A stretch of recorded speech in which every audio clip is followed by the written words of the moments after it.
against Watsons. It is England versus Scotland. Millfield always in contention there or thereabouts. However, there is a lot of talk about Watsons today, and they've got the opportunity to really make their impact here on the showpiece pitch and lay down a marker, put down a statement ahead of what is going to be, hopefully for them, a very successful tournament indeed. I am actually going to cast my eyes out on this pitch that's had 2 solid days of rugby. Over 40 games already, and huge credit to the ground staff here at the Richardson Evans Memorial Grounds. 40-odd games of rugby. Admittedly, the conditions have been favourable, however, it is holding up an absolute treat. Still got the big tournaments to come as well, the under-18 boys and the colleges girls at the end of the week. And there are some future stars there.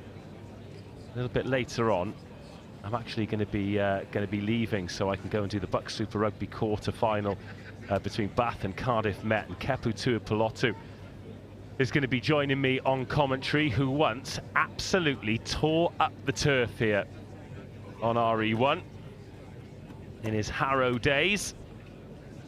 And most of the stars that you'll end up watching on the television in the Six Nations Men's, Six Nations Women's, and of course the Women's World Cup coming later in the year, will have, at one stage, enjoyed this brilliant tournament. In fact, you speak to a lot of professionals, particularly those who didn't go to the traditional rugby schools, and they look back really glassy-eyed at Rosslyn Park, especially if they made it to day 2. Day 2 is always the target. But championship glory will be the target for these two teams. The early kickoff on pitch RE1, George Watson's College jogging to the far side in those white and maroon hoops against Millfield, those boys in the red and green hoops who will be hoping one day to play for the first 15 or the first 7 and get that extra blue hoop added. It is a real honour for those boys to be able to achieve that. You should know the deal by now. 2 halves, 7 minutes each way, 60 seconds to get your breath back in between. These are pool games, so there's no extra time in the knockout games. It's 5 minutes golden point. But Millfield, they have had some tournaments so far. Beat Beach and Cliff 50-12, beat Box Hill 50-0, beat Devonport High School for Boys 51-0, beat Radcliffe 39-7. Pretty impressive, isn't it? And then Watson's 29-7 over Truro School, 55-5 over Pamborne College. George Watson's then beat Harrow School 34-7, and then Wellington 36-0, so just 3 tries conceded in their opening 4 games. Exactly the same as Millfield, but Millfield absolutely tearing up the try scoring.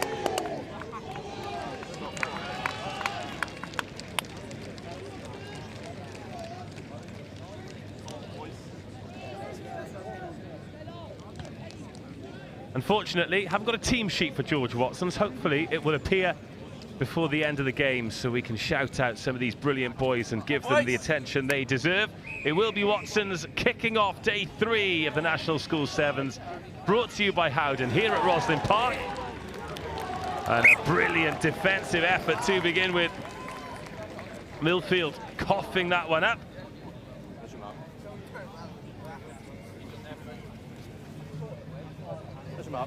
And possession here for George Watson's in a dangerous position. Millfield. In the first minute, inside the 22.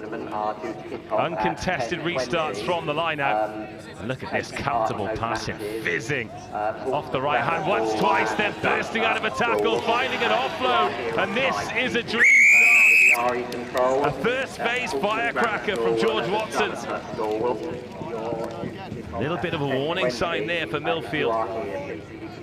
Watson's just showing how powerful they are in contact. Not scared to take on a tackler, and that is a dream start. George Watson's College 5, Millfield 0.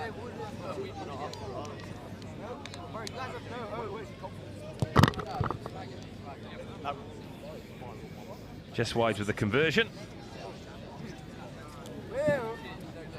So the other two teams in this under-14 Boys Cup Group A, Bryn Teg, 10 Hills, and Jumeirah English-speaking school, their girls' team's doing incredibly well at under-14s and under-16s. Time for the boys now. They've earned the right to be here in day 2 to take on a couple of rugby powerhouses in this under-16s boys competition. Little dummy out, no one there on the edge, so it's just a fix a defender. And, oh, it's a good read. Was it knocked on in the tackle? Referee says no. Now Millfield take that back over their own try line. They can get on the outside here. This could be trouble for Watsons. Lovely run. The step in field. Magnificent. Beats the final tackler. 100-meter dash. And Millfield are going to level this up. Noah Sprenger drops it down. Millfield right back in business. They've got the conversion to come to put them in the lead. And that's a lovely finish by Noah. We actually had his cousin Isaac joining us on commentary yesterday. He, the Sprengers, and everybody involved with Millfield would be delighted with that. They were in a bit of trouble, weren't they, in their own in-goal area, but that little step there, 2 tacklers, no one really being decisive as to whose man it was. And Sprenger takes full advantage. That is one for the highlights reel for the young left winger. Let's go, boys. 2 great tries in the first 3 minutes. Well, that's not going to go 10. Referee not even letting it hit the ground. He wants a fast game as well, and I don't blame him. Yep. So Watson's keen, another turn of pace. Just the desire to attack the line and try and find gaps, and when there aren't gaps there, work through the tackles. Strong boys. Go, go. These Watson's lads. Pretty relentless, isn't it? You can hear the claps of body on body at each tackle.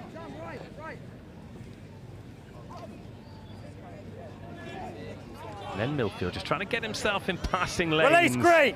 Defensively. No clear release. Drop. And then over-egging the pudding. No clear release when going for that jackal. Watson's 3 men, options both ways.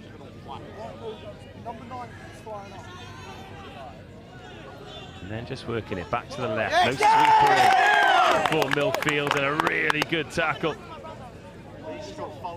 Jacob advantage, Green, offside.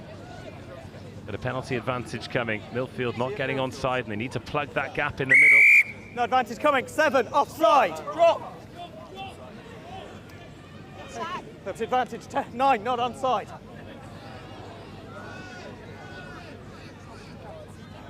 Watson's come again. Really good tackle. Roll away, Green. No, you're not. Not rolling. Number 7 not rolling. You were fine 11.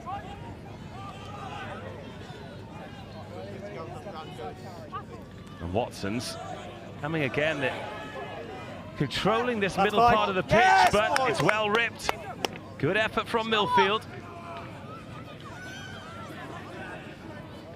Oh, it's gone forward. It's unlucky because it was a really smart offload to lob it over. The Watson's player who then throws a dummy and that extra bit of acceleration. A good few minutes of dominating the physicality of this fixture. Yields a second try for George Watson's College. This is a good game. Really good game. Oh, and that is not a good kick. And that very much keeps it in the balance. Our conversion's going to be the key. Look at that, the little dummy there. And accelerate away, get the meat pie.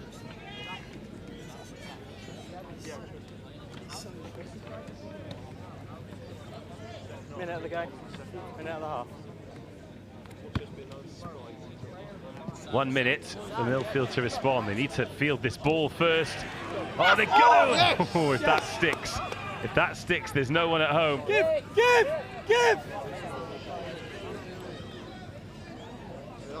being careless with the pill at the moment. Millfield got away with it a couple of times. Being forced to check back under defensive pressure. Oh, another demi-thrown, and another chance to accelerate away. Better chase this time, waiting for the support. It arrives, and Millfield are going to go the distance again. They have scored 2 exceptional tries from distance. This one, Josh Hines-Smith. Due in approximately 10 minutes. These are boys under 14. Josh Hines-Smith just added a little bit of extra nitro when the initial boost had given up. And Millfield, having converted their tries, have got a 4-point lead, a very useful 4-point lead. They've taken their opportunity so well, it's been clinical. That dummy and go there, brilliant. And then Hines-Smith. On RE6, Radley College quick enough. Dulwich College. And on RE7, Spencer School versus Whitgift High School. Those matches due to get underway at 10 o'clock. And that should take us through to half-time at the next stoppage. Okay, I'm on whistle. How many times do we see tries scored with the clock in the red? Good pick-up. Now Watsons, they've not really had to work from deep too often. Tackle. The high tackle there. Lazy hand, not maliciously lazy. A lot of other teams who are playing a bit later today have gathered round the ground to enjoy this one as well. They know that these are 2 teams who would like to be in the final. Yeah, great shot. Turnover ball here for Millfield. Go! All the way! And now looking to feed the speed on the outside. Sprenger, he's got one! And despite the tap tackle, he's got another. 19-10, and because of the conversions, that's a 2-score lead. Noah Sprenger with a couple of cracking finishes. Millfield got themselves in a pretty good spot here. As the sun blazes down on pitch RE1.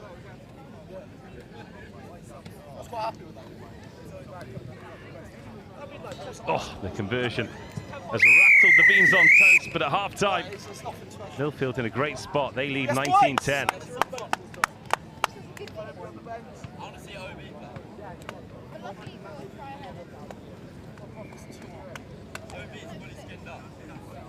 He's not ready for the 20-degree heat. He's not ready for the 20-degree heat.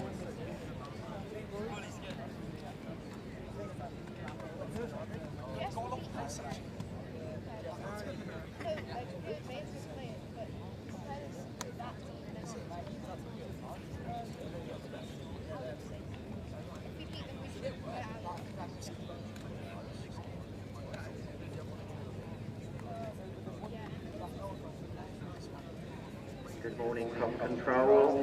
We are looking for a representative from Donota School due to take place kick-off at 10:20. If you are here on site, please could you let the RE control know that's Donota School for your 10:20 kick-off.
Second half underway, and George Watsons, despite looking dangerous, despite scoring a couple of great tries and certainly having more of the territory in the first half, find themselves 9 points down.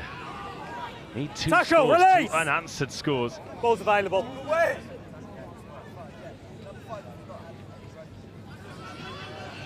Oh, and then just knocked on when they look dangerous. Coming. Not necessarily forcing it just yet, however. Perhaps that's something they might have held on to if they didn't need the 2 scores.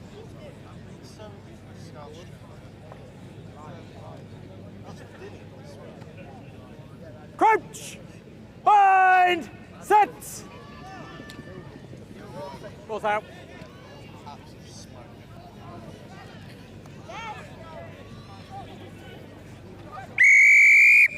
Here come Millfield. Attack a player without the ball. Back! Not 10, advantage. Try number 4 would really make it tough for Watson's. Oh, good tackle, but shoveled off by Springer. 2, high tackle. There. Milks the high tackle as well. Oh, the step is divine.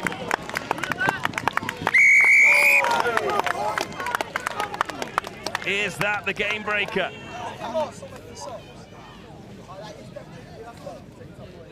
Teddy Lowe.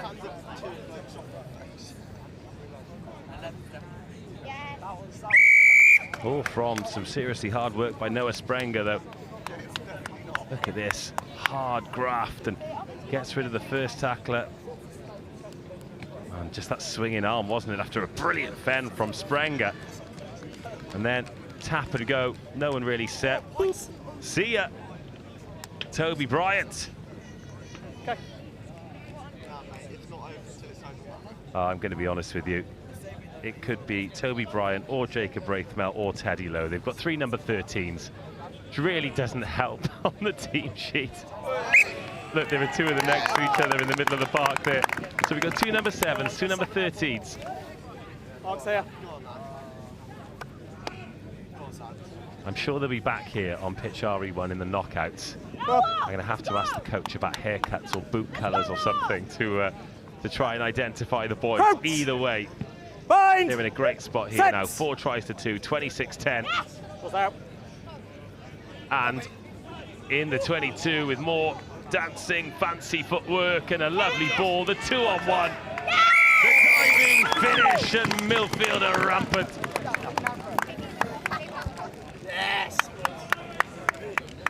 Boys.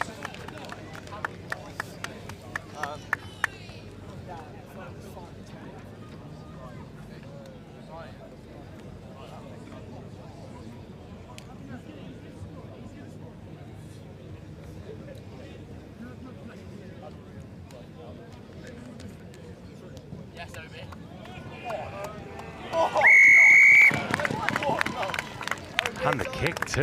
Let's have another look at this score.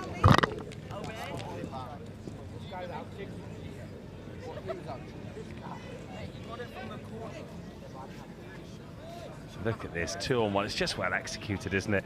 And the finish, fantastic. Get that on the highlights reel. Was there any need for it? Does it matter? It looks great. Front of the kicker. Watson's running out of time. But in a big competition like this, points difference could make all the difference. So they could pick up 1 score, 2 scores. Ball's out. Make this a little bit tighter. And there might be a little bit of pleasure off the back of this pain. Good tackle. Millfield searching for turnovers and getting them, and then on their bikes immediately.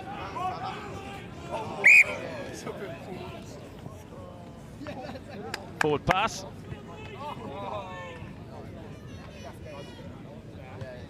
Come down. Mark's there.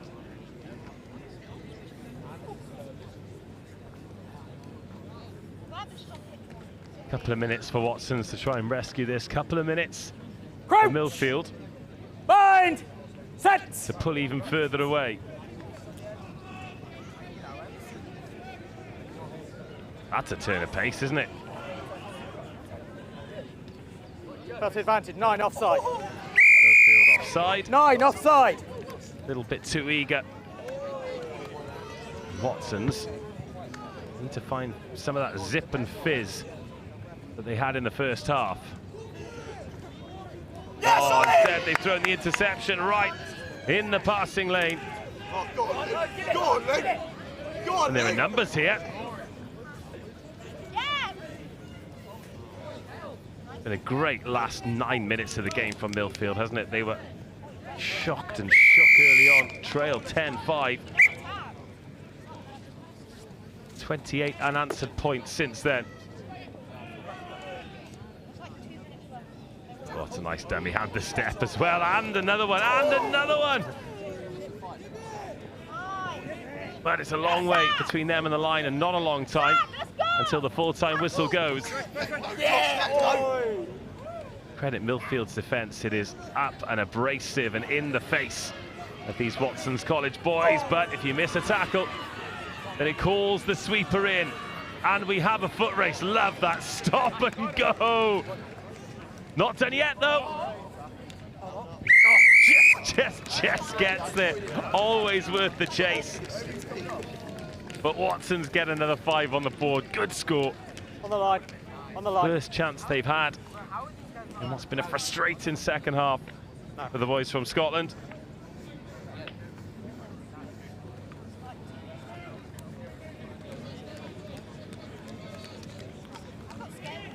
Somebody getting the ball? Yeah, go get the ball. It's your job.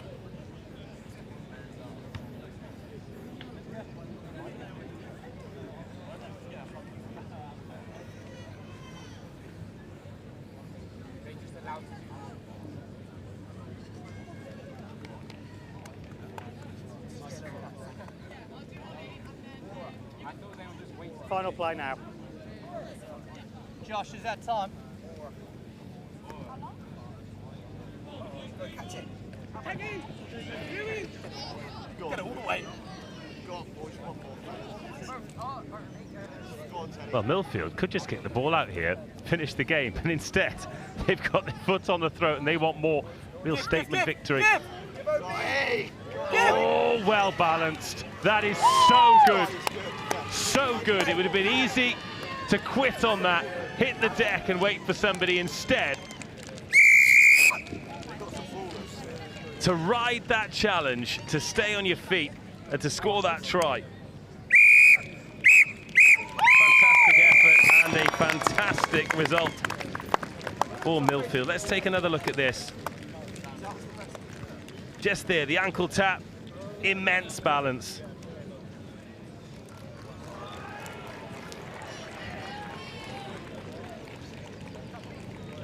And a great finish, and Millfield are at the races, 40 points to 15. They've taken that opener against George Watson's College.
Whitgift and Ascol Glo.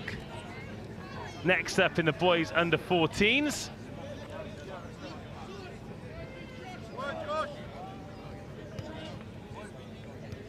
Whitgift with the gold hoops. No numbers, unfortunately. I've got their team sheet here, but that is not going to be a great deal of help with no way of identifying these boys. Ascol Glo, the first attack. Jack Cox wearing number 11, finding his pal in 12, and Luke Raisin. Oh, stumbles, but stays on his feet long enough to dot down. And Luke Raisin for Ascol Glo gets the opening score against Whitgift and converts two. These boys under 14s. Lovely ball, wasn't it? Just that little stop and go there. Win the first collision. The offload, risky, but that's what we love about it.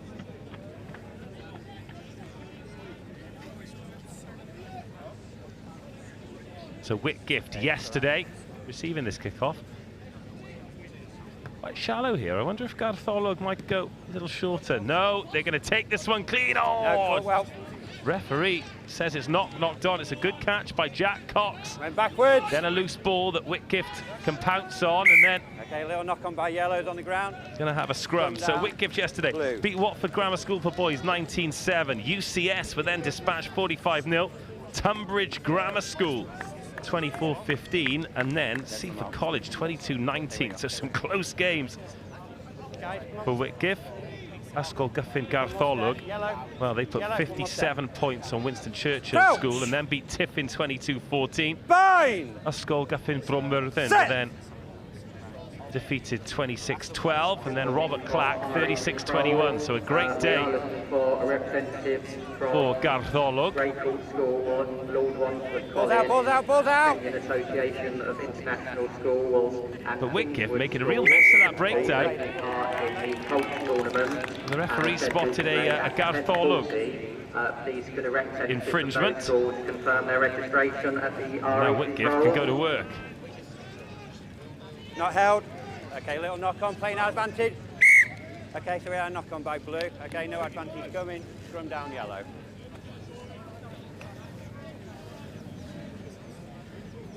So Ascol Gartholog from Church Village. Back round, yep, okay. Some good rugby players come out of Church Village recently. Fine. Both the Emmanuel boys, Stefan and Johan, have been playing for the under-20s. Think balls out, balls out. Ellis Jenkins might be a Church Village boy as well. So a real pedigree for rugby, and putting it, oh, well intercepted. At the moment, I was going to say, putting it on one of the best rugby schools in England in Whitgift. In this under-14 boys competition, good strength at the counter-ruck. Keep it low, keep it low. Tackle release. And now they can go in search of try number 2. Jacob Edwards. And a tap and a go. Good pace on that. Ollie Matthews stopped just short. No. Lovely pass off the left hand. There is a queue of bodies here for Gartholog on the right-hand side, but it's been knocked on over the line. Okay, so we had a knock on over the line, so to scrum down. One of the butchered tries of the National School Sevens. Oh, he did the right thing, just delayed it. The step was beautiful, but beaten by the paint. And it remains Ascol Gartholog leading by 7 points to 0 over Whitgift. Here it is. Crouch! Fine! Set! We've not really had a sniff yet of Whitgift, but here's an opportunity, or is it? Round offside. Yes, offside. Need to see a clear lift before going. A sweet relief. And some nice footwork, but Gartholog defenders are there. The offload is good. Pretty narrow from both teams on this huge RE1 pitch. One more could create some space for the gas. Takes the long way round and gets there. Beats the flailing ankle tap. And Whitgift relieved the pressure with a brilliant individual try.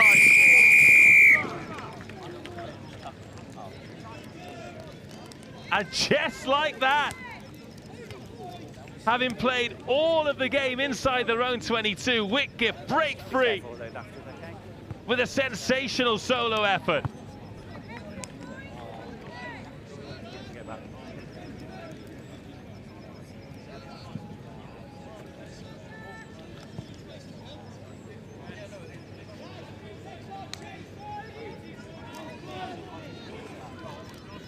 take another look at this then. Had so much work to do, but was focused. Hit the gas quickly. And once he got to the outside, there was one flailing arm. When that didn't land, it was try time all the way. And a warning shot there for Gartholwg. Do not defend narrow or you'll be punished. Game on.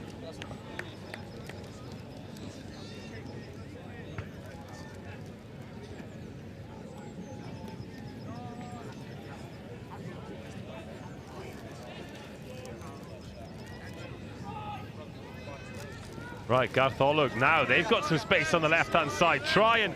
Oh, not held, not held! Taking defenders with him on the journey. It was a good tackle, though, just to stem that phase of attack, but it's a bit more life in Gartholwg now, perhaps. High round the net. Taking things back a touch for granted with so much territory and so much possession. But now... Last play! Last play of the half. The little knock on there. Advantage. But no good, balled out. Because a knock on will end the half. Gartholwg would like to end it with a try. No hands now. Bit of a counter ruck, but doesn't really make a dent. Advantage offside. Got a penalty advantage now, so they can go exploring here. The Gartholwg boys. Still got penalty advantage. Whitgift then manning up in defence very well. Not just in terms of the physicality. Okay, back to the offside. It's an interesting kick. Midfield offside. We're still on last play, boys. Last play, yellow. Last play of the half. This is massive for Whitgift to try and survive. Massive for Gartholwg to extend this lead that at the moment is just the 2 points of a conversion. Lovely step back and a ghost through. Tackled by the jersey. Tackle short. And Whitgift stopped Gartholwg a metre short. Yeah, contest is good. Contest is good. Driving towards Tackle the line. release. And the ball is playable. Oh, no, it's not. Brilliantly done. Great defence from Whitgift School. Last play. And they've got a choice here. They put this into touch, or just give it a go. No, they're going to take a breather. Don't want to risk turning the ball over. And they're going to give it a good go in the second half. Great game. Whitgift 5, Gartholwg 7.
Good morning from RE Control.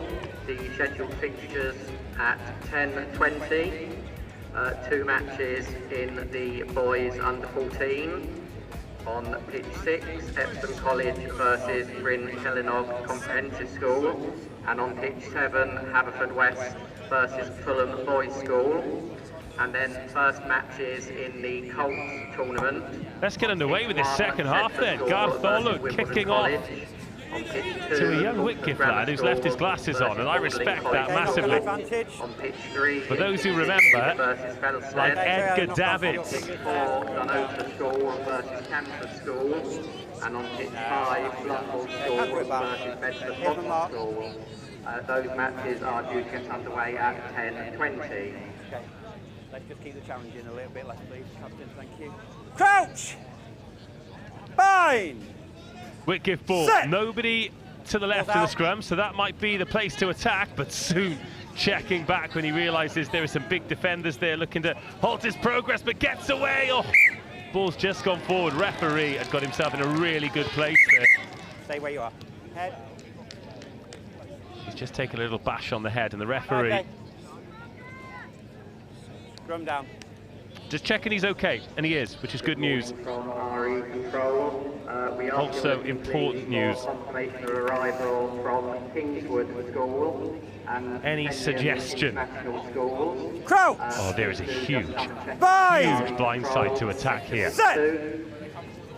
There goes the dart down the blind side. There's a race here. Whitgift are going to be second to it as well. The step and the tackle are excellent. Tackle! Try saving. It was a great dart down that side. And now the drift across. Hands will do it here for Gartholwg. And over they go for the second. This time it is grounded, and Lloyd Chalk extends the lead. Lovely play from Ascol Gartholwg. First of all, the attack from the base here. I think he could have backed himself to the corner, but this chase, superb, just to stop Ollie Matthews. But then the full width to play with. Yellow. And just two defenders sucked into that breakdown means there is an overlap somewhere. And Ascol Gartholwg made it count. 9 minutes on the clock. Tough conversion. Okay, 10. From out wide, but if it goes over, it's a 2-score lead. It's a great strike. The referee waves his hands down low, not up high. So yeah, this tackle again, the try saver, stops them a metre short, but then just needs to be good, accurate passing. Once, draw the man twice, and Lloyd Chalk over the chalk, 12-5. Big chase here by Jack Cox, but it's fielded on the 22. Okay, knock-on advantage.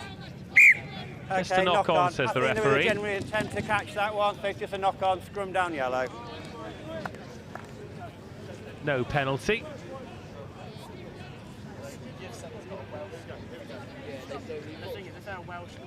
We have it next to. Guys, listen to my calls, back up. Crouch!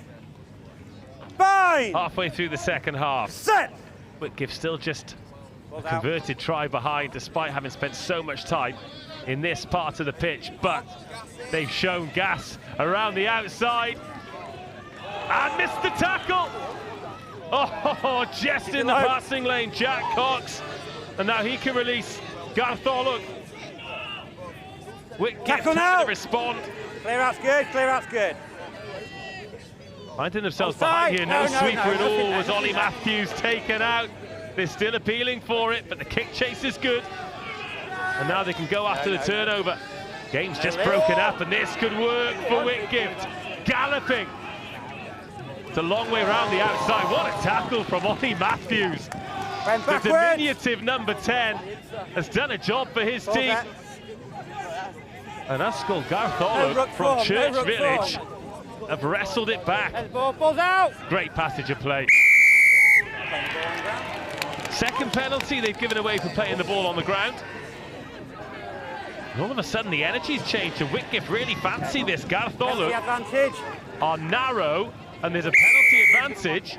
Okay, lifting above the horizontal. Back 10, blue. Lifted above the horizontal. So many players still on the floor. It means that Whitgift have got some space on the outside. Gartholwg driving towards the touchline. And it was just a kneecap on the white paint. Tell you what, the fact that we have started day 3 and we can still see those white lines That's the under-14 cup match between Epsom Not the case every year. Oh, this was massive. Look at this pace around the outside. Just backs himself. So much effort. Skips through the tackle. Just slows him down enough. Ascol Gartholwg to respond. A minute and a half. Whitgift need 2 scores to win the game. Gartholwg, 1 more score would surely be enough to secure it and keep their unbeaten record going. Oh, good defending. But there are numbers here, but it's been picked off. Oh, yes! Huge collision. And Whitgift are in business. Oh, that is a sensational jackal turnover. 1 minute. Jacob Meisen. Let's go. Well, we talked about Ellis Jenkins being from Church Village earlier. That is the kind of jackal that he'd have been proud of. Is there another try in this game? Oh, Yeah, tackle release! I think he tackled the tackler. Ollie Matthews. Jacob Meisen. It's his turnover that got them in this position in the first place. But a high tackle. Back 10. I'll tell you when. Wales flag in the background too. They get absolutely everywhere, covering the Limitless billboard. Burnsy spent enough time in Limitless earlier. Matthews. Matthews goes through. Ollie Matthews brought down with a last-ditch tackle. Back foot, back foot. This would put it to bed for Last Gartholwg. play. It's the last play. Tackle. Whitgift need to turn this ball over. They need to go the length. Use it. But it's safely in the Last hands play, of the boys. Welshman. With space to the left-hand side. Oh, a loose Went ball. backwards. It's gone backwards. That's fine for Whitgift because the Tackle. knock-on ends the game. Oh, a counter-ruck. Here we go. Kicked it to touch. Gartholwg have done enough. Good performance, and they get day 2 off to a winning start. Great contest finishes. Whitgift 5, Ascol Gartholwg 12.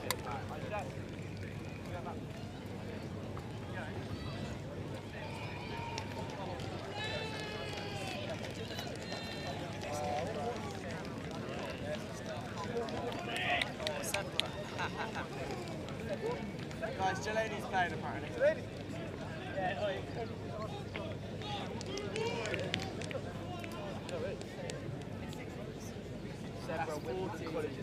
It's not 14 strangers. No, 16. It's 16. Alright. They look 14 games. They are 14. I don't know. So are you doing that 4 games? We're going to go in 100. We're doing 160.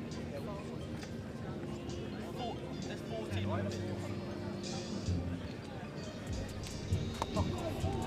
Right, I felt I needed to. I really felt I needed to.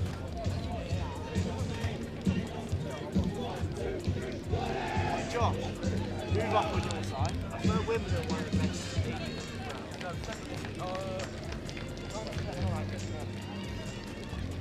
Several. Shed. Number 6, Sedbergh got quick. They came back to where it's there. Great bench. That's not wonderful. I want to see you. Sedbergh School versus Wimbledon College here on day 3 of the Howden National School Sevens at Rosslyn Park. Wimbledon College could have probably walked here this morning, but I doubt they did. They're on the ball in the hoop. Sedbergh in the brown, typically abrasive, relentless start from them, and they pick up the penalty. Aggressive at the breakdown. They've won some trophies here over the years, haven't they? Jack Williamson there, wearing number 10. Accurate passing, feeding the gas on the outside. And it has not taken long for Sedbergh to break the deadlock. First attack, first try. Tap from the bottom next time. Sedbergh. Thank you. Oh, the sweet sounds of the Army Engagement Ensemble. just to blow the cobwebs off on a Wednesday morning. Doesn't take long for Sedbergh to blow the cobwebs off, does it? Quick thinking from Charlie Lythe, sees the space out there on the left-hand side. And Oscar Firth, on hand, on the edge, finishes the job.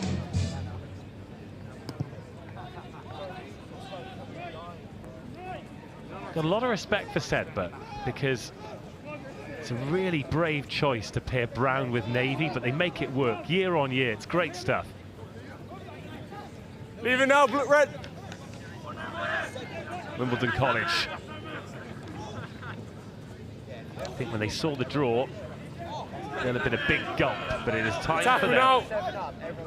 Get out there, dig in. It's one of the teams who just do the business the whole time.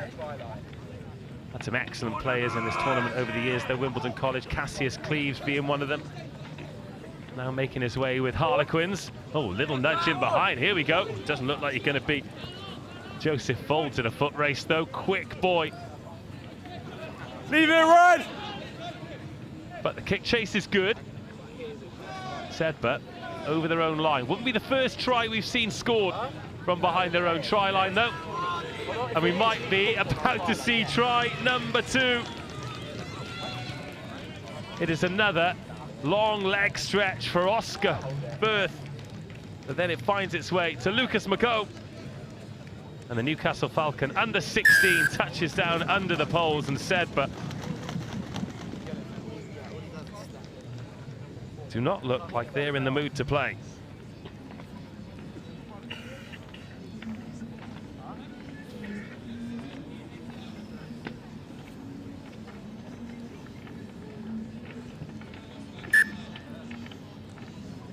Conversion's good, 12-0.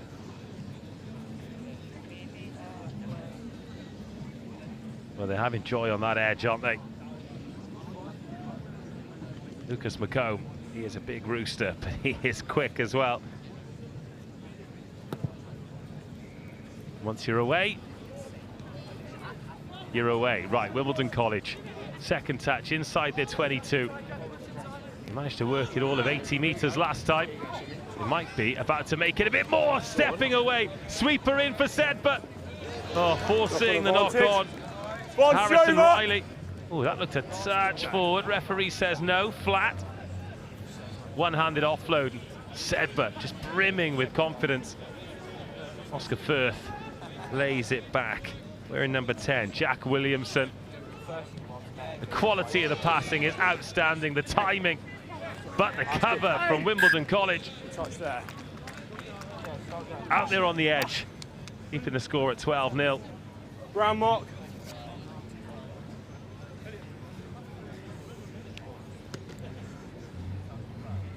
Brown mark there.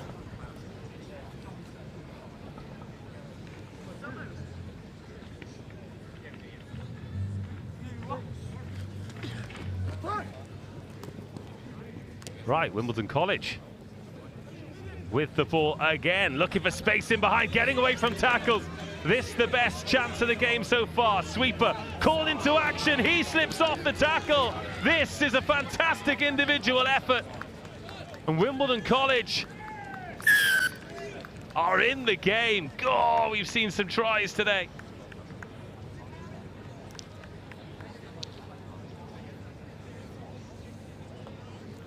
And game on, despite Sedbergh being forthright and clinical. They find themselves just 5 points ahead, 12-7.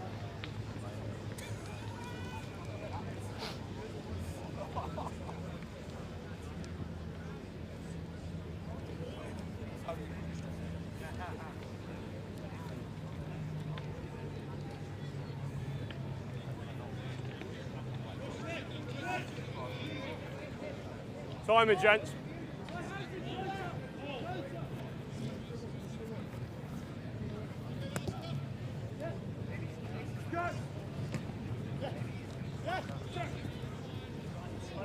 So Sedbergh receiving that ball well off the kick-off. Yeah, love the way they work. So they work it out to a channel. If there's space, they'll push it out to the edge. If not, they'll just check it back to the middle until there is space on the edge, because that is where they do the damage, and the damage is being done by Lucas McComb. Turns up on the left, turns up on the right. You'll get your meat pies all day and all night. Lucas McComb, 17-7.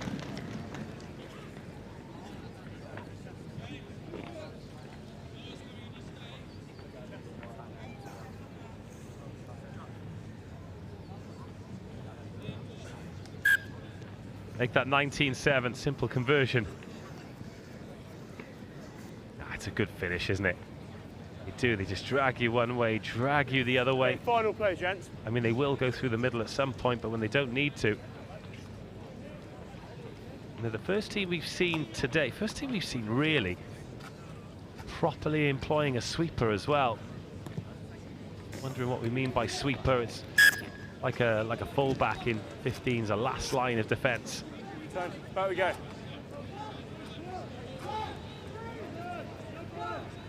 Right, Wimbledon College, last play of the half. They've got the free kick. Can they get another score here to just make this one, well, a one-score game going into half-time, which should be a decent return, given how clinical Sedbergh have been.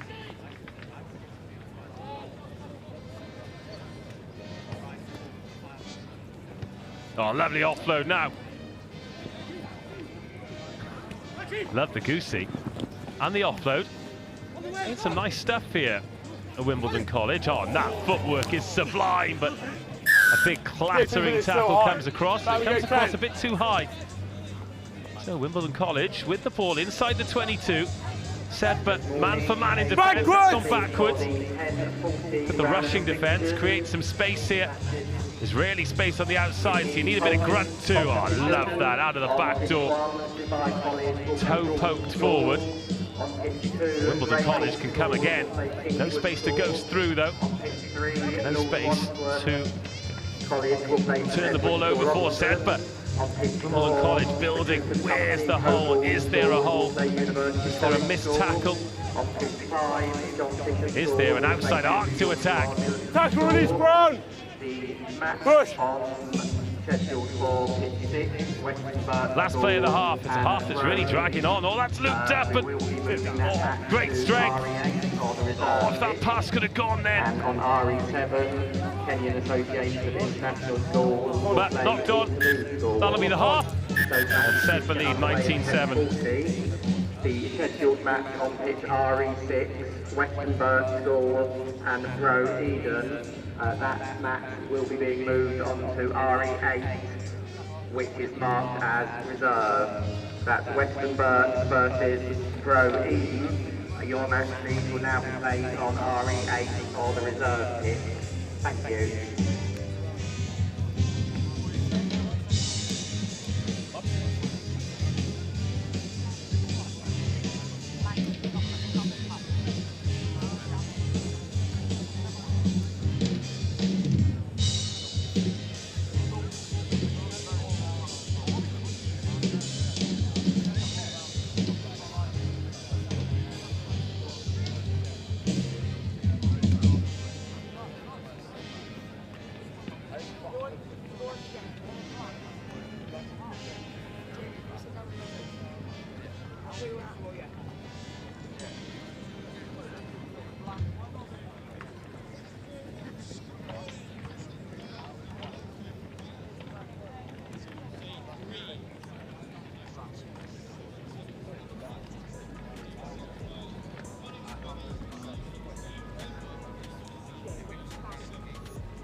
Second half, Sedbergh receiving the kick-off. Oh, it's a lovely little step, but the persistence in the tackle. Tackle off.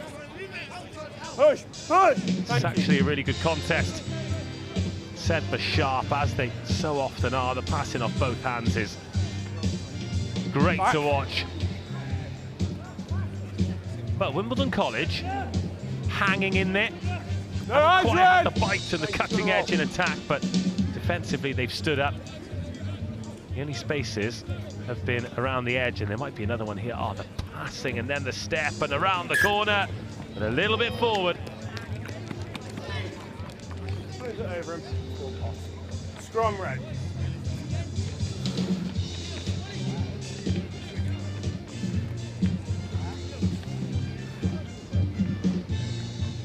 Lads, marks here.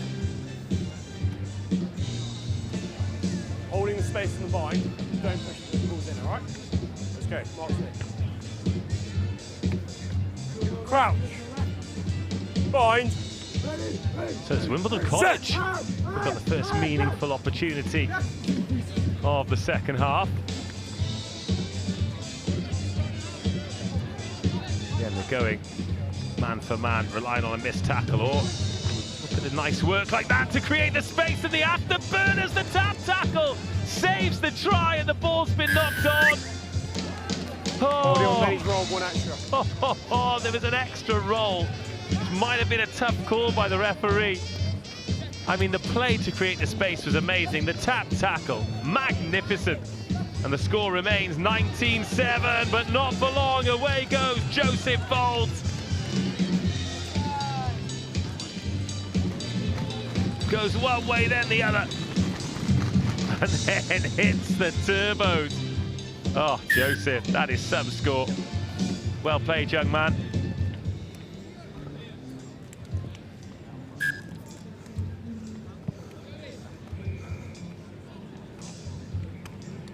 Oh, this tap tackle. Charlie Lythe, the Yorkshire under-16, and then those are the game changers. Those are the magic moments here at the National School Sevens Rosslyn Park, because just as we thought Wimbledon College were going to reduce the arrears to 5 points, Joseph Folds decides he's had enough of this and makes it 26 points to 7. First look on my ground. Scrum ready. Boys, march here.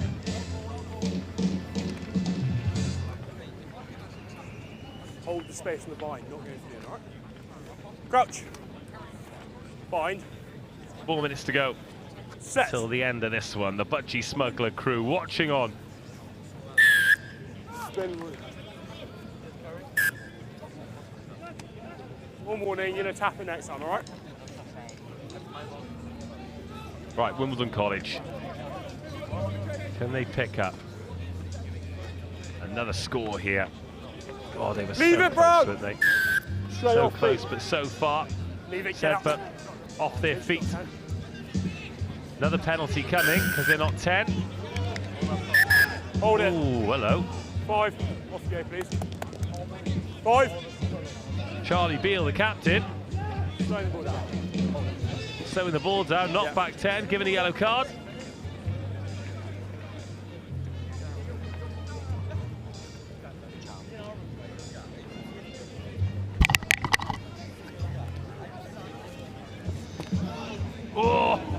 Oh, don't give him that ball. Good read. Flat. And that one floated out wide. And, oh, there's not enough space there. And Sedbergh starting to win these collisions and win them very well. Bouncing ball, squirting round. Shoulder charging right there. Up into the hands of Sedbergh, but a shoulder charge despite the Brown, fact they're down to shoulder off 6. the ball.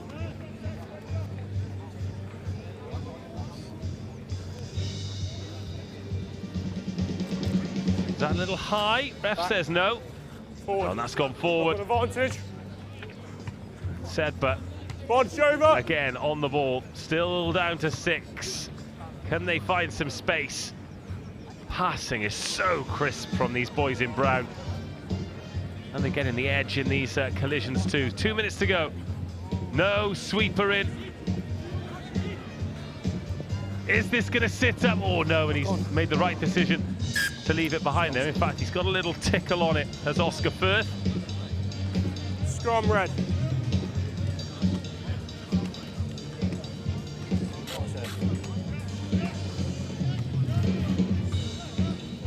One and a half. Still 90 seconds of this one to go. Sedbergh back up to the full complement of 7. Yeah, no worries. And they've been excellent. However, Wimbledon College. That's scrum red, let's set up, please. One ankle tap away from being right back in this game before that brilliant length of the field effort from Joseph Folds. Are you in or out? In, right next to But there is a Crouch. doggedness Bind. around Sedbergh. Set. One that everyone in this tournament is so familiar with. But they've got a 3-on-1 here, Wimbledon College. Just need to get this ball out to this man, but just look at Sedbergh drifting across and just closing the space, backing him into a corner.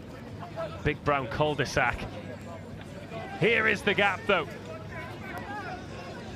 But a good tackle. Ramsey Sauter stopping that one. Still here with Wimbledon though. Is there another score just before full time? There's a penalty. Rather than that, drop it. Now our clock has stopped, but we do know we're coming towards the end of this one. 26 points to 7. The result is in the bag for Sedbergh. No. Push. Is there another try here for Wimbledon College to foot, maybe play on. All back. make this scoreline look a little bit more like a reflection of the contest that we've had?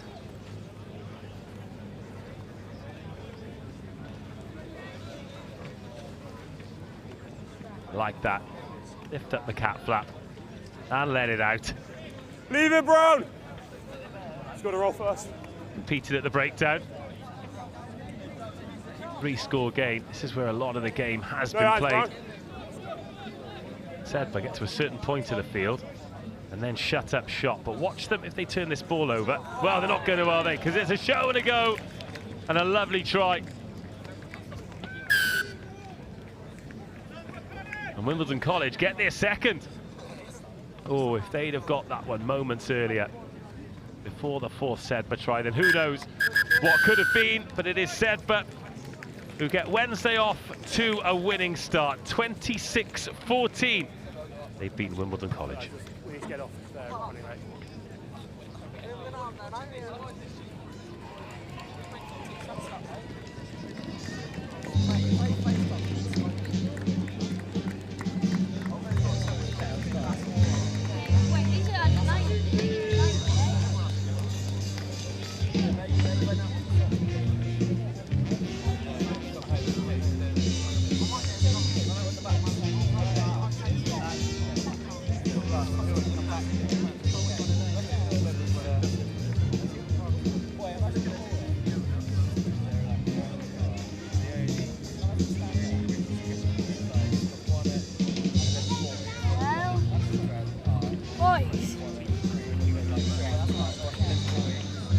Good morning, everybody.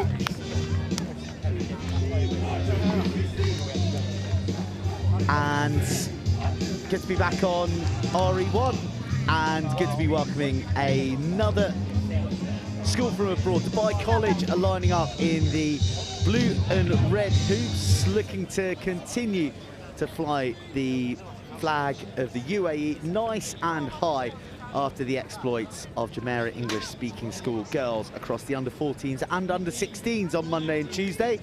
Gordon's in the black from just down the road are on the right-hand side. The Ace school, whose under-18s delivered a championship this season. So, a school in a rich vein of form. Look at advantage! But knocking on from the kickoff.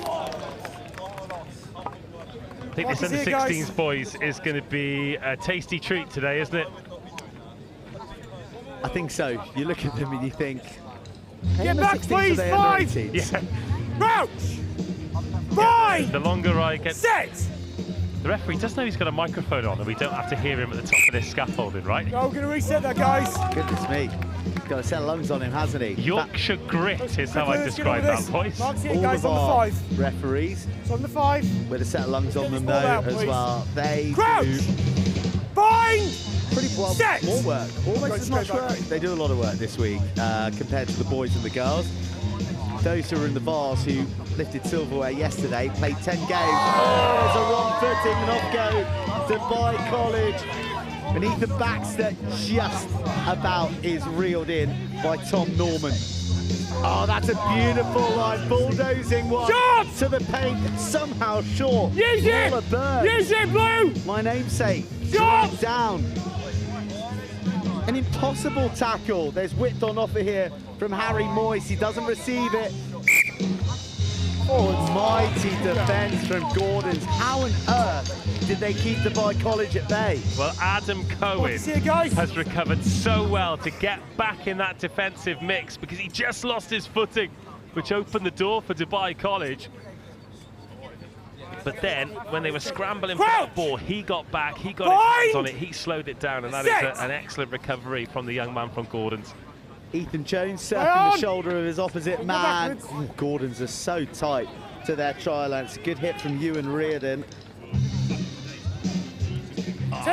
Gordons are in real hot water. That is a magnificent steal on the deck from Burns, who's a Lawler unto himself at the breakdown. Well, I don't know about Lawless, but Lawler at the breakdown was absolutely superb there. Wait till we get a look at this. A one-handed snaffle. Decent conversion as well. Sneaks inside the post. Pierre Visser. Some good names on this Dubai College team sheet, by the way. Some excellent handwriting as well from the master in charge. Yeah, they couldn't find a way out. You mentioned it, didn't you? They were so narrow here and throwing dummies, looking for options, but then Burns, one-handed, scoop it up, no one at home. Really good try, but coming off the back of massive, massive pressure on that Gordon's breakdown. Well, it's high, but it's long, so there won't be any pressure on the take, and Gordons can build. The press is so fierce from Dubai College. Gets the hands beyond the tackle, but maybe it should have gone at the first time of asking. Oh, I love that jack. Inside, outside. See you later. Adam Cohen hits the Jets, points to the skies, and acknowledges the rugby gods, and we acknowledge that fine bit of finishing from Gordon's left winger. I like him, Adam Cohen, because that is a huge show of character. We already mentioned the fact that he had a little slip, which happens, but then he's had two massive interventions since then. Firstly, in defence to keep Dubai College out for as long as he could, but then this. Watch this little bit of footwork here. It wasn't footwork, it was a full-on body dance, wasn't it? Hips, swerve, shoulders, did it with the eyes, and then had the pace to rip the lid off. 7-7. Well, I'd say that a few people would fancy Gordons here who will be feeding Harlequins in years to come. Cohen, if he'd been a bit sharper, he might have just gathered that in and gone straight from the kick. But it does come off. I think it's come off with Dubai College hand. I'm looking. Oh, we don't have an AR, do we? The referee tells us with his hand gesture, and he clarifies that to Ethan Jones. Testing your knowledge here. Who's come through Gordons? Jack Kenningham, Gordons? No, don't think so. Do you not? Nathan Jabulu? No, he was Seaford. Here we go. Chinang Tamang, the captain of Gordons, goes dancing through the middle. Little lateral and gets swallowed up by the captain of Dubai, Pierre Visser. Penalty conceded, off and away. Felix Baxter goes. 7 back, not 10. Back on the ball. Showing some strength, looking. Penalty advantage. To press away the attentions of the Gordons defenders. They're pointing at gaps, trying to communicate where they need to shut down the opportunity. Harry Moyes advantage over. Takes it to the 10. Little travel from the base. Just seduces the defence and leaves a mismatch for a moment, but the scramble across is good. Fighting hard to get out of there, Callum McNear. Really good discipline from both these sides. Oh, but the discipline needs to be held when it comes to tackling low. Oh, a shuddering hit. Gordons Again, keeping Dubai at bay. Bit of air on the pass. Another great defensive read from Gordon's back to the left. Dubai College move, looking to drift through the hole, but Baxter can't free up his hands. Fine! Tackle release! Dubai College bounces one, bounces a second, blows through the third. Lawler Burns, the main man on RE1 for Dubai College. Well, he lives by his own Lawlers, doesn't he? It is a beautiful game that is played with freedom and expression and space, but sometimes you just need a big baller to bash it up the middle. I think we might have exhausted the Lawler, the Lawler puns in the first 7. Thank you. No extras to add, so Dubai College will settle for a 12-point haul with probably the last player of the half to come. How important is it, though, to be able to have that Restart, guys, come physicality? on! As I said, like we talk about timing of passes and finding the edge and patience. Guys, We've come on! just seen with Lawler Burns there twice. He's just been the biggest, baddest, strongest man. And that's the difference. Yeah, I think that ability to erupt from stood still, difficult to replicate. Can't coach it, that's for sure. That's a beautiful offload though. Held his form and it was light enough for his teammate to gather. Another wonderful steal on the deck. How good had Dubai College been at the breakdown? Harry Moyes next to carry in. Baxter back at first receiver. Burns the danger man, just zipping through the hands right to left, and now Ethan Reardon dismisses the defender out wide. It's patient play from Dubai. 7's in their blood. Oh goodness. But the left shoulder of Chinang Tamang also in the organs. Rock your hands! Good counter. Love that desire. But love this composure from Dubai College. The drifted ball right into the stride. But still, no meters made. We're 8 minutes into this half as well. Another score here for Dubai College will be absolutely massive. Gentlemen, watch that. Half time! Well, that's tough. That was turnover advantage. Got ended for the pleasure, and that's an entertaining half of rugby right there. And it's a match that hangs in the balance. Dubai College leading by 12 points to 7 against Gordon's. That's St Peter's York, the Cedars School, and King Edward the 6th School. If you are here on site, please could you check in with the RE control.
Gordon's trailing as they kick off craftily just to the 10-metre line. It's an excellent kick from Jack Melrose, surnamed the Oozes Sevens, where the game was invented all those many moons ago. Advantage over!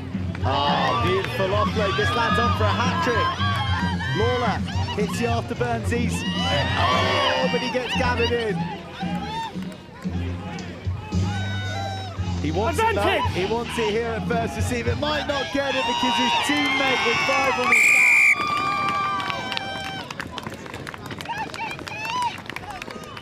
back makes his way to the paint. Wow, end to end, and the dream start for this second half of Dubai, and I do apologise. I can't read your surname, Ryan, on the team sheet, but a fine finish. It's either Ryan McVitie or Ryan Mbiti. So he's either Scottish or an Islander.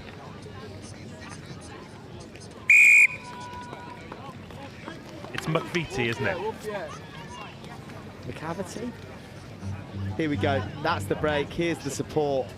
And that strength was key there. He had two Gordon's defenders upon him and just kept them at bay long enough to give his team the time to chase up.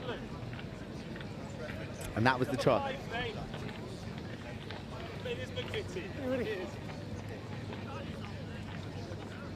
Ryan McVitie, as confirmed by Dave Rogers, on the touchline with Harry Conlon there. Take it in! Thanks, Harry. Shout out Harry Conlon. Like Gordon's, this is their danger man. Oof, but he needs a bit more room than that. Sacrifices his ribs from both sides. Beautiful pass, just as his legs were dying on in there. The captain put some footwork in, put some real footwork in. Knocking advantage! Lifted over the challenge and then the knocking advantage, from guys! the blind spot. Oh, don't go down that alley. Dip in! It only ends Still knock on! in blue and red paint. They're so organised, Dubai College. Nice footwork from Tom advantage Norman. over! Now it's on. Oh, the pass could have gone, couldn't it? Adam Kern was waiting, and instead, Gordons are isolated. Oh, no. And it's another penalty to Dubai College, and unfortunately, it looks like there's been an injury as well. This might sound like I'm stating the obvious at 19 points to 7 after 10 minutes against a very good Gordon School team. But Dubai College are excellent, aren't they? How astute of you to, it's to select the team that's winning as a quality outfit. But it's not the fact that they're winning. It's just the manner of the win. Yeah, they've scored their tries, but they're super organised defensively. And you know, there's going to come a time as you go through the later stages of the competition where you're going to have to defend, and you're going to have to win maybe one battle in a key quarter-final, semi-final or final. And if you can survive that period, then it could be the difference between winning and losing. And they are looking like a very, very tough nut to crack, is probably the more astute observation. You're right. You could have a spirit level on their defensive line, couldn't you? They're so flat. Speaking of which, that construction worker we saw riding a bike from Rosslyn Park on the way to work today, he was also holding a spirit level. Living the dream. That was impressive. He was in his hard hat, his high vis, he hired his line bike, and he had his spirit level sticking out the front. No, yeah, he's holding it in his hand, extra long. Anyway, Dubai College. Oh! Planets colliding in the midfield. It's won by Dubai College, but they haven't hesitated. They haven't missed a beat, and they have Felix Baxter on the edge. But he can thank his teammate in the middle who sacrificed his internal organs really to get that pass away. It's 5 yards to the oh, it was so good though, wasn't it? The timing was brilliant. Gordon's just looking to inject some physicality, trying to ruffle some Dubai College feathers, find a way back into the game by any means possible. Conversion is missed. It's not going to matter too much. It's a 3-score game now, 24 points to 7. In fact, the Gordon's tackler has hurt himself, but the timing of this pass, bang! I mean, it was some shot, wasn't it? Guys, time off. Chenang Tamangs, captain on captain. It's not anything. Pierre Visser emerging unscathed and with a big hand in that fourth try. Guys, hold on. Back 2.5, guys. Fair play to let's go.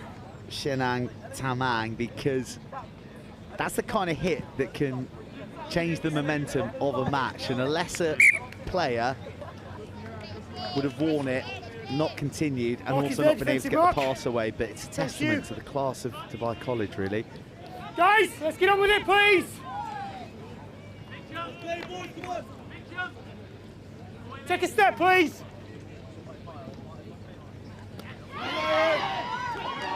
Taken by Dubai. Visser. Oh, Visser transferring the ball between hands quite exquisitely. And then finding support on the shoulder. They're really starting to enjoy themselves on RE1 now, the touring side. What time is it in Dubai now? It's coming up to 3 p.m., is it? Just beside the 5 metre line. 4 hours ahead? Either way, if you're back in Dubai watching, you must be enjoying this. And how could you not? Exceptional performance from Dubai College. Gordons have given plenty. They've offered plenty to this game. That kick wasn't far off either. Just going underneath the bar. 29 points to 7 as we take another look at this. We've talked about the patience in defence, but patience in attack as well. Once you get in behind like that, very often you just need one support runner. Come on, guys, let's hurry this up. Which way? And that arrived. Which way is it going, mate? I need to know. It's another No, don't slow down. Which way is it really going? top You draw have to point to try. them.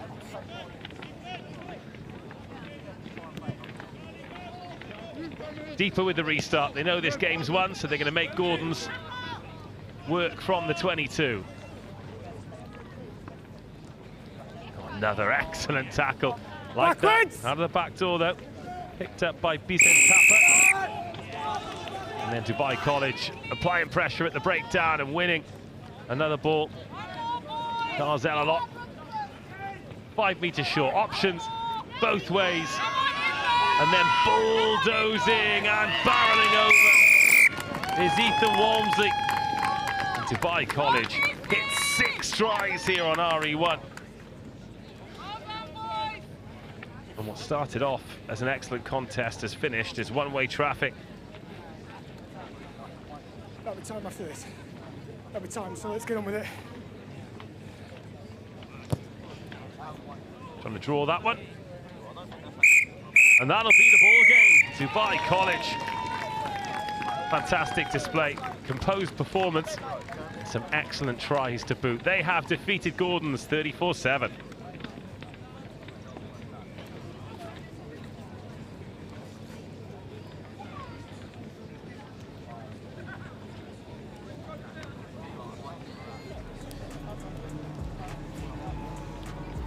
Good morning from RE Control. Further call please for St Peter's York, the Cedars School and King Edward VI School. Please could you confirm your arrival here on site at the RE Control. You're all due to kick off at 11:20. That's St Peter's York, the Cedars School and King Edward VI School. Please can a representative make themselves known to the RE Control.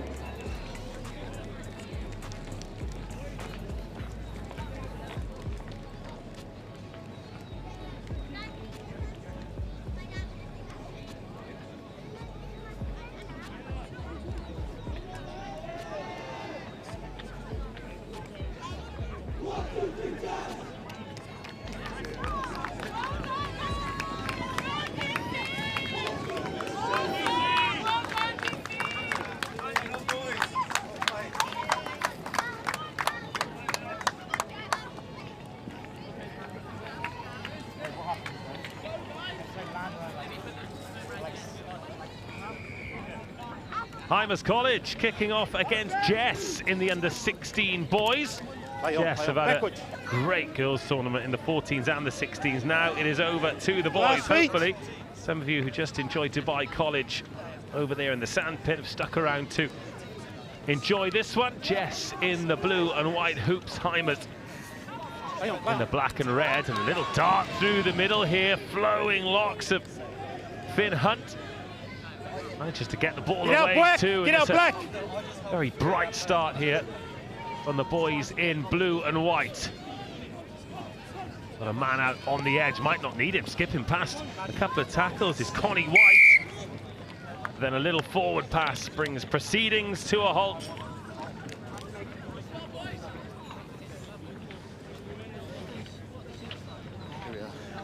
And Hymers College will have the put in at the scrum. Now, I'm going to do my best with this for Jemima English Speaking School. They have got 2 number 10s. Bind, sit, hold. Yeah, ball gone. So we'll see how that goes. Here are Hymers then, in the red and black, coming clear. Well, again, I've got a team sheet for them. That ball was just taken on by number 15. White ball. Number 15 isn't on the team sheet, so lovely stuff. Well done, everyone. Here, here, please. Here's the back here, please. Just keep your 5s, please. Crouch. Bind. Sit. Hold. Straight out of the tunnel. White ball, sir. Straight out of the tunnel.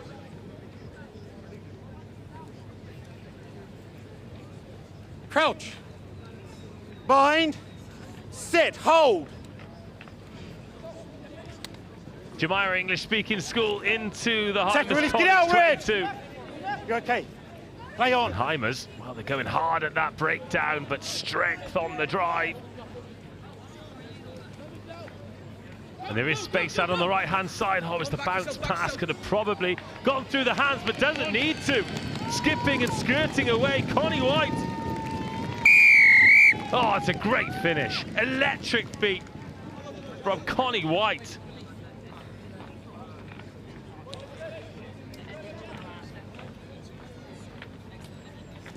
And it's Jess who get the opening score converted from behind the poles.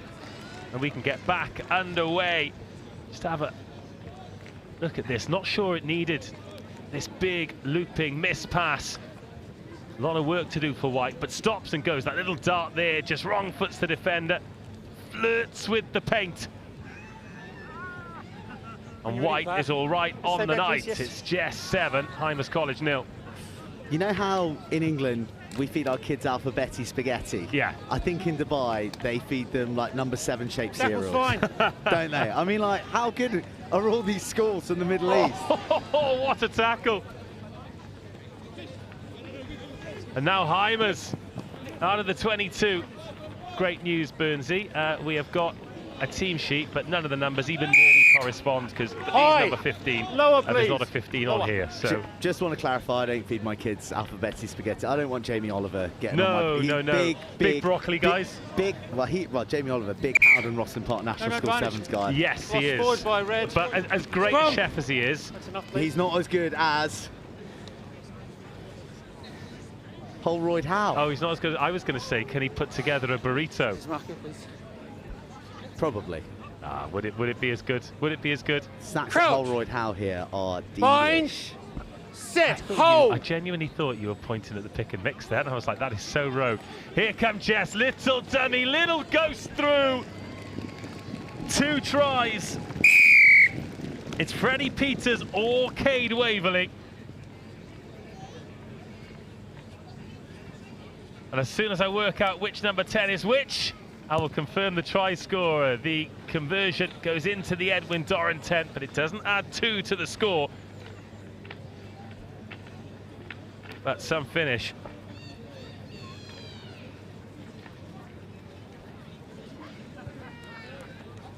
Oh, big space there. Wasn't even a dummy. It was more just a show of the ball to build his momentum into that massive gaping hole. 12-0. And they're going to claim this straight from the kickoff tool. Unlucky Lucas Prosser. Was not far off there, the young man. Scrum. Bring it in. Great identification of space. Bit of a chance here for Hymers, who have been stung by 2 very accurate punches. Crouch. From Jemima English Speaking School. Sit. Hold. I'd imagine after the performance of their girls' teams over the opening couple of days, now the boys are getting the opportunity here on the showpiece pitch. Take They are release, very, leave very it! keen Off. to put on a show themselves, and so far so good. Backwards. Love those feet from the number 15 there. Oh, and a big bounce off the touchline. Take release. Get out wide. You don't watch here, you could. The numbers definitely don't correspond because they've got a 15 and a 12 on the pitch, Joe, and their numbers only go up to 11. Lower tackles, please. But they've got a chance here inside the Jess half. First time they've ventured over the halfway paint in the opening 6 minutes, and here is a turn and a burn. The offload is good. On. And the pace to finish is Tackle release. not quite there.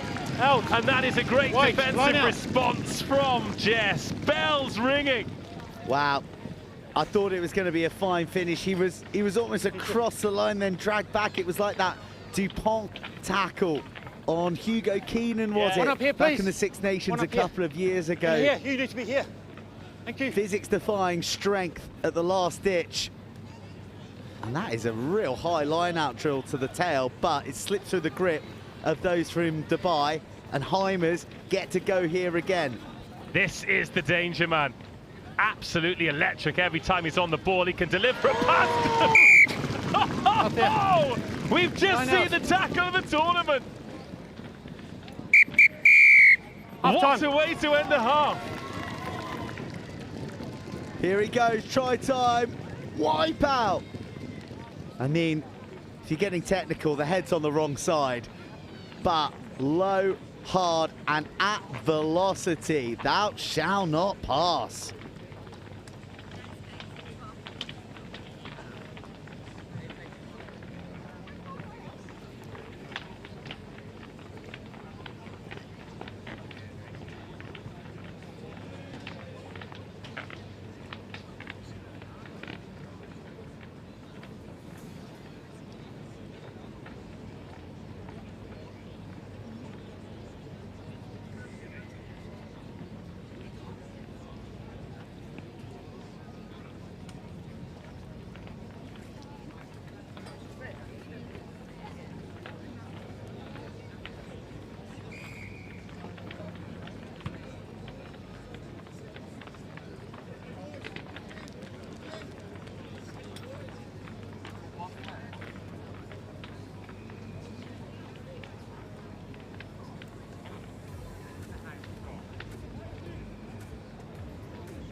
Good morning from control, the 11:20 round of fixtures in the Colts tournament. On pitch 1, Clifton College versus Tonbridge School. On pitch 2, Tregear Comprehensive School versus Winston Churchill School. On pitch 3, Keep on the 10, please. Goya versus King Edward VI School. Not 10. On pitch 4, St Peter's York versus Scarisbrick Hall School. On pitch 5, St Paul's School versus Hymers Henry's Grammar looking to School. break down this utterly stubborn Jess defence, and again dragging them down. Freddie Peters. Those matches all due Hymers play some good ball, don't they? Yeah. Now the hands have opened up. That one sticks. Oh, a little bit more fizz, right to left, but still they won't let them through. White. Do you know what Jess have done here? They've actually put a little bit of the fear into Hymers College, so they won't go for the corner because they know they're going to get clattered and battered, and then Jess are going to make the breakdown a mess as well.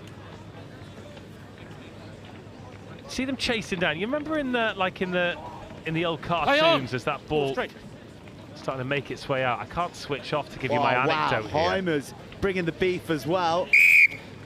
Too high. Did go Lower, too please, high. 12. He's come off second Lower, best high actually. tackle. Oh, there's 2 10s out there. Yeah. That's why I said the first try. It's either Freddie Peters or Cade Waverley. Oh, Freddie or Cade.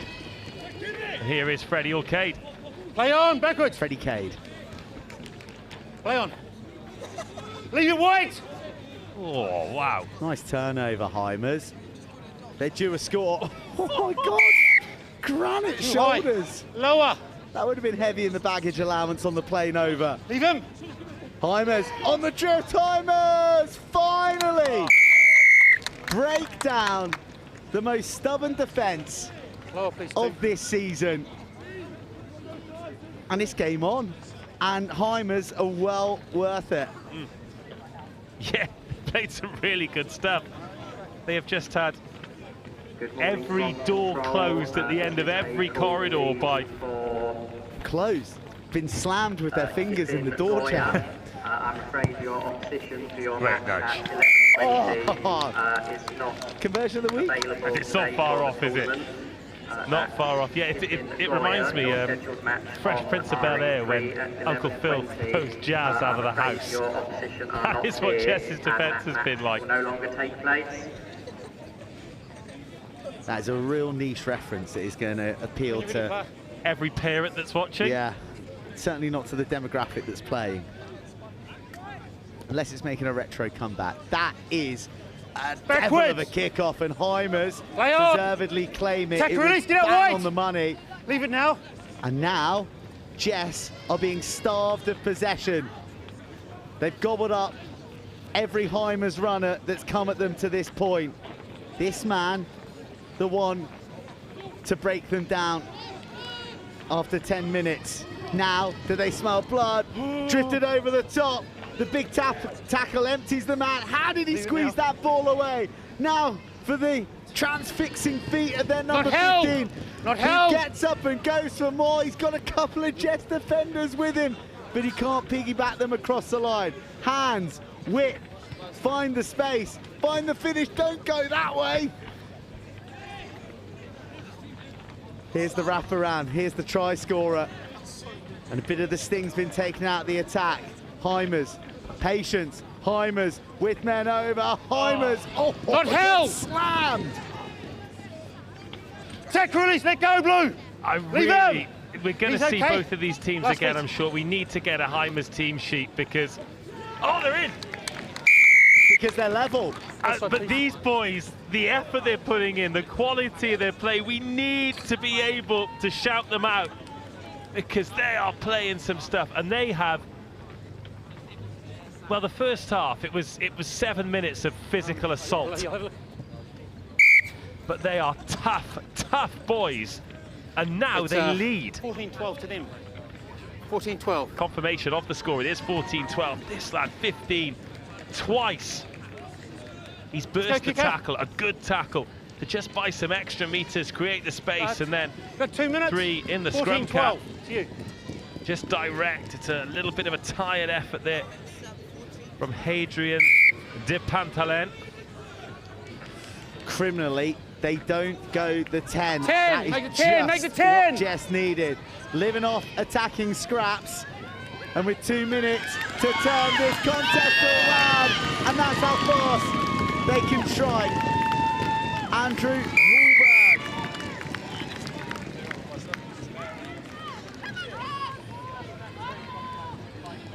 Other side, please.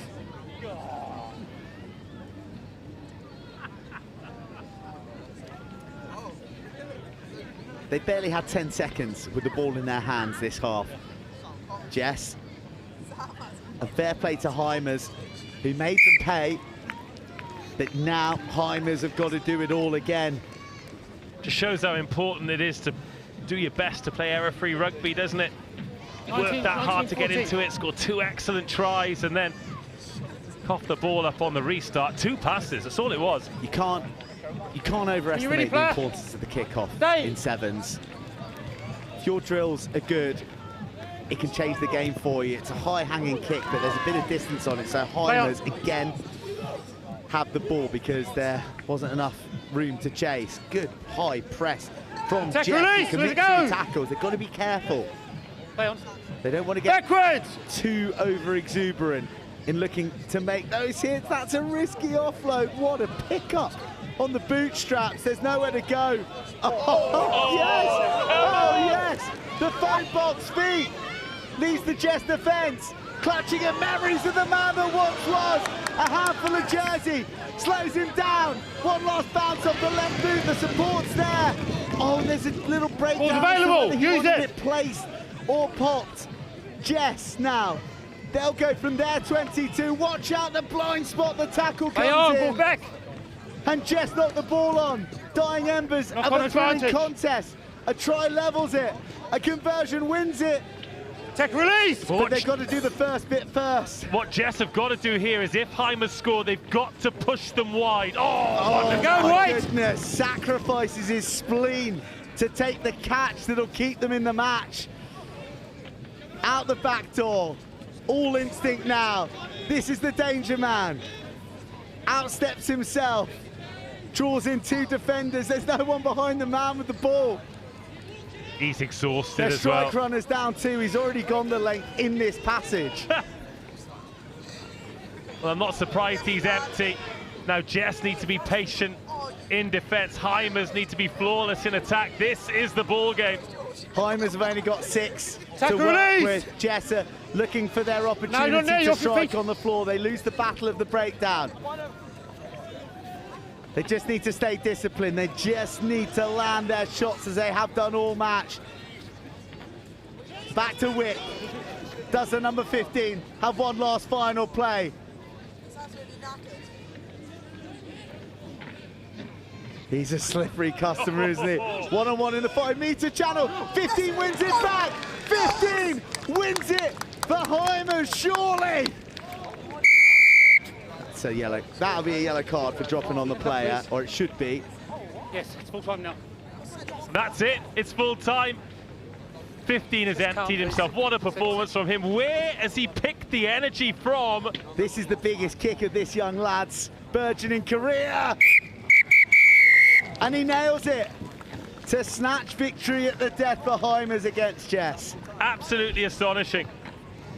How were Hymers even in the game after Jess were flawless in the first half? Some of the finest defence we've seen in this tournament. Physicality.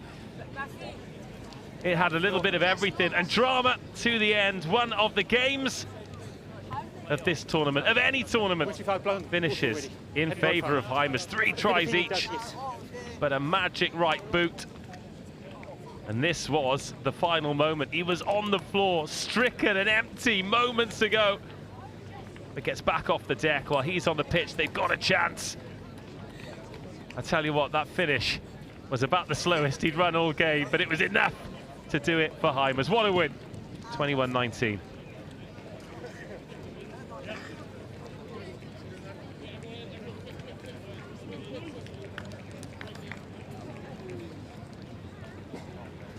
Good morning, this is just a further notification. The 11:20 fixture scheduled for pitch RE3 will not now take place, I'm afraid. Only one team available, that's the scheduled fixture on RE3 at 11:20. Clifton, Goya, I'm afraid your opposition is not available, so that will now be a walkover to Clifton, Goya. No match on pitch 3 at 11:20.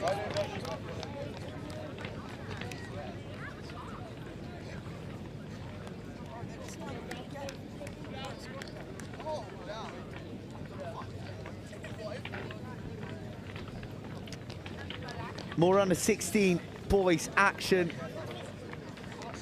here on RE1. Clifton College in the blue and white hoops are kicking off into Tonbridge territory in the red jerseys with the whites shoulders and white shorts, and that is an eminently contestable one, and it is one that is claimed by Dallin Dow Kernabayev.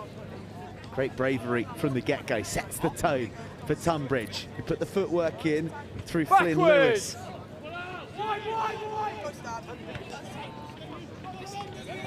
Here's the man who got it started with the brave take.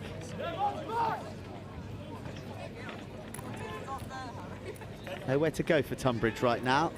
Everywhere they look are blue and white defenders. Nice footwork. Oh, emptied on the 22. Backwards! Max Stuttard is going to feel that one tomorrow. Good strength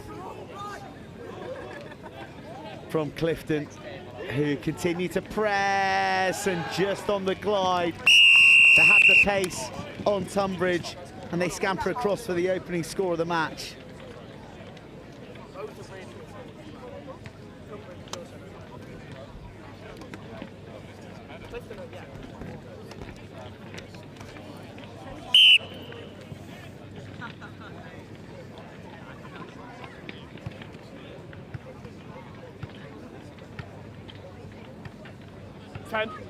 Ten, watch the ball.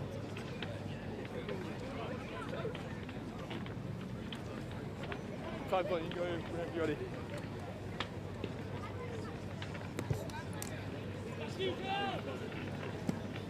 Backwards! Tonbridge successfully claim the kick-off once again, ball travelling backwards. Yeah, very good. But Clifton are back on the ball with one of their big men in the middle. Switch, draws play back to the left, then the miss. Oh, the stop, the start, the so long. Wow, beautiful footwork and a great burst off the balls of the feet. Clifton have two already. One step into the dotted line. One step in to the dotted line.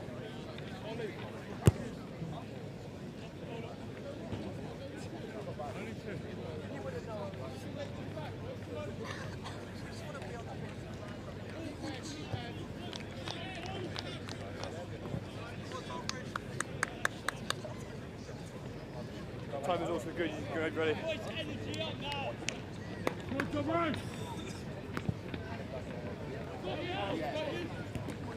Forward!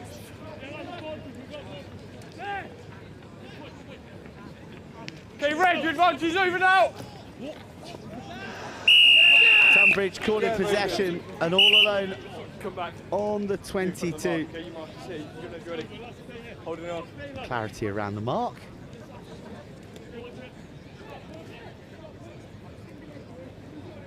Oh, they're really strong, aren't they? Tackle advantage. Caught high, Tackle advantage being played, and they might just use every Blue, single drop of advantage that over now. advantage, Clifton. It's a wonderful offload, the support aplenty, and out wide again, Clifton running right in these opening minutes here on RE1.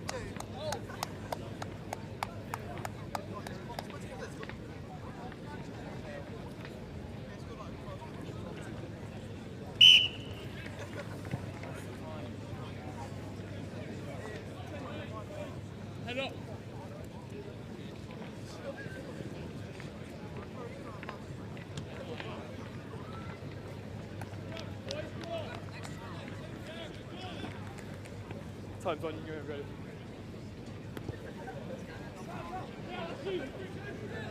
Backwards! Another good compete. Tonbridge claim it, bouncing off the chin of Ollie Richards.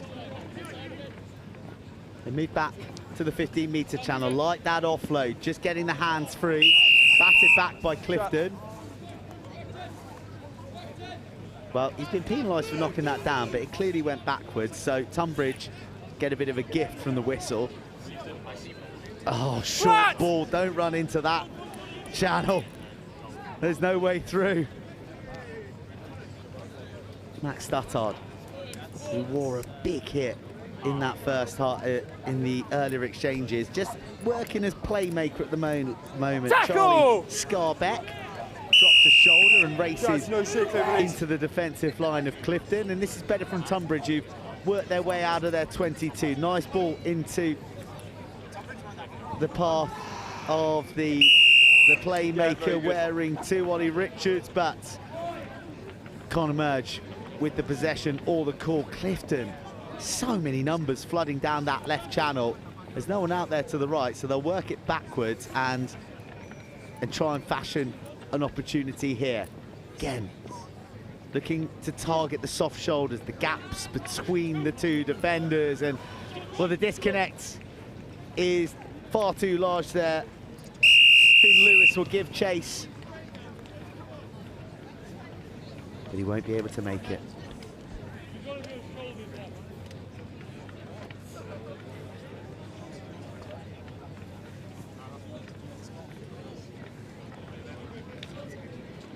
Dotted line for your kick, okay? Dotted line.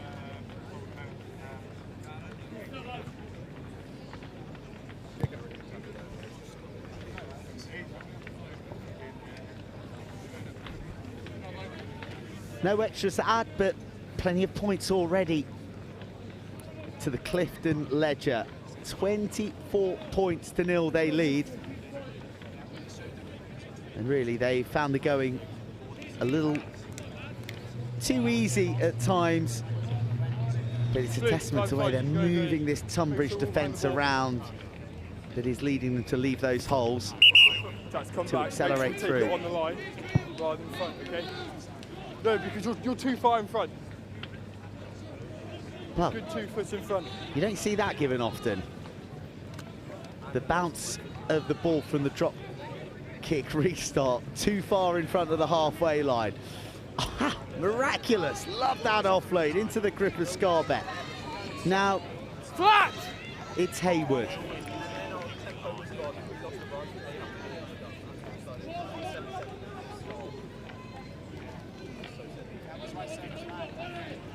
Bit of traffic direction being given there by Stuttard as Richards was looking for the best option.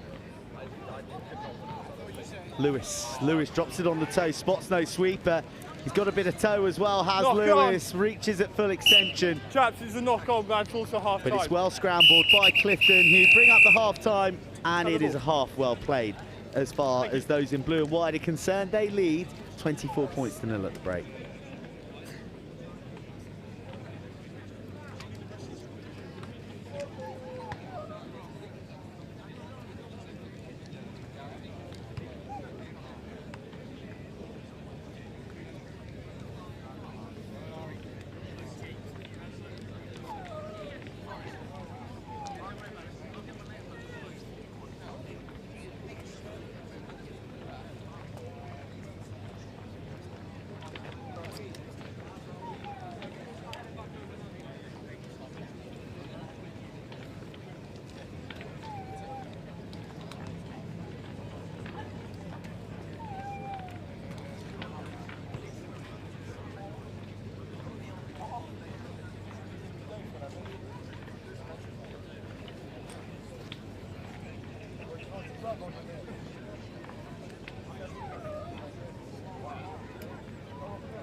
Good morning. The 11:40 round of fixtures as follows. 2 matches in the Colts tournament on pitch 1, Langley School versus Durham Cathedral School, and on RE2, Exeter School versus Devonport High School for boys. And then moving into the boys under 14s tournament on pitch 3, Millfield School versus Jess. On RE4, George Watson's College versus Brintake School. On RE5, Glantaf versus Brighton College. On RE6, Ratcliffe College versus Greycourt School. On RE7, Tonbridge with it all to do in this second half. Trailing Clifton, 24 points to 0. They've been pretty ruthless. Have the boys in blue and white, and Tonbridge really have been starved of time in the Clifton half, but they'll get an opportunity from the kickoff. That's a good chase and hit that sticks to him. Kernambeyev. Now Kernambeyev.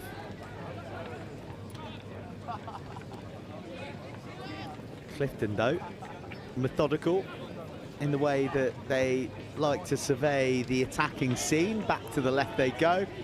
And it's just wonderful sevens. The support had been a bit more timely. He could have got that away a little wider, but instead offload inside, and Clifton put the footwork in. Leave Tonbridge doing a bit of slip catching practice on the dive, but only catching air. Oh, jink of the shoulder, does him with the eyes, finds a big fella out wide who skates in. That's 3 defenders taken out of the way for Tonbridge, so there'll be a man over now here for Clifton, who just lift it into the vacant hole. The pace will do the rest. Clifton score early in the second, just as they did in the first half.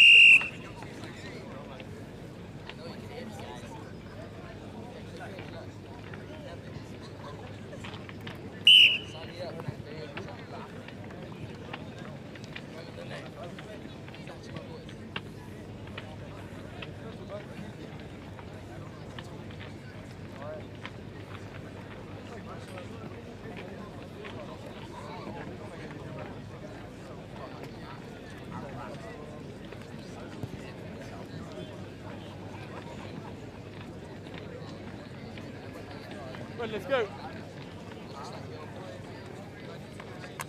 Okay, Blue, your time's on, you can go ahead, ready. Make sure everyone's behind the ball.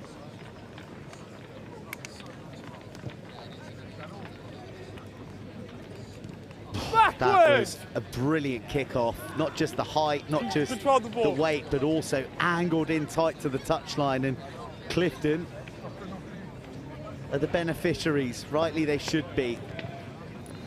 Just that kick through. It's a forest of shins, but such is the way. The bounce of the ball going the way of the Bristolians. Didn't touch. First handling error, pretty much that I can remember of the half for Clifton. It's been, sorry, the game, it's been a perfect 9.5 minutes or so. And they're scrabbling hard. Hardly any breakdowns they've been involved in. They've just allowed their offloading, allowed their footwork to do the talking. This time they are forced to lock horns. Ball is out, good spoiling. Knock on, play advantage. From Tonbridge, they force the knock on. And that's maybe why Clifton have been avoiding the close clinches. That could be one for teams that are going to play them further into the tournament. Should watch out for. Do they have the physicality to mix it at the breakdown? But they've got the physicality on that shot. Lewis gets the ball away bravely. Just a little lay on the ball, lifted into the gap. And David Olinvali is going to race away. Tenacious breakdown work from Tonbridge. And in transition, they managed to pick Clifton off there, and very nicely done so.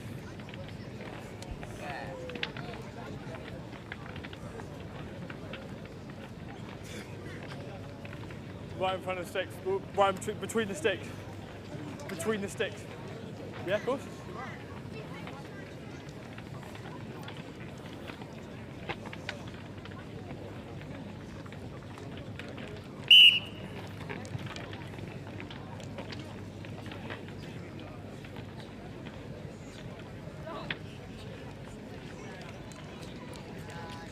Red, your time's on, you're going ready. Make sure we're behind the kicker.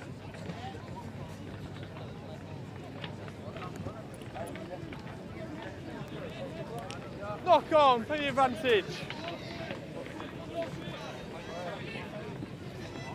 Okay, Red, your advantage is over now.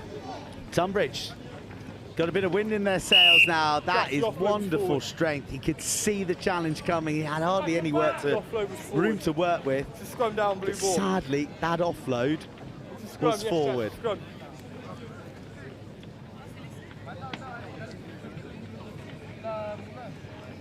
Guys, both teams, your mark is here. Let's go.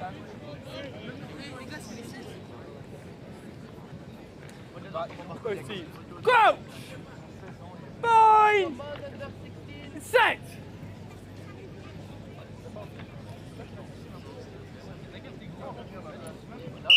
Chances to knock on from Blue to pick up the back of the scrum. It's a knock on. There's a bit of heart being shown here by Tonbridge. Let's go, your mark is slightly inward.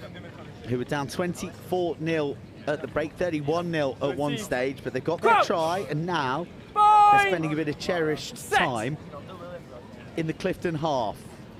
Strength at the scrum, matching their work at the breakdown. Tackle's not rolling away. And the penalty comes to them, no roll away from the tackle. So this is going to be a good defensive workout for Clifton here as Tonbridge look to make it a double. Fist into the hole, pop off the floor, another offload. Now Tonbridge are beginning to play. Advantage, high tackle. High tackle being drawn. It's high tackle. Marked here, high tackle. And the tap and the go. Tonbridge aren't hanging around. Play the ball, you had to play it off the foot, you can't just play it out of the hand. Well, I think he tapped it with his left foot, didn't he? But we get dragged back. Lovely dummy. Oh, a slip the other way. That is a huge hit. Ah, that's brilliant from Tonbridge. They saved their best till last in this contest. They're up against it, against a talented Clifton outfit. But they've rallied late in the game. And they might just get the opportunity to add a third. It's got the direction and it's just got enough juice by a small squeeze.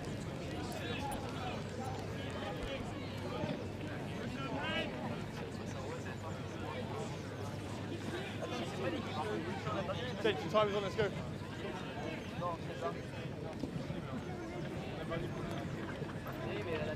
Backwards! Tonbridge back on the ball. It's Clifton who are chasing shadows now. That's interesting. Oh, but the touchline wins the race. And I think that so too Chance, that is also full time. has the clock. Well, an entertaining contest, one that Clifton were mightily impressive for around about 9 minutes. A fingerprint couldn't be laid upon them, but Tonbridge showed great spirit and showed a bit of class there at the end to get a couple of late scores. But it's Clifton who are victorious, 31 points to 14. Thank you. Well, thank you. Well, thank you. Well, thank you.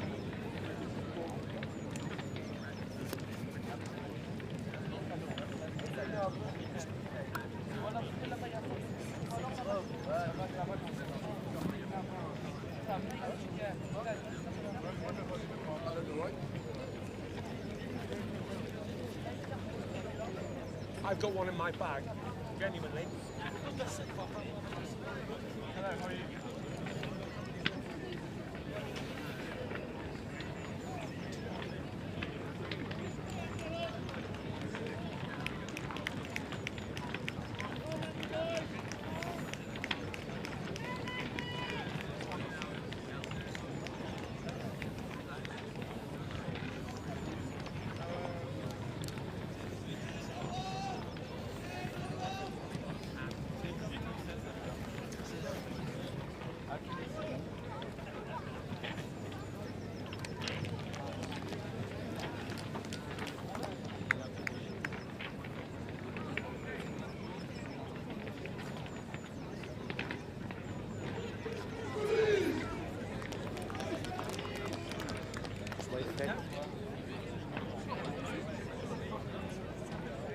One, two, three, four, five, six, seven. Langley boys are about to kick off to Durham Cathedral Schools Foundation in the under-16 boys competition. Oh, it was almost the fastest try of the week. Knock on by Langley. It hung tantalisingly in the leaden skies of West London, but Langley not quite able to gather it in what I'm predicting to be a slightly troublesome kick clash throughout this match. Fight. For set me and our camera crew as well. No shirt numbers for Langley, and Durham looking pretty tricky to read as well. But that is a run that says read it and wait. Wow, great pace on demonstration from the Newcastle Falcons under-16 Dan Cusa. A show and go no roll, from thank Lewis you, Macari. More strong play from Durham, but Langley are making their hits, aren't they? They're hungry for contact. It's a nice breakdown picture, but tackle goes off his feet, and there was a high tackle as well. Got Tapped and gone by Toby Huntley. He gets the tempo going. Love that. Advantage over. Tom Brady out in the midfield for Durham. And now they hit the Jets. Now they pour through a golf. Oh, to try and glide through. Knocked down by Langley. They're lucky that went backwards, because otherwise they would have been seeing yellow. But those are the risks you take for the big games to win, just like when you're on RE1. High tackle, you're up around his collar. Another high tackle coming in, both these sides guilty of it.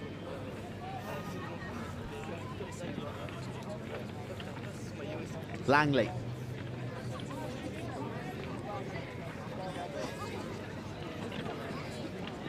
Targeting the 5 metre channel. They've got some real ballast out there.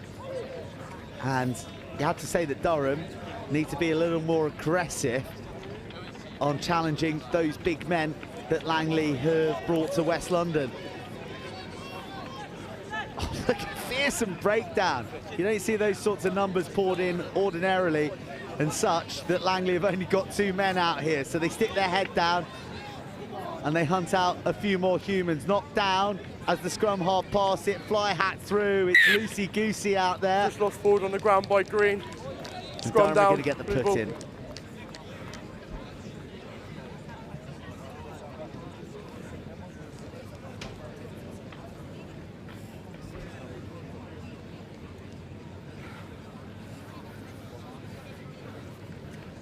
Crouch. Bind. Set. Ball, ball.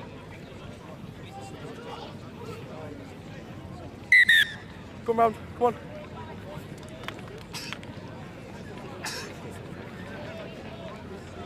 Let's go. Crouch. Bind. Set. Real ferocious contest between the forwards. Scrum is mangled. Somehow Durham emerged with the ball on their side. No points thus far in the contest, and there won't be any from that play either.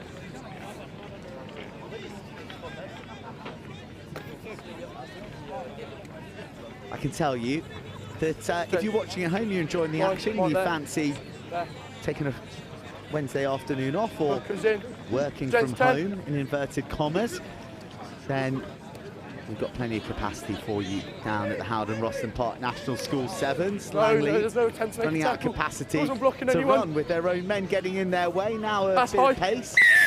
And another high tackle. It's seatbelt city at the moment for both Durham and Langley, but it might just be Langley who breaks the tackle. That's fine. Backwards. They lose out in the grapple, but the ball kindly bounces back in their favour. Not held, not held!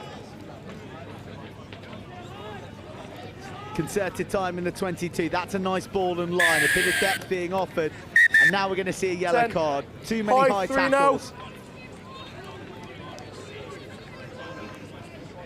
And Durham have 6. And Durham have to commit to 3 to bring the big runner of Langley down. Langley travel from the base. And a picture painted at the breakdown that was difficult to argue. Penalty, tap and go. Durham, remember, a man down, now out to the edge. Tom Reed receives a forward pass, and well, this first half is cursed. No one wants to score. Scrum just here, gents. And just as I say, we got the rugby going on all day. It's going up till around about 5 o'clock, 5:20 today. You look around, there's plenty of entertainment for you, the kids, whoever you want to bring down, the grandparents, the dog. Fine. Set. Delicious food and full-blooded action out here on RE1 and RE2. So don't hesitate in coming down to support this under-16 and under-14 boys competition. This, the first of 2 days for the under-16s. It's a high-caliber crowd in action, and Langley and Durham are looking to be part of that day 2 party. And at long last, Langley will scamper free of the desperate arms of Durham, who've been playing with one less since the yellow card. And it's the first points of the match to Langley boys. Gents, your yellow's back on.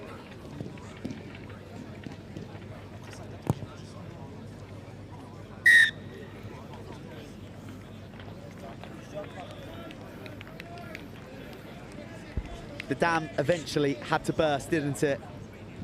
Love that footwork. Green kick off. And then simple hands, using the room out wide. Langley eventually getting to grips with the fact that it is sometimes just a numbers game. If they've got 6 and you've got 7, when you're ready, you let the hands do the work. And Durham still, well, no, they've been restored to their full complement. Oh, that is fabulous feet. And a low slunk style of running that oozes balance. Pure power now for the pace. The offload comes. That is a wondrous try. Carved out by their number 12. It's finished by Lewis Macari. But all the kudos goes to the number 12, Dan Lusap, I think. Forgive me if I haven't quite got the handwriting read clearly there. And the try scorer maximises his own effort, and we go into the half-time justly with the teams level at 7 points apiece.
Right, we're 7-all here at the Rosslyn Park National School Sevens. It's the under-16 boys cup competition. This is a day for the lads today, with only under-14s and under-16 boys competition in action, but we then revert back to the girls and the boys for the final 2 days, Thursday and Friday under-18s cup. There's the ace competition for the girls.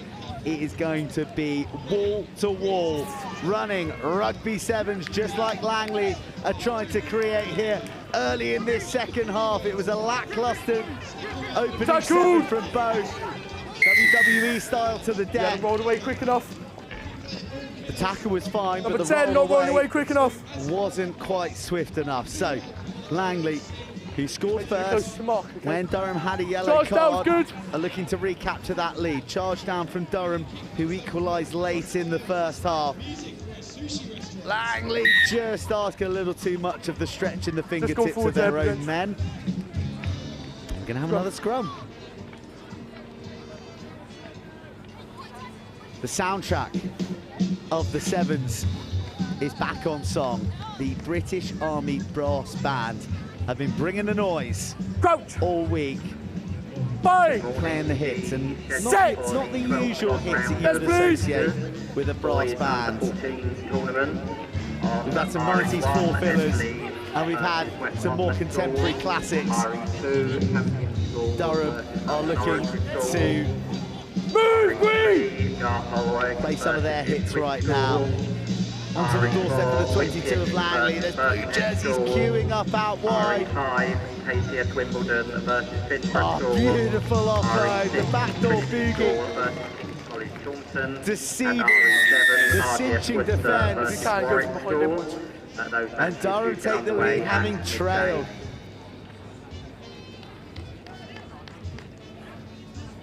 What are you saying? You're going to come up?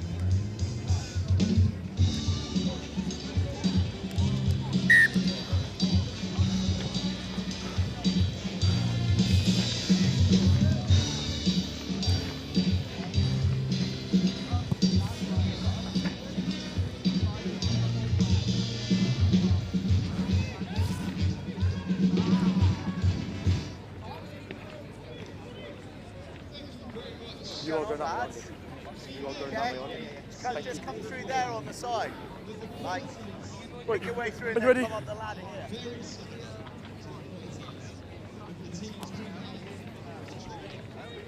Cross the 10, 5, play on! Crosses the 10, Durham retrieve it.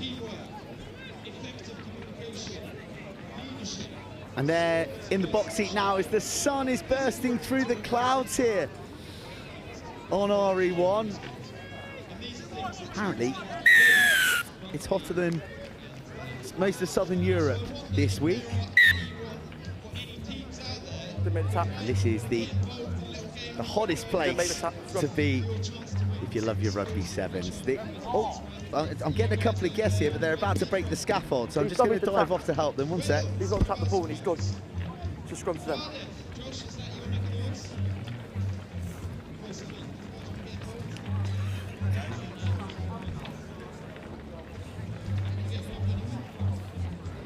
Crouch. Bind. Set. Durham have possession here and they're looking for a score that might put a bit of daylight and a bit of unassailable daylight between them and Langley School.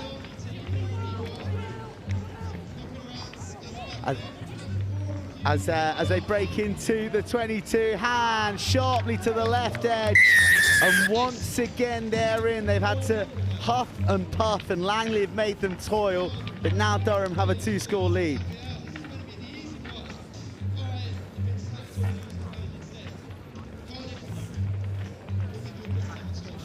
I've got 4:15 paid. Yeah, just under.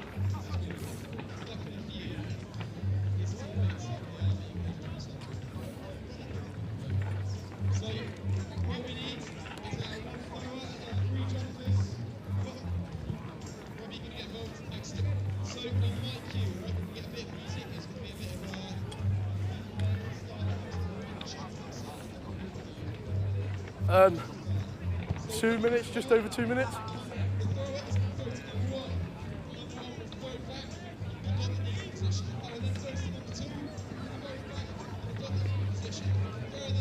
Right, when you're ready.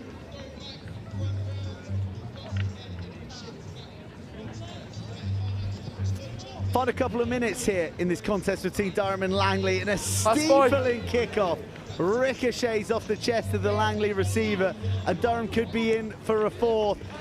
They ship it to the edge, but they can't quite escape the clutches of the desperate defence of the Langley lads. Tackle, release! Fighting to the end. They know if they can turn one over, if they can go the length, then it is game on. Durham conversely know that they can put the game beyond any doubt. A bit of arresting footwork will do very nicely indeed. Underneath the uprights, game over. Durham take the win.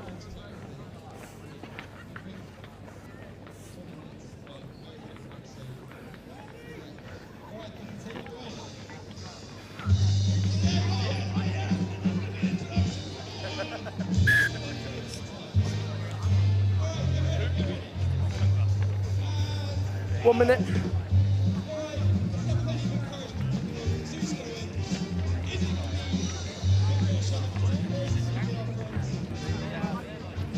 Whoa.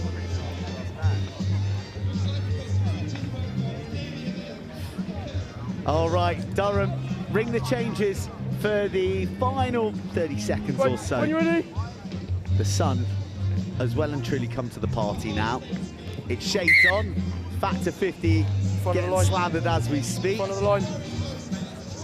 And a last chance for Langley to show us what they're made of in attack. Taking it to the line, inviting other runners on the shoulder. Bursts out of the Forwards breakdown. off your player into a player in front, okay? When you've gone for it, it's gone forwards. Scrum. We'll get one more scrum. The under-16 boys competition, it's across 2 days today. It's going to be pretty relentless here on pitch number 1. Clock is red on my clock, okay? And then we are going to be looking at the under-14s for a little stretch. Fine. We're just going to have a few guest appearances. Finbra School are playing Ascol Glo Glantaf, which my fellow co-commentator Dave Rogers will be able to pronounce a lot better than me. But it's all about the 16s. We're going to get a real shape of the competition here today. See a lot of teams in action and a lot of good try scorers. We've seen a few on show here today. And Langley, while the game is gone, There is points difference to consider. We saw a number of pools determined by points difference in the under-18s Vars. So this is just go forwards there, the St Jed. Jude competition, the patron saint of lost causes, where you must always believe. But one last forward pass deprives Langley of a chance to get one last score, and Durham Cathedral Schools Foundation emerged with the W here on RE1.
All right, guys, welcome back to pitch RE1, where we have got the clash of Embley in green and West Monmouth School in the old-fashioned blue and black hoops in the boys under-16 competition. And we've got a couple of celebrities up on the gantry. We've got two Harlequins and a former England Sevens player, no less. We've got Will Trenham here, and we've also got a silky playmaker in the shape of Connor Slevin, both who wear quarters for a living and both who represented their respective schools here not that many moons ago, lads. Yeah, about 5 years ago. I mean, does this work? Touch. Your ball. There's your mark, Yeah, Blue. try that again. Your mic's now working. We'll Will. share this mic, brilliant. Yeah, it was about what, 5 or 6 years ago? I think did three years in a row here. It was put out some pretty good teams, and Did you win it, Will? we didn't win it. We got to the finals, never won it. Lost to a very good Sedbergh team. Like Cam Redpath, Josh Hodger in it, and then it just like run rampant. But then we had Oscar Beard and like Hugh Tizard, like that. Advantage. And Jamie Barden, who has captained England GB. Advantage over. That is an all-star cast for a final. Like, we talk about the famous players who emerge from the Sevens as West Monmouth get across the line here, quite a lot. But to have that many players in the final who are now like that we see the whole time on TV is pretty cool. Yeah, I do remember it being. I just remember playing in that game and going, "This is nuts." And then the next year, it was like 3 of them went on to play like international sevens, and then obviously Cam went on to play for Scotland. And yeah, you just got international class in there, really. You played international sevens though. I think I commentated your debut in Singapore. Dubai. You did commentate. I split my head open, and yeah, I do remember that commentary. It was quite good. Yeah, it was a good debut. It was a hot day out, very hot. Keeps telling you about that one. Come on, let's go. Yeah, Keeps mentioning it. Yeah, keeps mentioning it. No, I mean, used to well, talk about you know, I think irrespective of the level that you play, Dubai Sevens is always a good option. I think, yeah, you can, from social to international, you're going to have a good time, and we've seen that Sevens is very much in the blood of those from Dubai. The girls and boys teams that they brought across are going very, very well in competition, as we see Ely look to build on the halfway line, putting it through the hands. That's a nice whipped ball into the path. Oh, what an offload. What an offload, tight to the touchline, and leave it green. Dumped across it at the same time. Pop off Everyone's the floor. onside. Let's reduce the number of rucks, and that is a bit more room. Oh, good muscular offload. defence, isn't it? Ely not shirking from the nitty gritty, and now the breakdown steal. Look at the identification and execution. Then the dish. It's a foot race to the paint, and Ely are going to respond.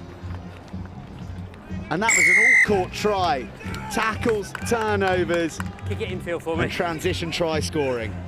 Lot to love about that, Connor, wasn't there? Oh yeah, great hands down to the edge and some pace on the boy. Some pace from the boy to finish that off. Good passing from the edge and a great finish.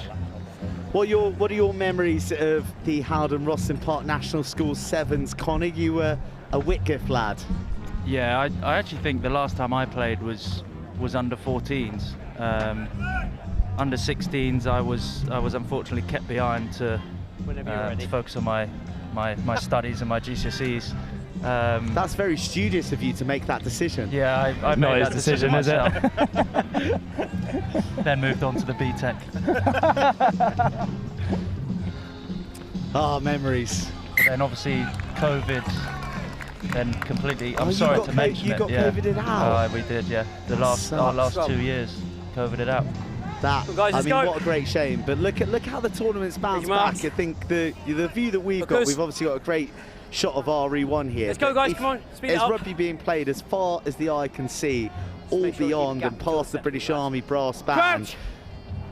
You guys are Five. here sort of drumming up a bit of Set. coaching business at the moment, because you guys are giving back to the youngsters and getting on the field with the whistle with them. And well, it's a hell you of a can't try. teach pace, can you, lads? Yeah, that's a hell of a try, to be fair. He's just got put on the burners, hasn't he?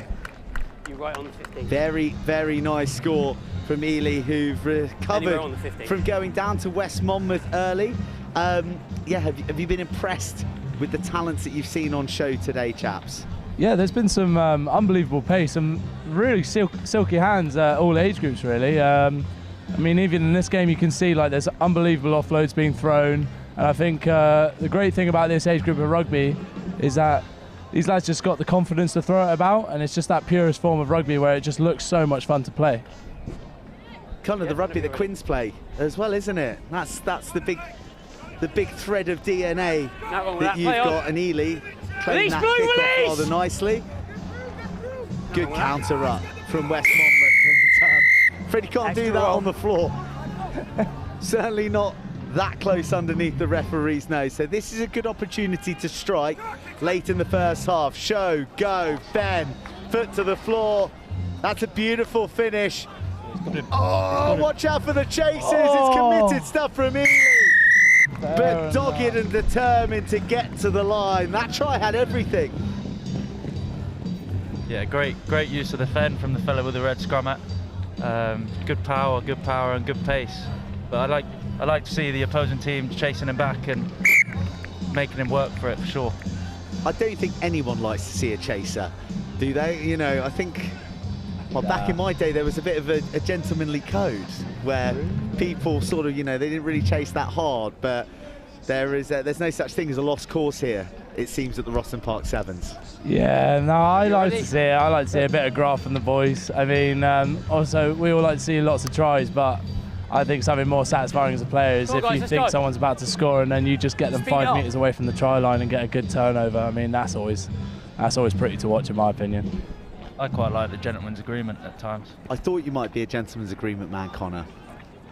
Especially in this sort of weather, you know, you got to be able to last 14 minutes, haven't You play for the cameras, mate. Fine, it's just a knock on. Well, you've got to play a lot of rugby as well. Those who won trophies in the Vars yesterday, the under-18s, they played in 10 games. Ultimately, 4 on the first, 6 on the second. Well, guys, let's go, quick reset. In terms of sort of exploration of your athleticism and endurance, it doesn't get much tougher. Yeah, no, that is one thing I do remember about this tournament. That and Surrey Sevens also is just not being able to walk the next day, really, as soon as you get, when you get home. And to be honest, I always think the 2 days are really tough because, like you said, you play 6 on the first day and then you have to get up the next day and you're just absolutely just like, yeah, you're running through broken legs, really. You're treading treacle half the time. A lot of it's mental when you get into the second half of the second day. It's all right, though, because you miss another day of school, don't you? Yeah, you don't have to go to assembly, do I? Yeah, that is always the carrot dangling, wasn't it? He's playing the 9. You get through to day 2. You don't have to hit Advantage the books for another over! 24 hours. But that wasn't a jump into the tackle, that was a gone hurdle forwards. over his own man, wasn't it? And it'll be the last action of the half, and it is a 2-point game with West Monmouth leading by a pair of points. Embley 12, Monmouth 14. I'm being asked to adjust the camera. Is that me? That is me, like this? Like this? There we go, there we go. We're in vision, lads. We're saying hello to the Howden Rosslyn Park National School Sevens Cosmos, and as you can see, we're enjoying the sun here as well. And lads, you guys are now playing for Harlequins. You're playing at the top of the tree of English rugby. I wonder, what did Sevens give you in terms of your skill set in taking through into 15s? I think for me it was just you're lonely all the time. You know, it focuses on your long passing, your footwork, which I was never really that good at, and then you're tackling in very exposed situations. So I think, yeah, those three definitely for me felt that Sevens added a lot to my game. That's the big thing for me that stands out, and Will, this would be more your realm, is the defence, how good the one-on-one tackling is here, and how what looks like a 20% chance of making a tackle seems to get made time and time again. Yeah, well, yeah, it's kind of going off on both sides of the ball, especially in defence. It's really a game of locking down your own skill sets, and it's the basics that you have to do really well. So it's not showing the defender too much of an inside shoulder or the outside, otherwise you'll get done on a step or you'll get done on pace. So it's really treading that fine line of being able to not give away too much to the attacker. But yeah, it's the basics, and in Sevens you do get those your skill set exposed quite a lot. So when you play it for a couple of years running, yeah, you definitely have to hone in those skills, and that's what takes it back into the 15s. It's just it does make it a lot easier because it's just a much tighter game in 15s, but Sevens really helps out those open play tackles. Right, should we talk a little bit about Harlequins, because I'm sure there's going to be a few fans tuning in. I know you guys are sort of playing your rugby elsewhere at the moment, Chinner and London Scottish, but that win for Quins at Saracens at the Tottenham Hotspur Stadium must be a good vibe in the club at the moment. Yeah, huge win on the weekend, really. I mean, yeah, you could have asked 95% of people that went to go watch, and I think a lot of them would have said that Saracens would have walked over it again like they did the year prior, because I remember being a part of that game, and that was a 55-7 loss. So it's really just to turn it around. It was a lot of an attitude thing, so it was a huge win for the lads on the weekend. Very noble of you to say that basically if you don't pick Will Trenham, then you don't lose 55-7. Basically, yeah. Good bit of honesty, that, isn't it? Yeah, I mean, Yeah, really refreshing honesty. They're all thinking Green, of it. take the line. You've heard Bordeaux away, that's all I got. Pretty remarkable victory, back to back as well. I think I don't know. Yes. I should really know because I'm in the meet. But I don't know. It's the first time in 20 years or something that Quins had won away or something like that. Last time I think was 2012, Wembley. Yeah, 20 years. We'll call it 20. We'll call it 20. We'll call it Sounds 20. more impressive. Here goes Ely, who are looking to make their way to 20 points. Come on, lad. They've got 8 to go, but another 7 right here might just do the job. Wonderful tracking back, and then staying on his feet, just jockeying. But the stop, start, and the footwork, too good. And Ely right back into it. This is a bit of a ding-dong, isn't it? Yeah, it's a hell of a back and forth game, this, isn't it? Oh, the Howden Lion is loving it. I was wondering where Dave Rogers was. Been upgraded to a mascot. You know, Davey's got to make his money somehow.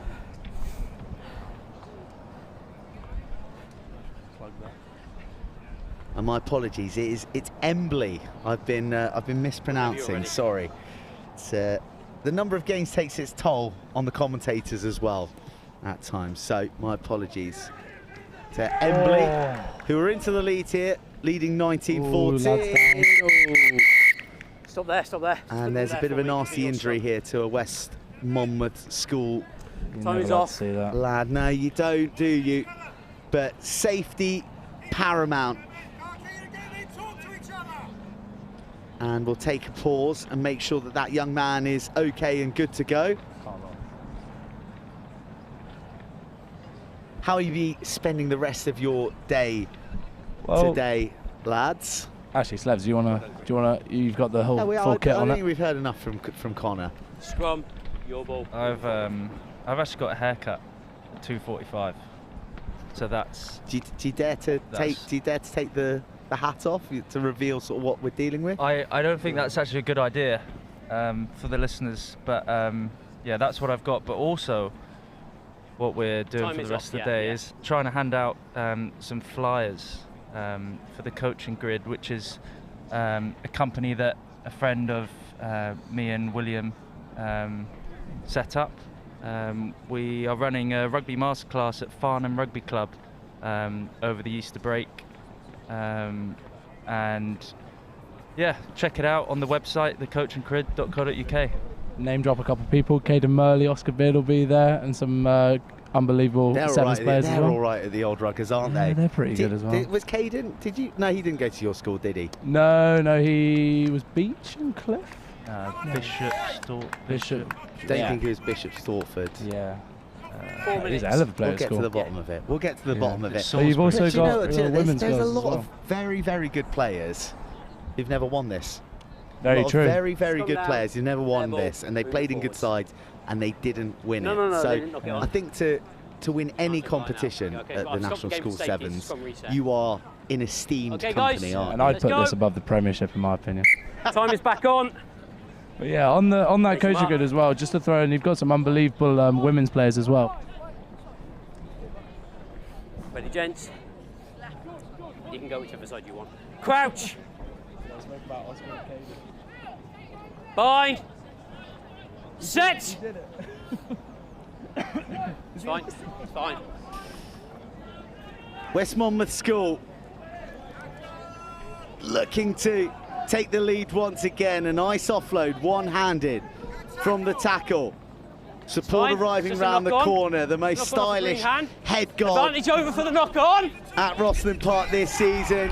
One away, Swings the green! ball to the left where there is muscular defence from Embley, Oh, rocking. who sent a bit Still of blood. Oh, And they go steaming in for the Play. counter-up. But now they've over-resourced it. They're short of numbers. Oh! Snake hips. Leaves Embley defenders to dead. One Play on, pass. go It finds forward. green Oh. hands. There's No, no he's not. It's offside open line, play. so it's playing on Embley. Open up the rib Nothing cage coming for a back, you go tickle. forward pass. And Forward pass. it's adjudged to have been a forward pass. So Embley 3 survived minutes. by the skin of their teeth. That's fantastic bit of play, that. Oh, God, for the boys.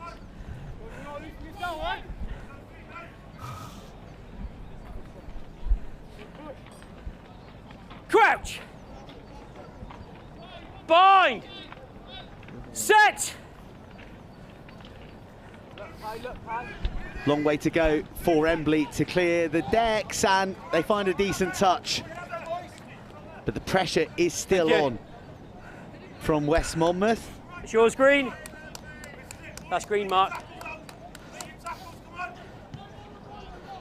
Embley going down Keep dressing.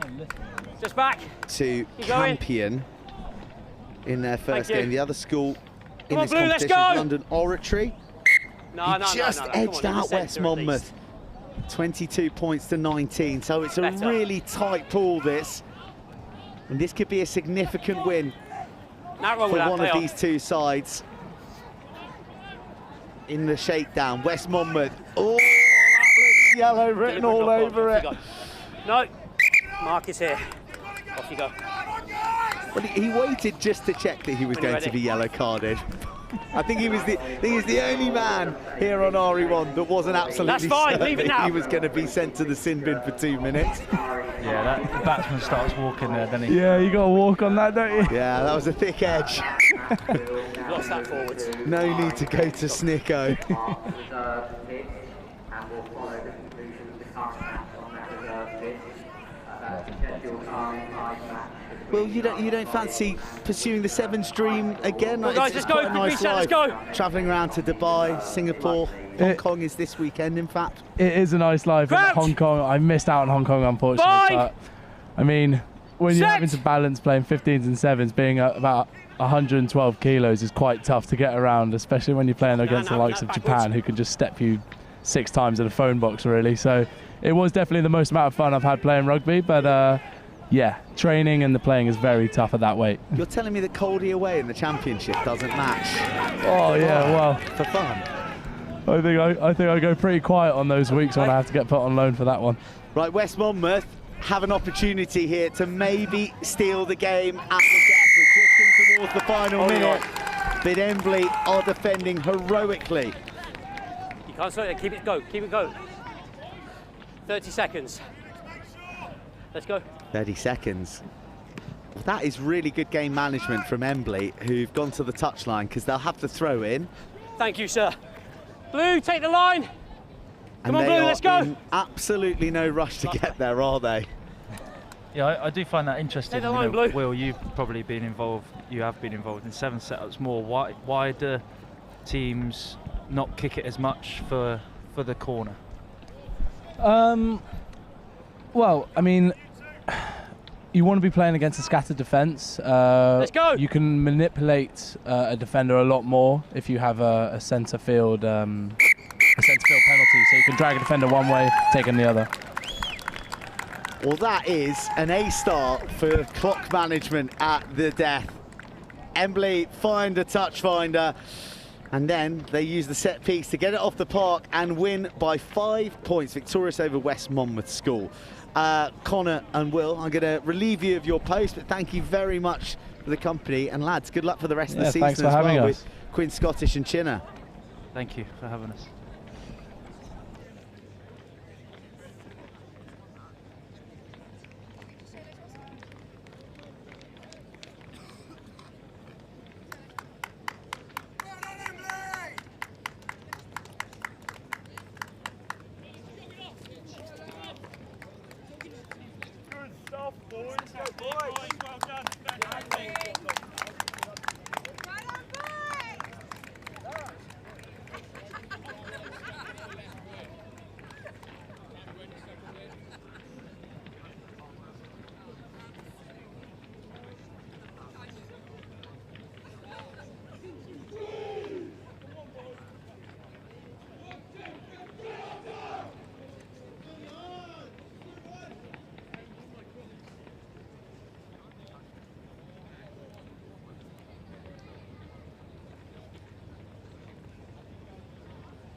Right, more action here on RE1 in the under-16 competition. Dunnottar School against Kings Ely. Dunnottar, who coached by Andy Tubb and Barney Davies, and that is a bit of fleeter foot, far out wide, sizzling pace, but great cover defence. Look at the commitment to deny the try, something that looks certain for a moment there. Kings Ely with real gas out there on the edge, and real presence too in the contact. Rips his legs from the Lassoud effort. And Kings Ely are in for the first try of the match.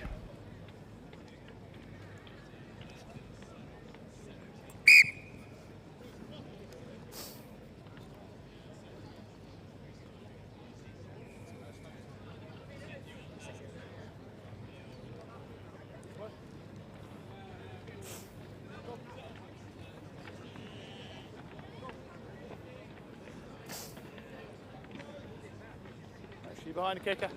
Good afternoon. If there is a Mr. Matthew Robinson on site here at RE, that's Matthew Robinson. Please could you make your way to the RE control cabin at pit 2. That's a Mr. Matthew Robinson. Thank you. Dunatar. Oh, beautiful feet. Just beginning to pop the ball around nicely. And, the delayed ball just lifted into space. A 2-on-1 in the backfield. What does he do? He tucks it under the arm. He backs his gas. And Joe Jackson, in a flash, races to underneath the uprights. There's a question mark over the grounding. What on earth happened there? What was he thinking? Kings Ely, that's gone forward. Knock on, No but we've try. got to take Play a on. look at the Absolutely. calamity on the try line there. He did all the hard work. Scrum. Oh my goodness. He tried to style it out by jogging away nonchalantly, but eagle-eyed from the referee. That would have been an easy one to take your eye off. Oh. Crouch! Joe Jackson, he is going to be hung, drawn and quartered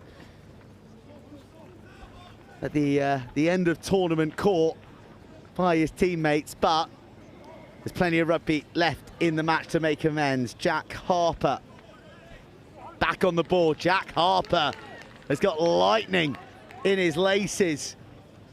Top point scorer as an under 15. Good this time. And he's getting points on the board here on RE1, the showcase pitch at Howden Rosslyn Park National School Sevens.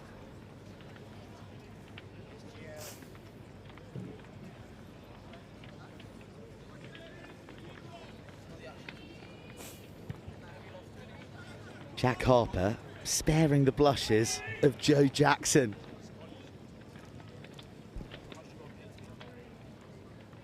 Kings Ely going down to Felsted, 26-14 in their first game. Dunatar coming unstuck against Canford, 14-33. So must win for both of these. And touchdown from the kickoff. Just slight lack of energy in both sides at the moment. Down there on the end of that line.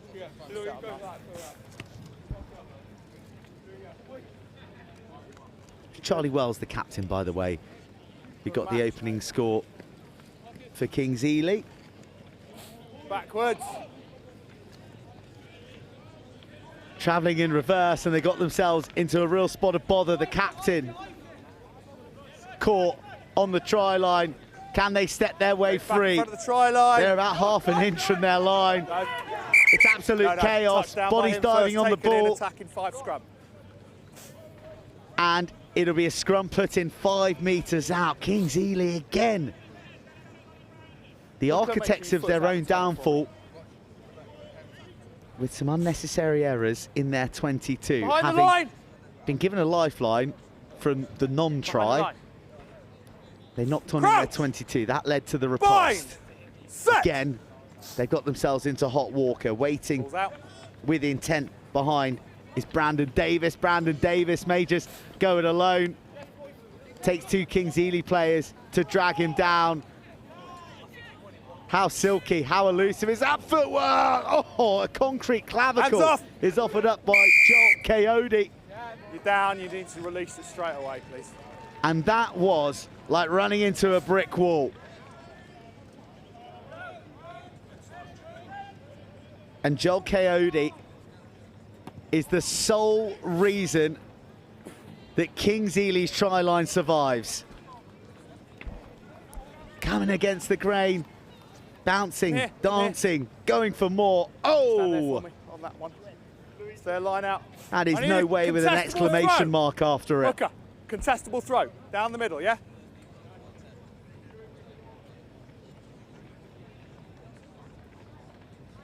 Kings Ely off the top. Backwards, backwards. Good option to not put a hand out. Charlie Wells collects.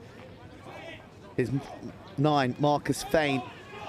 He's in the Saints Academy, wraps round, and well, It's the Coyote show from try line to try line. His bone-crunching tackle forced the penalty to relieve the pressure. And now he's crossing the opposition try line without a fingerprint on him.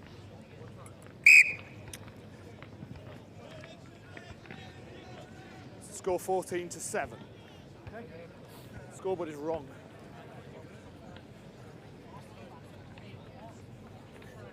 See you later. Last play, gents.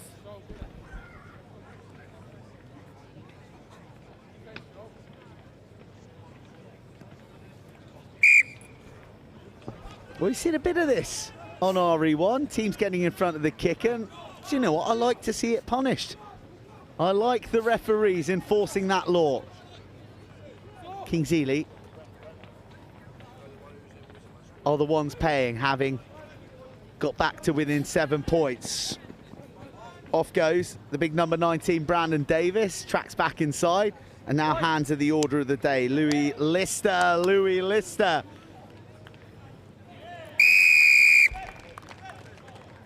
Big impact player for Dunatar. Yeah, half time now. And he makes a dent You've still got the 30 seconds to do it, so don't take too in long. the scoreboard here.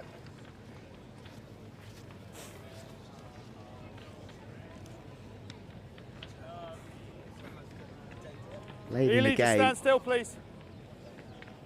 chance to level the match heading into half time. No. Set to the Half-time. right, half time, game on a knife edge, real good one here at the moment on RE1.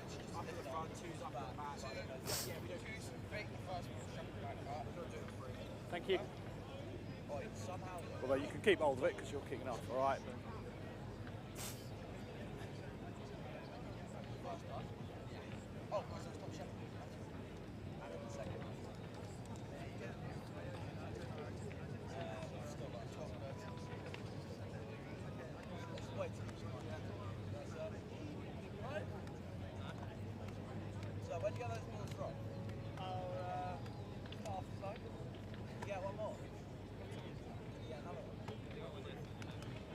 Good afternoon from Control, the 12:40 round of fixtures in the Colts competition. RE1 Blundell School versus John Fisher School.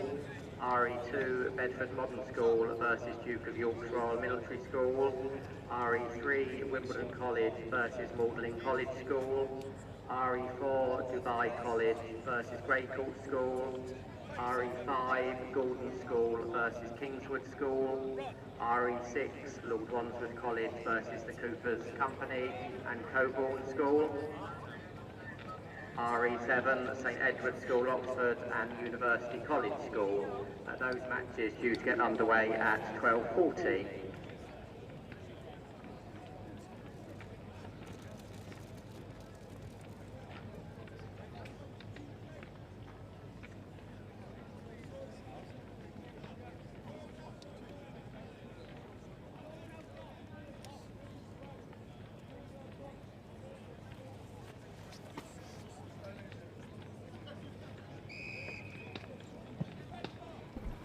Right, we're back on with Kings Ely leading 14 points to 12.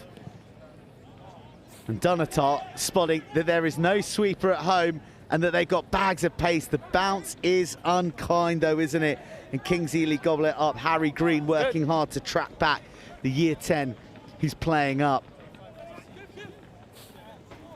Now the captain, Charlie Wells. All the good stuff going through the big man in the middle. That's why he's on the books at Saints. And wow, Joel Coyote, you don't want to give this kid an inch, because he'll bag a brace. Another burst from the rangy runner on the right, and he makes the international signal to say, "Sir, I'm goosed."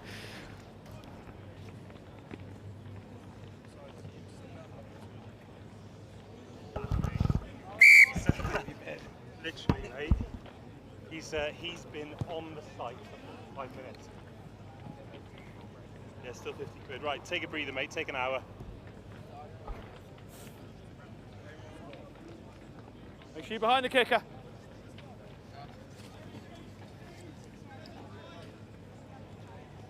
Play.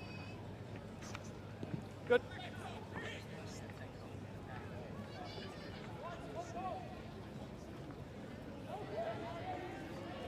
Dunatar. Oh, bursting up the left-hand side, but Kings Ely. Yeah, we're going in touch there. Okay. Well ahead in this game, snaffling that loose ball. Decent game this, 12-21, still plenty of meat on the bone.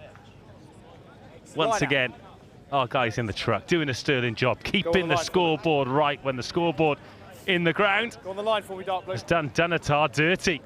Contestable. Who else is in here?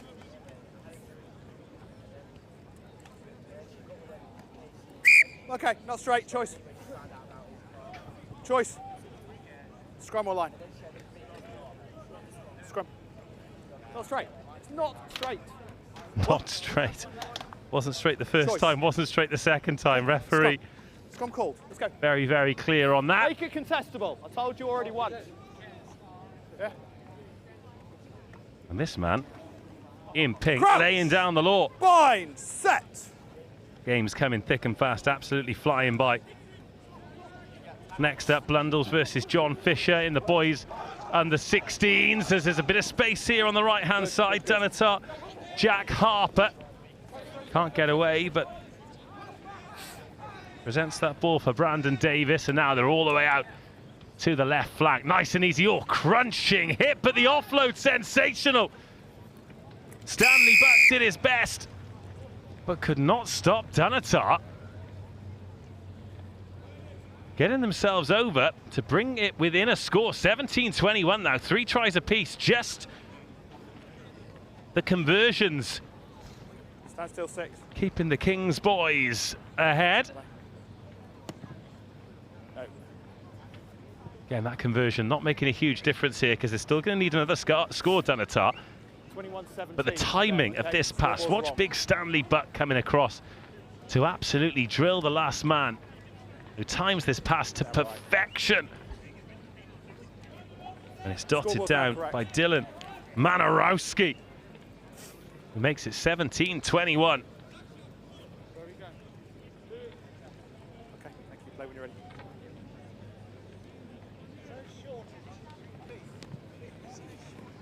Deep with the restart. Now Kings Ely, another score here. Not sure it would put it to bed, but it would certainly give him a bit of space. Good tackle to stifle the progress of Marcus Fain. There's Buck in at scrum half and taken on there by Shaksem Shrestha. Oh, a little shimmy and strong enough to burst out of the tackle is Charlie Wells. Second touch in this phase for Marcus Fain, and now Alex Church gallops into space, gets beyond this opposite number, Jack Harper, and increases the lead beyond a converted try. Oh, Kings Ely, patience, perseverance, and points.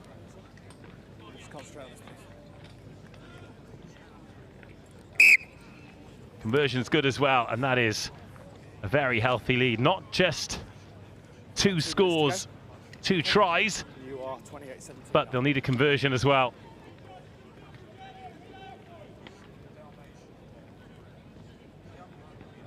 So following this, we are sticking with the boys under 16s Colts. Blundell School versus John Fisher. Then Kenyan Association of International Schools, aka CASE, against Westonbirt School, as that is a beautifully snaffled restart. Touch there. Referee has seen a foot on the paint. Come here, just stand on there for me, Blue. Blue, stand on there for me. Okay, make sure it's contestable. Who's in the hooker channel? Right. Let's take the throw again. There's no hooker and it's not, right?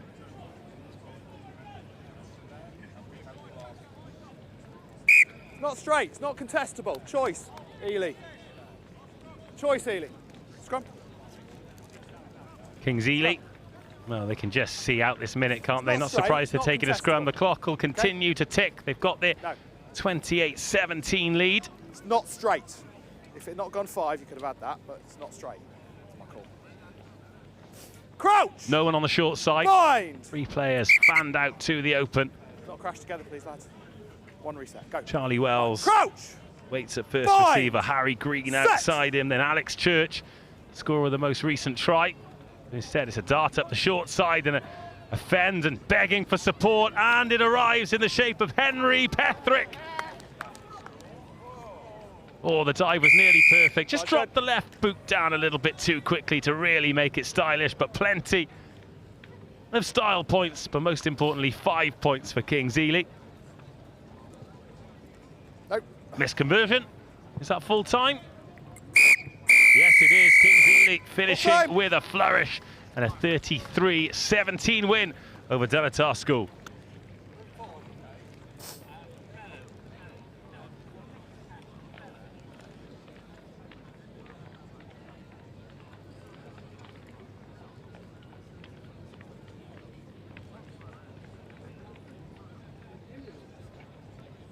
Right, well, we're joined pitchside by former England captain Dylan Hartley. Dylan, first of all, just talk to me about about being here and how that is. It's good. I mean, I'm actually very happy to be here. Weather's good. I came a few years ago and it was miserable. And I think when you're playing sevens, a good track, good surface is integral to skill and speed and whatnot. So I think with the weather on our side, we're seeing some really good rugby today. So do you know what?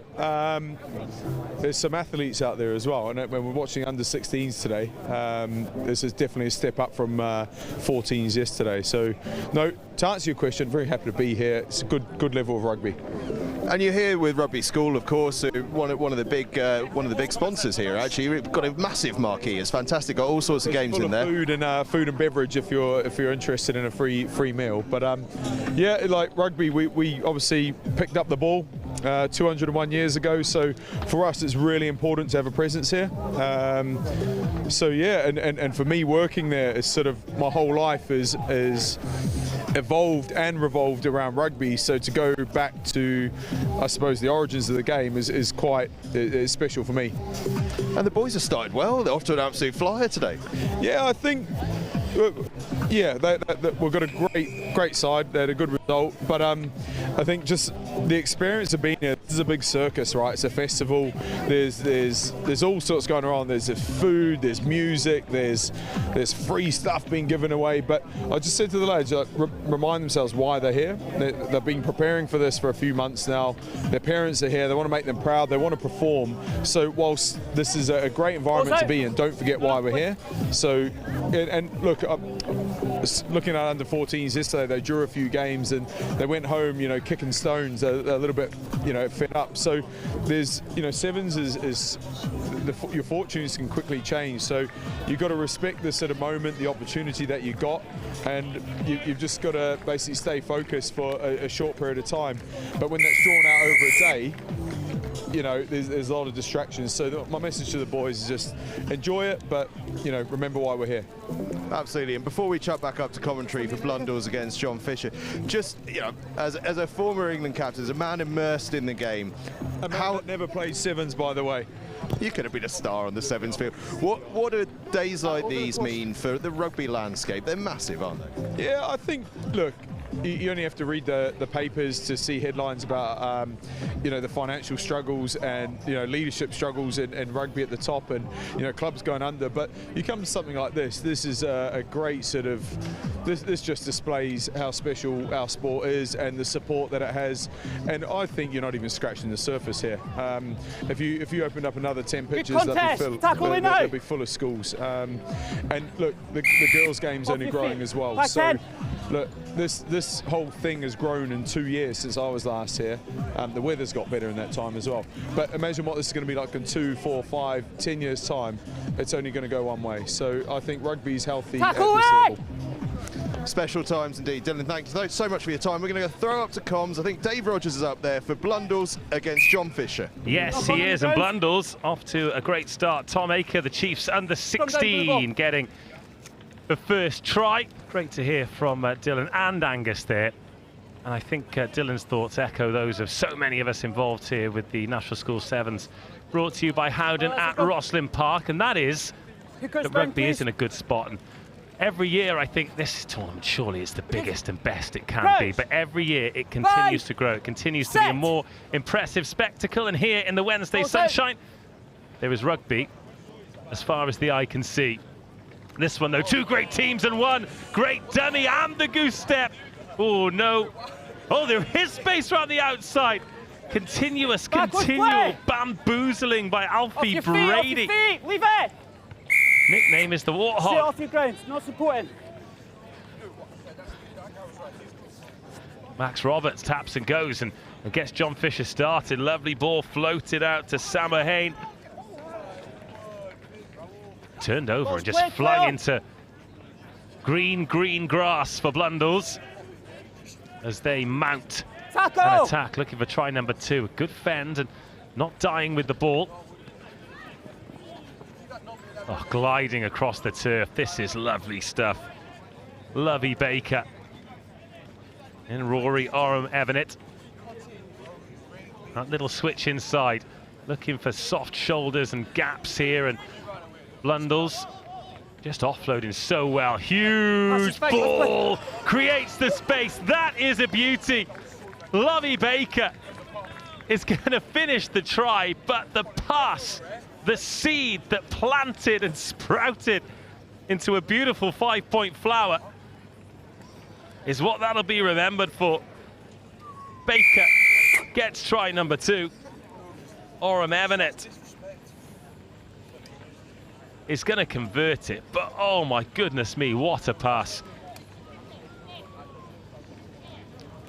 A floating tempter where John Fisher will have had a little bit of hope. Can we get it? Can we make a tackle?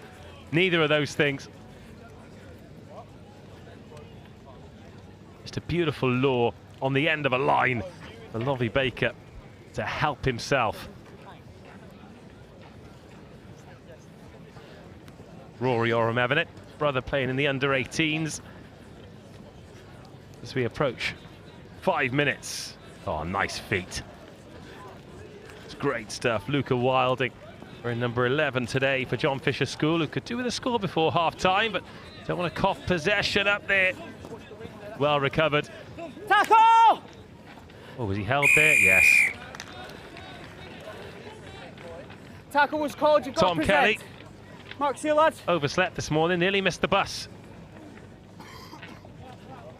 And they'd never, ever have let him forget that had he done that. Decent tackle, Matthew Gregorio Caliste. Now Tom Aker, scorer of the first try, is going to be the scorer of the third. Pump action, left arm, sends John Fisher defenders flailing. And the Exeter Chiefs under-16 gets his second score.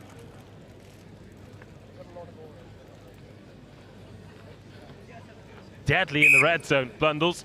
A minute 20 of this first half to go too. If I shout tackle, okay, just need to present the ball, okay? Once you get it out to the edge there, No, you were on the ground and he was on the ground. try is far from a given. No problem, thank you. Alfie Brady was the last defender, but Tom Aker, woof. Very, very strong in that close contact area. Jacob Oram-Evanet. Oscar Edwards underneath it, bats it back, it's back with Blundell's. Freddie Raymond, we're in 13. Rory Oram-Evanet, this checks back in. Looking for a bounce, getting a bounce! Rory Oram-Evanet, a try all of his own making. Well, having the vision is one thing, being able to execute it is another. Saw that John Fisher didn't have a sweeper at home. Well, it's not rolling the dice if you know what number it's going to come up, is it? Rory Oram-Evanet stops, has a little look, uses his peripherals and gets the bounce, but sometimes you get the luck you deserve. Now John Fisher, 4 scores down. Not played badly, just been starved of the ball thanks to the excellent work of this Blundell's team. Backwards play! Oh, it's backwards. John Fisher have got the bounce now. Blundell's give chase. Lovely offload, great timing of the pass, and John Fisher will be rewarded.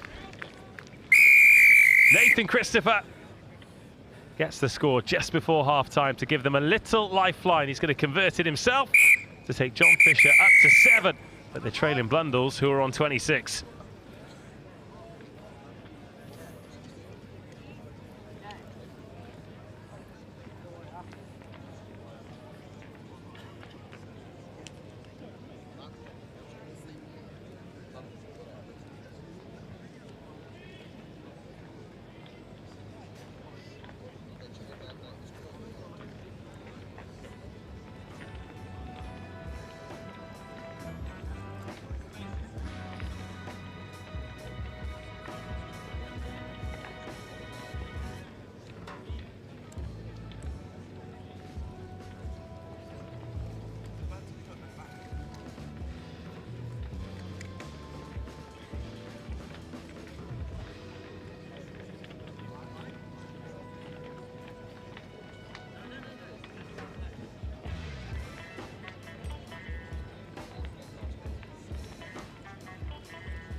Good afternoon. From control, the schedule for the 1 o'clock round of fixtures. These matches in the Colts competition. On RE1, Westonbirt School versus the Kenyan Association of International Schools. On RE2, Rohim versus Waterloo Schools. On pitch 3, Hymers versus Hillhouse School. On pitch 4, Jeffs versus Dulwich College. On RE5, Cranmore versus Second half, John Fisher with the first possession, ending the half with an excellent try and wrestling that on the edge there, but coughing the ball up, and it's going to cost them. Versus Rougemont School. Those matches are due to get underway at 1 o'clock. And big Billy Uglo makes it 31-7.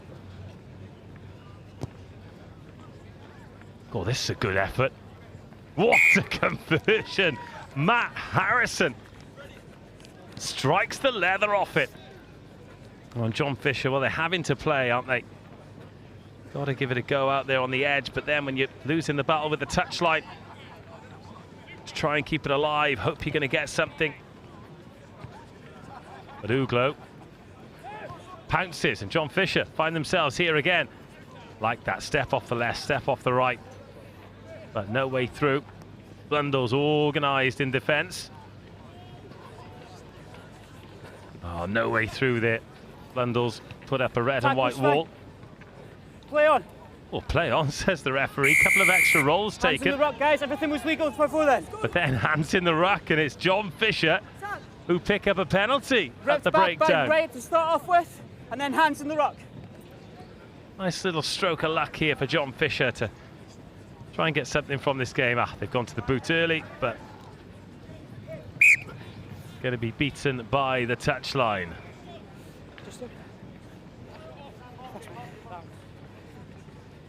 Okay, Blue on the line.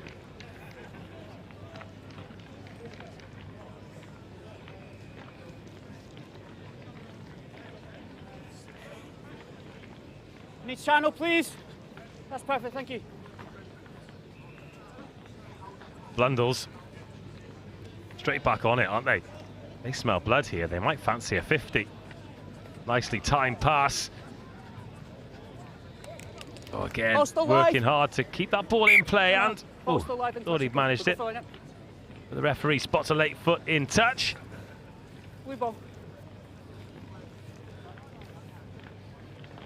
Blue, Mark's here. Yeah, blue ball. Red.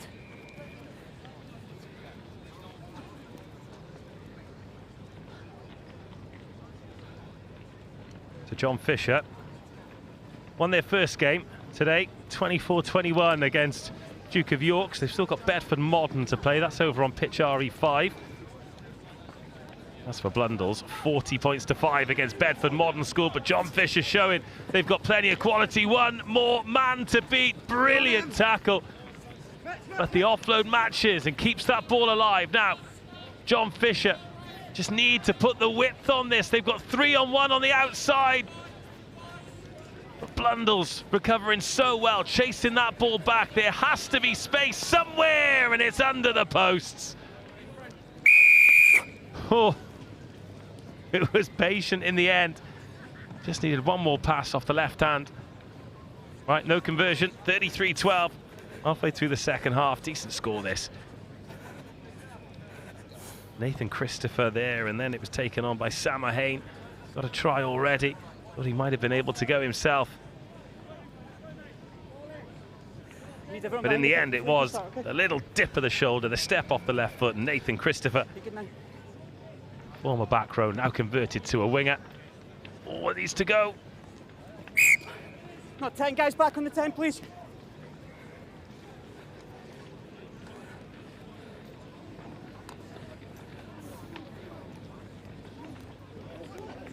Blundell's like that little inside ball. Tackle! Tackle! Direct from the playmaker, Rory. Well left, Oram thank you. Evanet. Outside, lads. Options to the left, options to the right, keeping the John Fisher defence honest. Still 2.5 minutes of this game to go. Oof. An ambitious whip into the hands of John Fisher. Rock, no hands! Play on, play. Blundell's doing really well to disrupt that and then force the defensive line up. Oh, and then Fisher. Foot on the line, lads. Leave the ball bounce, but there's a foot on the line from Blundell's, and that'll be John Fisher ball. Line here, line out, blue ball. A little bit of chaos, never did anyone any harm, did it? Red, come on, let's go. Take a step back, please. That ball slowly making its way into the midfield, into the hands of the danger man. That'll be Slap a penalty, down. slap down. Back 10. No further action, no yellow card required, just a penalty. Guys, put the ball down when there's a penalty against you.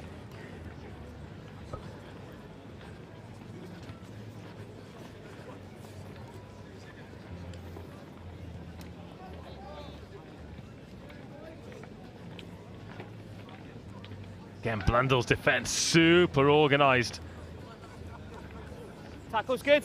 Tackle John in now! Fisher trying to do it the hard way through Nathan Christopher. Not supporting ball away. Back 10. A little bit of mouth to the referee afterwards, and they've conceded 20 metres Marks on me, back 10 on me. on this try. Yeah, that's fine, perfect. And then John Fisher, off they go. Christopher. Tackle! Tackled, offloads. Up come Blundell's, who despite the ball, conceding the that's fine. penalties are still Off his relentless knee. in Come defence. And then they turn this ball over. Nice stepping away, Matt Harrison. He finds Oram Evanet, who gets a miracle ball away. And Barney Card Let's play Vannis, knock on hasn't the dotted Vannis. it down, and John Fisher have got a broken field to attack, but no one behind the ball to offload to. This is brave stuff from Fisher. Running out of avenues, but still running. 33-12 here in the last 30 seconds of the game. Tackle! Angus Cook very strong in the tackle. Got a 2-on-1 here. Might not need it. That is a turn and burn. And this is going to be an excellent individual score. Or is it the chase is on? Alfie Brady, though, is going to have enough. Barney Coed did continue the chase, but huge credit to the Blundell's boys. Big victory there in the end. Lovely step and go. Brilliant acceleration. And Alfie Brady puts a little bit of pride back in the score for John Fisher, who in the glorious sunshine here have given it a good go, but Blundell's look very, very strong indeed here on RE1. Full time, Blundell's 33, John Fisher 19.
So this is an announcement for the Kenyan Association of International Schools. If you can please make your way to pitch RE1 for your 1 o'clock kickoff. Thank you.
Next up we have Westonbirt School against the Kenyan Association of International Schools, CASE for short.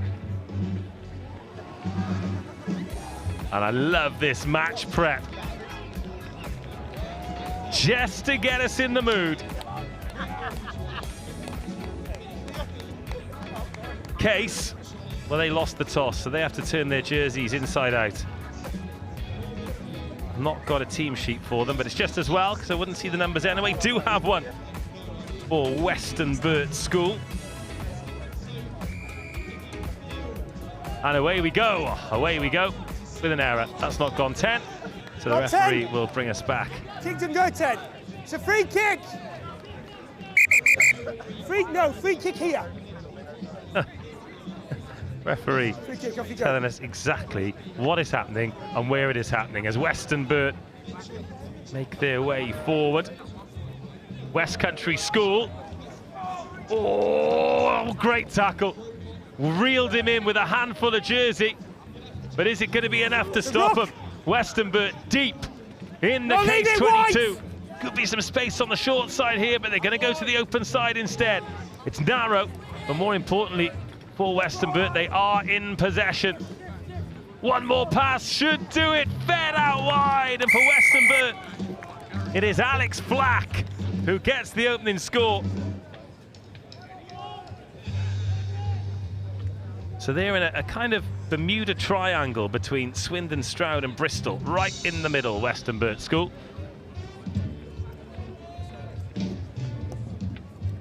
Decent strike on the conversion, but drifts across the face. But Westonbirt leading CASE by 5 points to 0. CASE just another of our brilliant international schools who've actually tasted a bit of success. I'm trying to think of all the countries we've had. Guys, time off. Okay, there's the ball. Schools from Dubai have gone very well indeed. We've had Belgian finalists, of course, the home nations. Wales and Scotland doing well. Schools from Luxembourg as well. Not had any on pitch RE1, but we've had Australian touring sides before. United States of America, Canada. Later in the week, we'll have representatives of the Swedish age group women's sevens team. A truly international competition that gets bigger and bigger and better every year. Now the sun's out, tiny, teeny, tiny suggestion of a breeze as well, just blowing into the faces of the Westonbirt boys. Now Case, hands on the ball for the first time, and breaking the first tackle as well. So a little warning sign there for Westonbirt, who've played the ball off their feet, so it's a penalty advantage here. Penalty advantage. For the Kenyan International School. Little step inside and striding away from the tackle, and the big bend too. High tackle. Black. And a high tackle. Here, please. So Westonbirt just called in. They've got to take that 5 metres. 10 metres, gentlemen. From the touchline, and Westonbirt have to be 10 metres from the tap. Fast game's a good game here for the Kenyan Association of International Schools. They've got a 2-on-1 on the outside here. The pass just flung wide. So having a check back inside. That's a nice ball. Great control on the pass. And they're winning the collisions at the moment, are the Kenyans. And if it's not for a few passes that are just going in behind these Westonbirt boys, they'd probably be in already. And they might be in now. Oh, last gasp tackle. Absolutely excellent, competing at the breakdown, but again, they're losing their balance. They're off their feet, and the referee Your advantage, penalty is punishing them. Guys. Good offloading off the floor, and Case now best chance of the game so far. Foot race to the corner, one tackle broken, one offload, and the ball knocked forward. Down, back ball. And the referee has decided that the penalty advantage was over as well, so Westonbirt hanging on by a thread, but they've still got that 5-0 lead. Thank you. I've awarded 2 advantages. 2 penalties for that, so anyway. Crouch! Bind! Set! Okay. Okay. Good pressure at the scrum. Turned over. Short! Oh, and just short. How have they not scored? Surely it's coming now. Oh, Westonbirt wrestling that ball so well. That was Oscar Furno-Reid. But finally, the defensive wall falls, and Kenyan Association International School get the try. Feels like it's been almost the entire first half coming, but 4 minutes gone. It's 5-5. It's game on with the conversion to come. Absolutely tremendous vista. No. And unlucky with the conversion. Just drifted wide to the right. 5-5, game on. Blistering start from Westonbirt School. Alex Flack with a try. Which way is it going for my benefit? So I know where to run. Come on, tell me. Okay, The referee asking which way he's kicking off. None of your business, sir. Let the boys play. Good chase, good tackle, but well caught by Orlando Duncan. Oh, and what a turnover as well. Straight over it. You're not 10, lead in! Lead in! Advantage! Oh, the referee did warn Westonbirt, who are penalty advantage, guys! giving away a little bit of size to some of these bigger Kenyan ball carriers. That's certainly not shirking the tackles, as displayed there by Oliver Parks. Offside! Oliver Furno-Reid was offside. Take it there. I think these penalties come in just because of the physicality Gaze in touch. of this Kenyan team. It's a rock. Okay.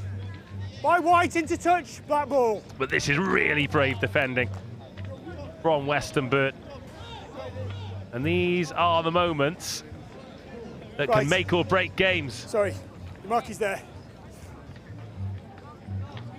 10 metres, please, back line. 10 metres.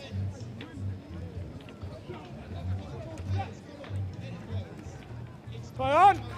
Well played, good hands. Oscar Furno-Reid.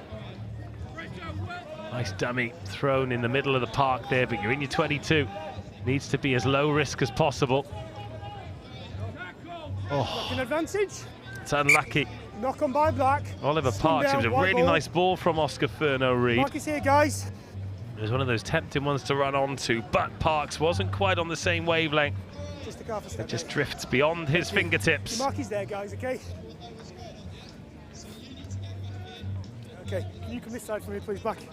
Okay, crouch! Bind! Bind! Set! Okay, let's use it out. Westonbirt School. 5-5. Oh, was that drifted forward? Referee says yes. Forward by black. Scrum down, white ball. And the Kenyan Association of International Schools Half time. will not have the chance to attack. It is half time. It is on as even.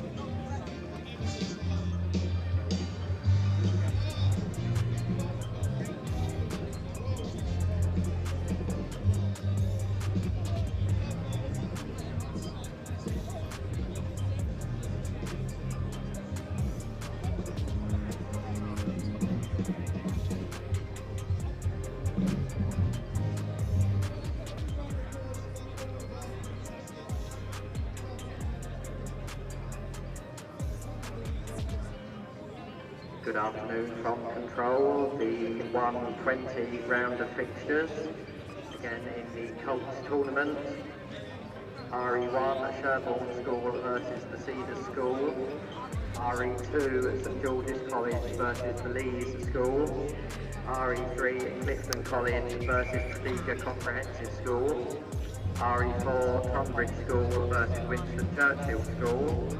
RE5 Gippin Goya versus St Peter's York. No match on RE6. Second half incoming. 5-5 here. Great start by Westonbirt School. They got the opening score. They've been under the pump since by the Kenyan Association of International Schools, who've been a little bit blunt in the 22, but if it clicks, then we could see some special stuff. Speaking of special stuff, we've been celebrity spotted and we've put our rugby lasso around Caden Murley, who's going to join us for the second half in the sunshine. He has seen that we're a little bit high up on this scaffold, so there's a good chance of getting a tan if he joins us for a half. And we're about to see a bursting score, or are we? Oh, the offload is magnificent! And the Kenyans are off to a flyer. Some finish, some support line, some score. Well, Caden, if we're going to see tries like that all afternoon, then you can stay exactly there. What a way to come into the game. What a left foot step that was, Dave. Down the touchline, lovely little offload, keeping the ball alive, and yeah, under the post. That's a lovely try. First try to see up here, it's nice to see. Isn't it just? The conversion's good too, so 12-10. Business or pleasure for you today? Just a bit of pleasure, mate. Come down here, the old route, the sun's out, which is nice to see here. Usually it's a mud bath, so it's nice to see the sun out. And yeah, seeing some old teachers and just coming and watching a bit of code. Just love code, don't you? Can't get enough, Dave. You know me. Do you know what? It's nice to speak to boys like you here, because everyone's got memories of their school days, and I love the fact that your rugby journey has taken you to the very top, even though you didn't attend one of those traditional rugby schools. As Westonbirt are going to try and strike straight back here. Oh, it's a good cover tackle, but a massive effort there from Alex Black. No clear release, so well, no ball release, should I say? So Kenyon's back on it, but go back 10 metres. 10. So you were talking about Bishops there. What was your Rosslyn Park journey? Remember that far back? Go back 10, yeah, we actually got to the line. semi-finals of the Vars, I believe it was. We weren't invited to the Cup. Obviously, a little state school, we're not invited to the Cup. But probably just as well, mate, because it's a tough old exactly, gig. Yeah. So we got to semi-finals and we actually lost to Northampton Schools for boys. Fraser Dingwall. Oh, he was all right, wasn't he? Yeah, exactly. So yeah, there were a good few boys who we played against here. Loved it here. Also, day 2, mate. If you make day 2, you're legends, exactly. aren't you? 2 days off school. 10 on the floor. Better. So was that for under 18s then? Was it 6th form? Or? Yeah, that was under 18s. That one was. What did you do for A levels? I was biology, geography, and PE. Oh yeah, good stuff, mate. Not bad, mate. ABC as well. Was it really? Badly, yeah. That'd be a good quiz question. The 3 A levels you did, the grades you got. Who would guess the grades for the subjects? Yeah, I think people would give me a lot lower than that. And if it wasn't A for P, oh, he sliced the kick. Big let off here for the Westonbirt boys. Oh, they've let it bounce. Never let it bounce. And now with a little bit of space on the edge instead, Kenya and the boys decide to go back to the middle, but here is the danger man. loves the contact zone, but don't we all? Alex Flack deals with him well. Play on! Play on! Or play on, says the referee. Let the that's a boys good play. Oscar Furno-Reid. Hold on. Lead him, lead him! Okay. Well, he leaves him. He does as he's told, and he's going to cost them a try. Oh! Chase back is outstanding. 20! I tell you what, it is 20! a hot old day here. Come here, You've been please. sensible and worn a hat, and I think you might need to lend it to the referee because the Chrome Dome is going to take a 20. Come battering here, today. please. SPF 50, I'm sure he's all over it, mate. Henry Got Forrest 10 is going to be play. You weren't 10. You're out the game. going to be sent for 2 minutes on the naughty step. I'm not a master of lip reading, but I'm not sure he's particularly happy about the decision. Particularly as he released. He may as well have just held on. Alas, it is what it is, and it's another chance here for the Case boys. It's a rock! It's a rock! Did you say you know somebody who's involved with this rugby programme? Yeah, so Storm Trentham with the Kenyans. She did a bit, she was with a brand that sponsored my old school. Okay.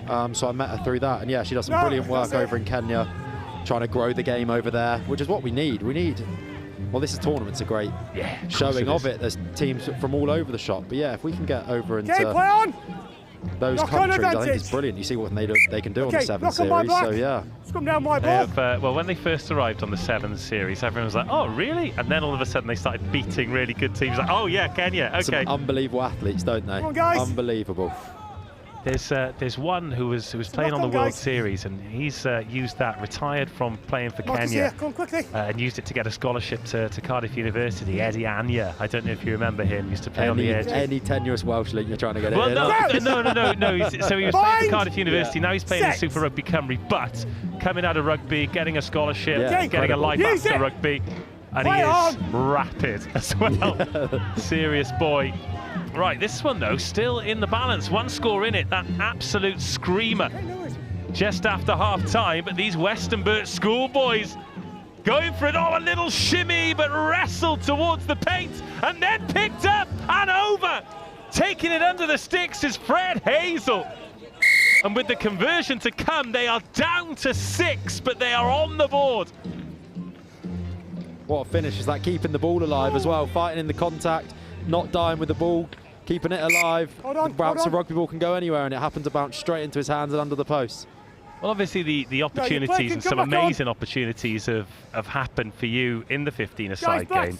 But I bet your skill set would be quite suited to sevens. Man, I'd love to have played sevens. I look at, it's so big in the Southern Hemisphere as like a pathway almost through, and I think we've kind of gone away from that in the Northern Hemisphere. But I'm so jealous of boys who got to do it, and I think I'd be a hooker in sevens though. Would you? I think I would be, yeah. Okay. I think I'd be in the forwards, definitely.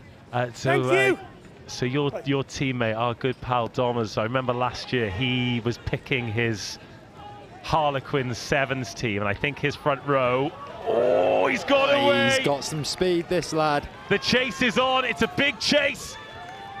Is it going to be enough? Oh no, great dive. I tell you what, on a hard grass track, it's a brave dive as well. But he got a little slide in there as well. That's some good technique on that dive. Momentum. But I think his front row was you at hooker, him on the one side, Luke Northmore on the other. That was his... Yeah, he put himself in there, did he? Yeah, of course he did. Of course he did. 1 minute man, I think they call him, wouldn't we? Maybe 30 seconds. Well, he's at the beans on toast. He actually said that he'd be the fastest in that front row as well. To be fair, his offloading skill set, like we've seen for a couple of tries here, keeping that ball alive, I would have him in my team, to be honest with you. He likes a meat pie, doesn't he? I mean, I think Isgro's pretty handy at 7, so he might make it now. He wasn't there at the time. But, guys, come on, please! He's just busy robbing people's lunch money under a high ball now, isn't he?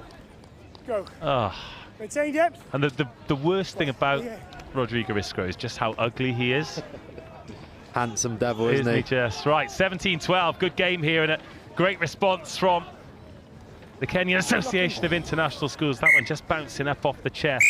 But yeah, interesting end to that game. The Kenyan Association of International Schools, pip it. Caden, don't go anywhere. I want one more game from you in the sunshine. But a brilliant win from those boys. Westonbirt gave it everything, but came up one score short. It finishes Kenyan Association of International Schools 17.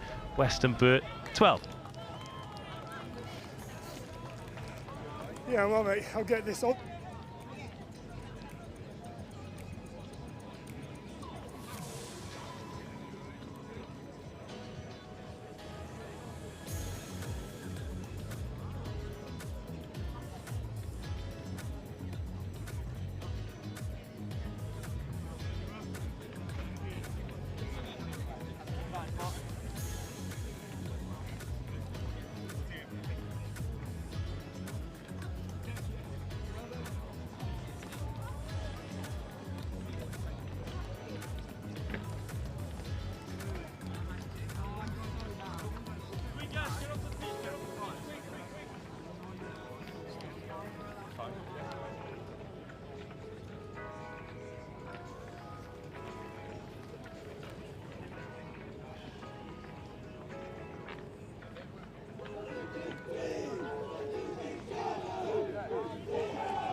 The relentless schedule here means we kick off almost immediately. It is Sherborne versus the Cedars, and a seething Caden Murley, years on from finishing school, sees Sherborne and can't stand the sight of them.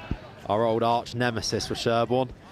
We didn't beat him. We played him every year, and I don't think we beat him until about the 5th time of asking. So, isn't it amazing though? You have won a premiership and played for England, but you still remember.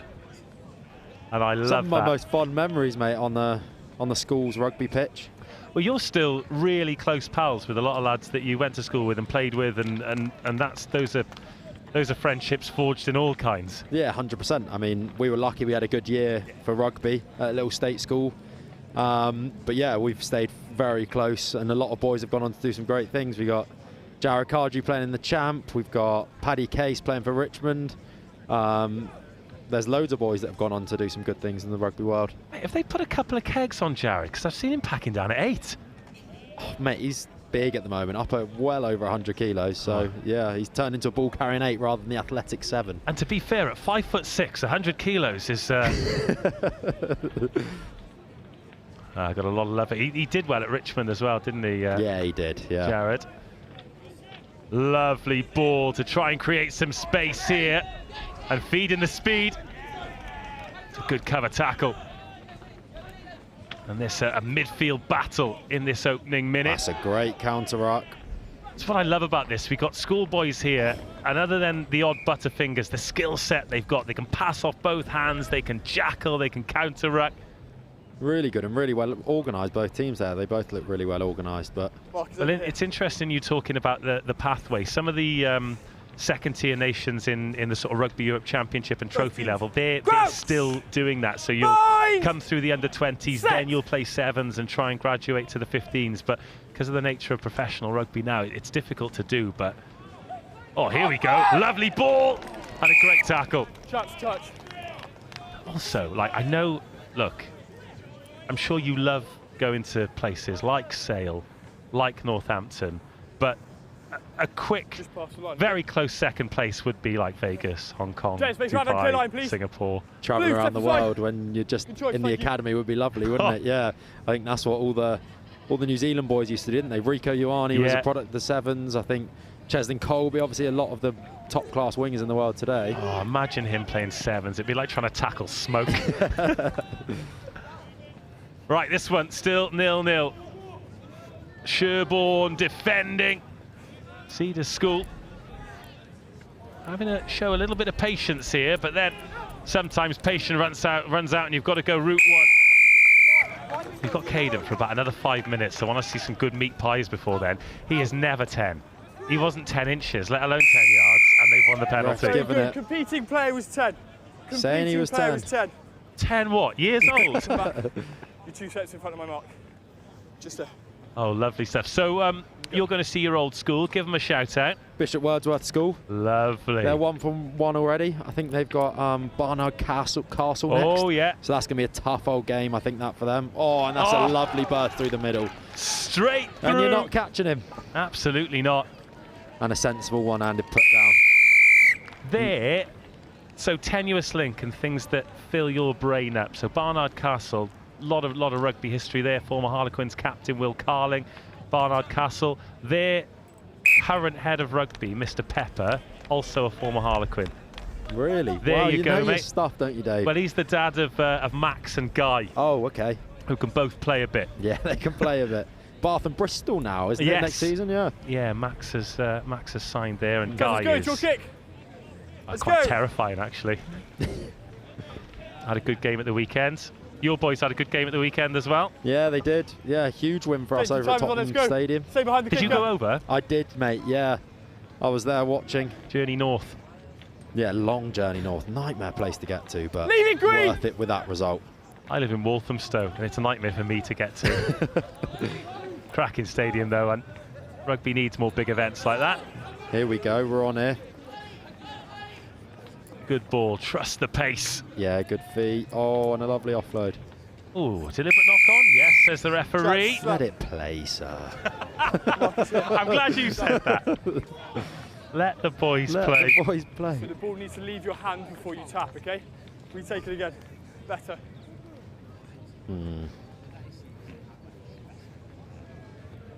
Right, Sherborne. Little set piece move, it looks like here. Exploiting the short side. It's great fun, this, isn't it? And these boys at under 16s. Touch. What I really like, obviously they're well coached, they're intelligent lads, but the way they'll try and offload, the way they'll have these set moves, even though they might not have the time, because, you know, they're in school, they've got things to do that aren't rugby. They're obviously spending a lot of time on it and having a lot of fun with it, and it's awesome. Yeah, take 1 step over for me. This will be the thing that I'm sure gets their 100% undivided attention. Yeah. That their teachers will be ripping their hair out, wishing they were doing the same for their subjects. But yeah, it's good to see. And also, if you get a big moment on the live stream as well, it feeds the TikTok, doesn't it?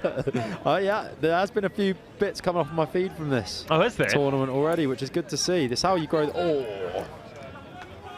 Yeah, that's it, isn't it? And it could be absolutely anything from any tournament that catches fire. It could be schools, university, club. My back wasn't formed. And then all of a sudden you've got 2 million views on something absolutely outrageous. Yeah, very good. This is a close one, a cagey one, isn't it? Cagey first half so far. Keeps it fun though, and we've got a lot of these. Oh, that's a lovely footwork. step. There were 3 men outside him. Chats, step down. And a chance here for Sherborne, who are going to score just before half-time. Yes. If they intercept this ball and just ruin Caden's journey to see his old team. Oh, is that another slap down? Chats. Well, that's a few. Oh no, the referee reaching for the pocket.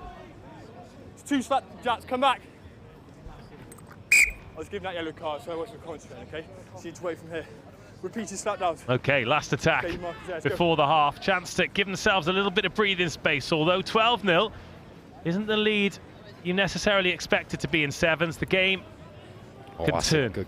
He's a strong boy. Tackle, release, Blue! But no matter how strong you are, you're struggling to deal with 3 men. And that'll take us through to half-time. Just the 1 score in it, 7-0.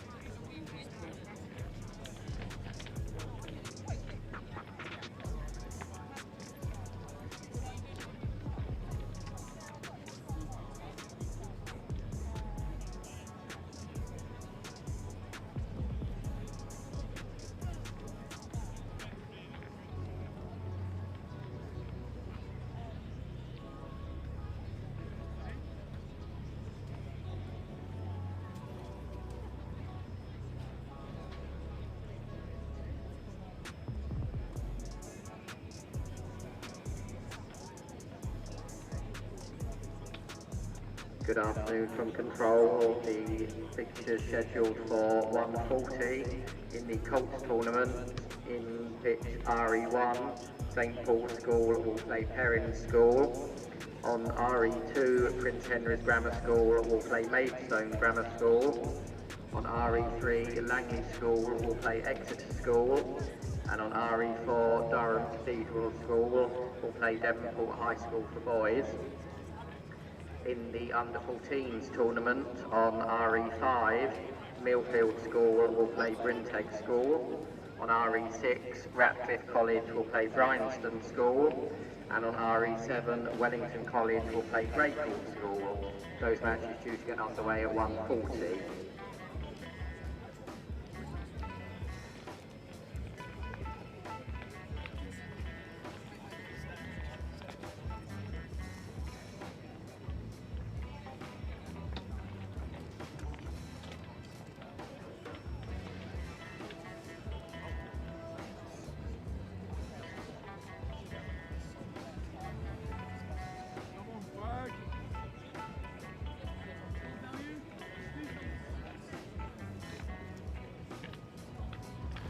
Second half, we have sent Caden Burley into the afternoon sunshine with the Cedars School leading 7-0 here over Sherborne. A cagey but high quality game. Really good contest between these two sides. And Cedars Go on before he went to his feet, absolutely fine. conceding the penalty.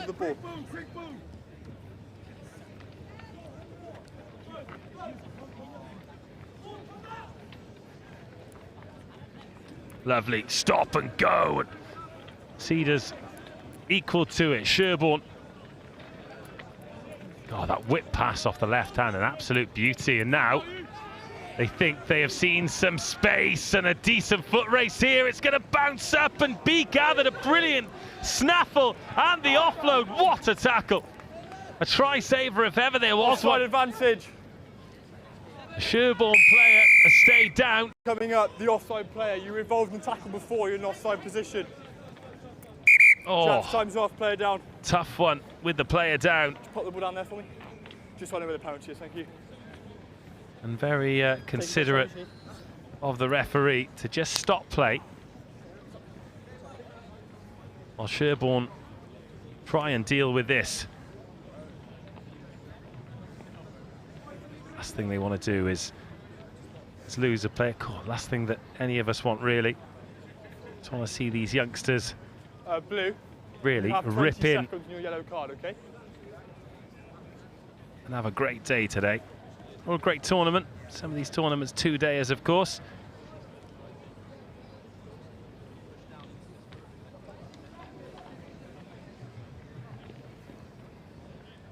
Yeah, you want to call off this side because this is the nearest one. Yeah. Really excellent full day of rugby here as well. Yeah, so the competing player was holding on. Okay, Sherborne, remember, they are currently down to 6, so they're in a good position here. Would have been great to get that score whilst down to 6, however. It's going to have to wait a little bit longer for the opportunity to do so. It was offside.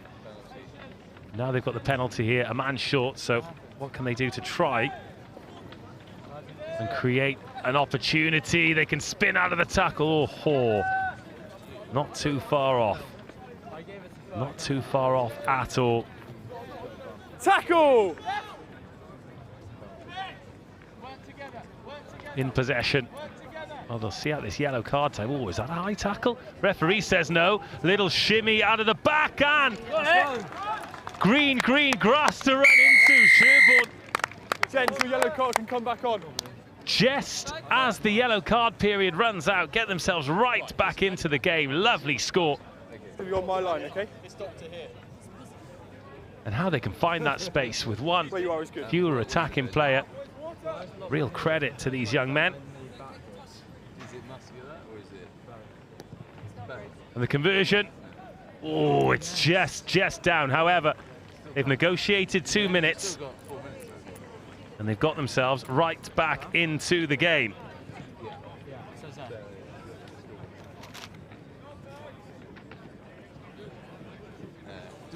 move you a bit further away from the Right, it's your restart, let's go. I'll be fine. Time's on, you can go ready.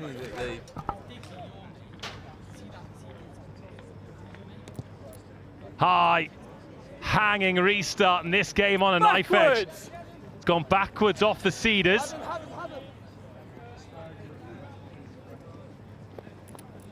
And then straight up the middle and away, the Fens, the handful of jersey to stop it and the offload to take them up over halfway. Backwards. Brilliant support lines here from the Cedars school. Chaps, obstruction. Oh, but then obstruction and offside, and that brings a brilliant attack to an end. And Sherborne trying to take this penalty from a good 10 metres away from the mark.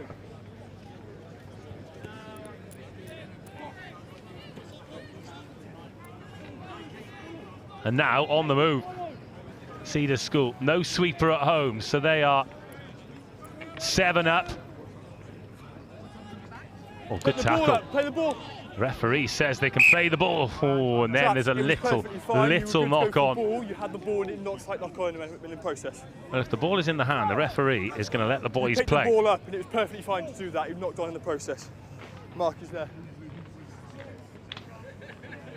Right, 5-7. Sherborne need another score.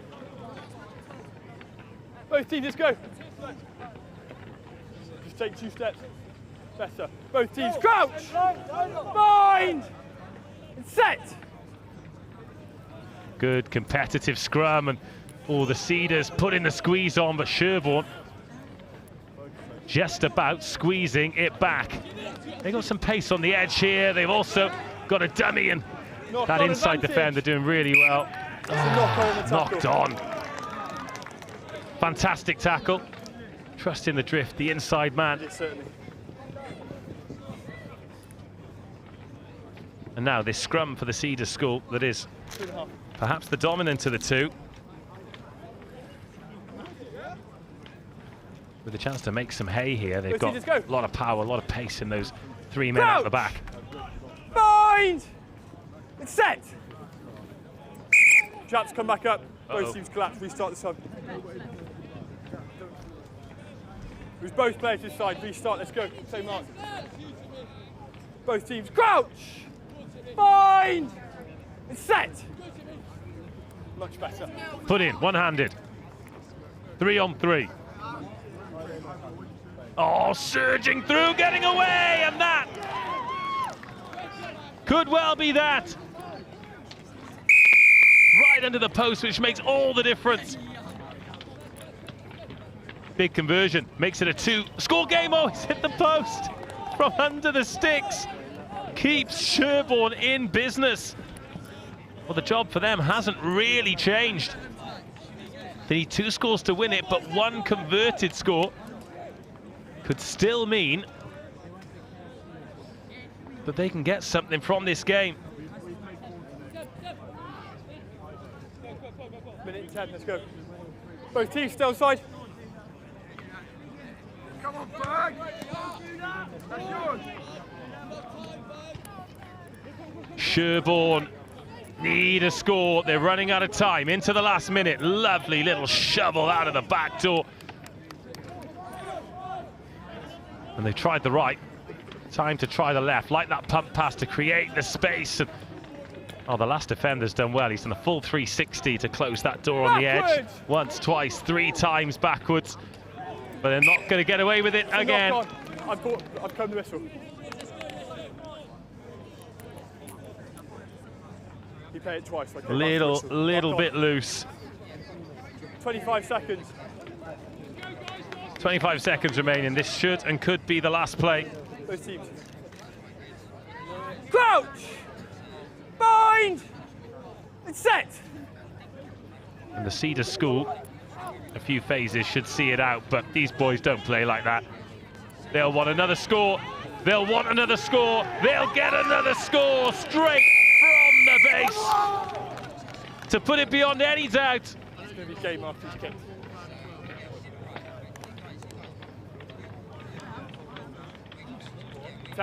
Oh, what a great score. Really good game as well. They've once he's kicked. They've worked hard for this win of the Cedars school. And I think looking at the fixture list beforehand, This will have been one they really have targeted. The kick won't make a difference to the result, but a great strike and a great finish. The Cedars School take it against Sherborne 19-5.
Right, bit of a guest appearance on the mic for this one.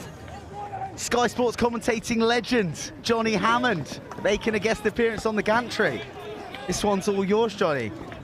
Joe, you're too kind. Anything legendary about today is the sevens being played out here by all these young boys and girls at St Paul's early on against Perins here. Take an early lead. Perins just standing off the tackles, got through their first round game against Maidstone Grammar.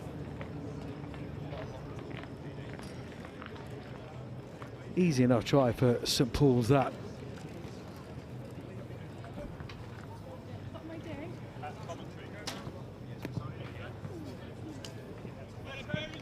Not the conversion, though, for St Paul's. It's just 5-0 for St Paul's against Perins here at the Rosslyn Park School Sevens. And Joe used the word legend a little bit earlier on. A true legend, a World Cup winner, no less. Join us in the commentary box, Nolly Waterman. Hi, Nolly. Hi, good afternoon. Hi, good afternoon. What an honour to be with you. How's the little man? Is he well? In front. Husband or son? I meant son, but yeah, you can answer for both. Both in front. Son is fantastic, thank you. And yeah, I have a nanny today, although he is appearing, and the nanny is one of my mates, basically. So I can come here as a Howden ambassador and enjoy some of the sevens. It's absolutely cracking day and some amazing rugby. Yeah, it really has been. That's Archie Hammond. It's a good bump from Hammond. Davis, Norvell, Vaughan, the hooker, combative player. 13, no release there, but players are allowed to go on, and here's Davis. This is patient work here from Perins. Mornay Lane looking for that outside ball. Right idea from Perins. In the end, the ball just bowls out and St Paul's are off and away, but better from Perins to keep some possession.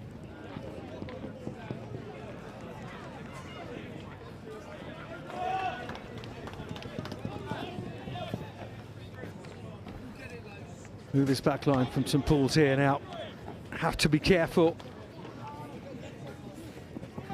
Connor Davis just can do nothing about that as Felix Twining goes in. Powerful, strong runner, and he was just in support on the right-hand shoulder there, and Perins a little bit lost at the moment. Superb finish. Combination between Bain and Twining down the edge. It was earned from Excellent defensive set, wasn't it? Patient, side to side, lovely conversion, really simple stuff. It's often you see people try and overplay in sevens, but actually you're trying to create 2-on-1s, whether it's on the edge, through the middle, and they did that really well. Nice 1-2 with the big number 8 and number 6 down this edge. Here we go. There we go. Oh, and a slow-mo as well as he dots it down. That's one for the highlights package. Hold on. Superb restart, really is. It's the 2 number 8s, and Perins number 8, Mornay Lane, comes away with it. That looks high from St Paul's. Vaughan. Hold up his hands there, lads. Let's see what happens. Knocked on from Perins. It'll be a scrum to St Paul's. It's all the way of the London school at the moment. White scrum. Well renowned for its sporting pedigree through the years. Perins, who Crouch. certainly punch well above their weight at occasions like this. Media cabin next to pitch RE2. That's a pair of earpods. Vivian, here is number 10. May you remember that name. Led to believe it's Hugh Vivian's son, Jack Vivian. Good tackle out wide from Stevens. Blue line. Jack Stevens won't be rounded particularly easy this afternoon. That's an absolutely outstanding cover tackle from Stevens. 14 v 14. Fortunately, I think a couple of them have taken a knock, but the confidence for any player to take someone on the edge is brilliant. So you've got to get the angle. You've got to trust that as the defence, you've got the angle on them. That was a great battle down the edge. Not good seeing 2 players sat on the floor, but honestly, Johnny, walking around here and seeing so many different players, so many different teams with all different experience levels. This is what it's all about for me. You know, a lot of players down at the Howden Hub who have been chucking the ball into the game, into the little target game. A lot of them saying, "Oh, sevens isn't my game and got my game," but absolutely it is, because the skill set you can't hide in sevens, can you? Absolutely not. There is no hiding place. Ball turned over, double turnover. Fitzsimmons comes away with St Paul's again, and it's possession again.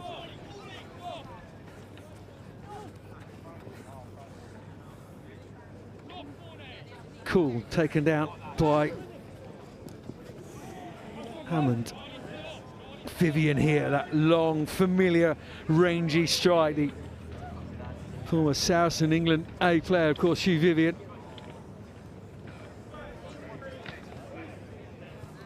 Player out cold, and the referee is happy for play to continue. Now he's just seen it now. Thank you, referee.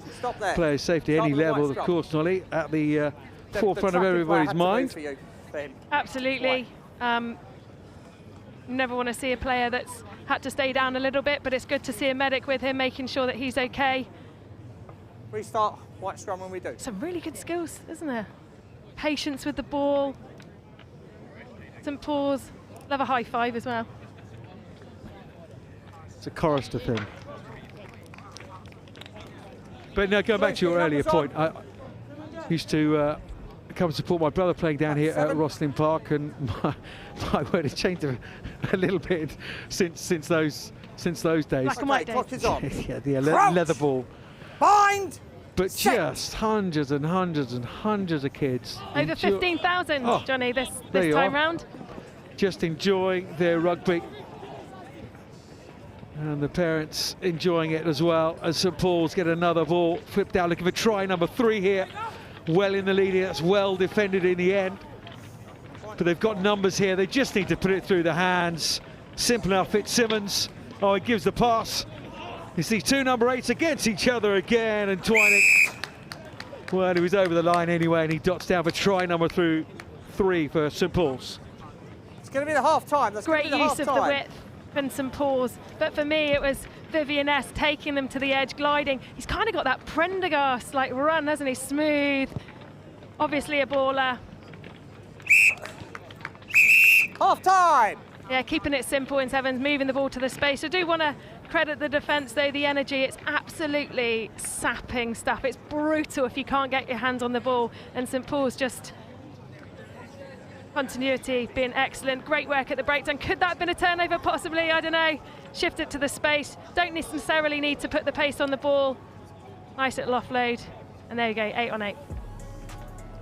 A little in and out, Waterman-like. Many moons ago. Was there that tackle over far side? Took me back to Twickenham, the Central World Cup semi-final. St Paul's are leading this pool. Points levels of 28 to Perins at 5. Who beat Maidstone Grammar in their first round game. Prince Henry's Grammar School lost to St Paul's. So looks like St Paul's are going to top this pool anyway. Yeah, you can see why. They obviously know what they're doing.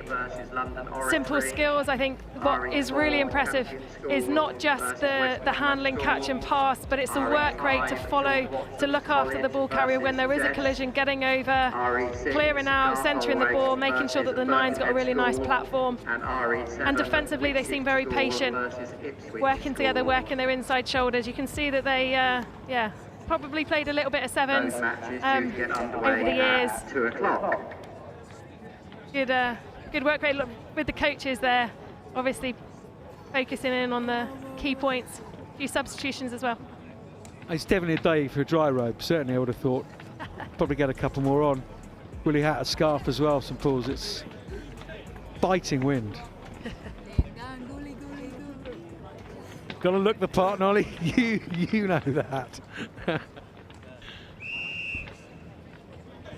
Second half underway then. Perins trailing here against St Paul's, who've been mightily impressive so far. Around the back, mate. It's gone forward. It's gone forward. Dan Curry.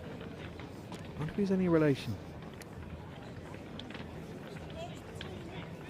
Just knocks the ball on, and Perins have an opportunity here. Saying sevens, don't they? 3 scores ahead. That's the magic number.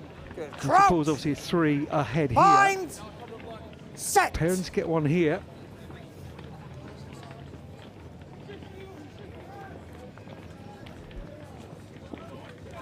Oh, that's Maul! St Paul's trying to hold that ball up. Lucas Barron is in there. That's going to be a lost ball, isn't it? That's good strength. Carried in by Blue. From St Paul's, John Gunn. Yeah, really good defensive work. I think there's a bit of indecision from the attacker, and as soon as you've got that, crouch. John Gunn has got some long limbs. If you keep them up off the floor, that's a great fight. Good strength from him, and also good knowledge and tactics. So Perins lost one of their key men last night at training. Fell badly on a line out. I must just give a shout out to Jacob Powell, who's hobbling around here with an ankle the size of a beach ball. St Paul's, just that final pass, isn't it?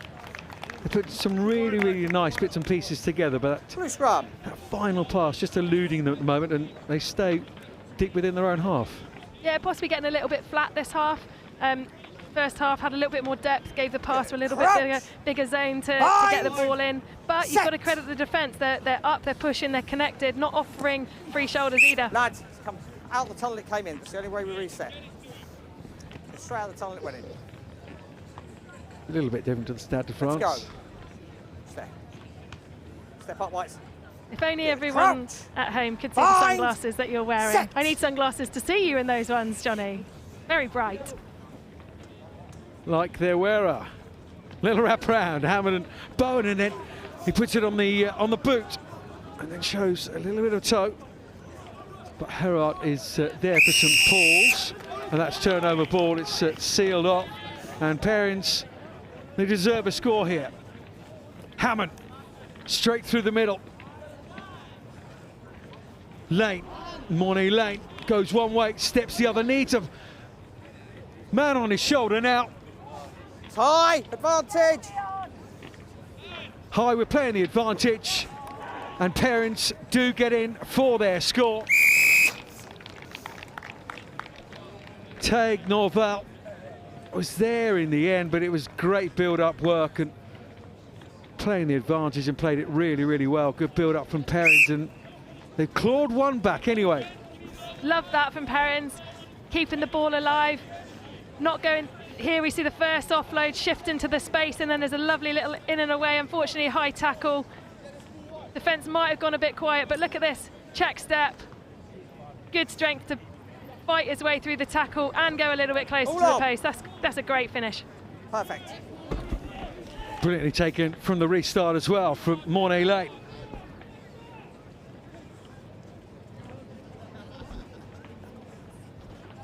Cox. Can't get his pace away because he has got blistering pace. He's been turned over there in St Paul's. You see how quickly they realign in that offensive line. Again, Hammer looking for that turnover. Surely he'll get the blow the referee. Sedbergh.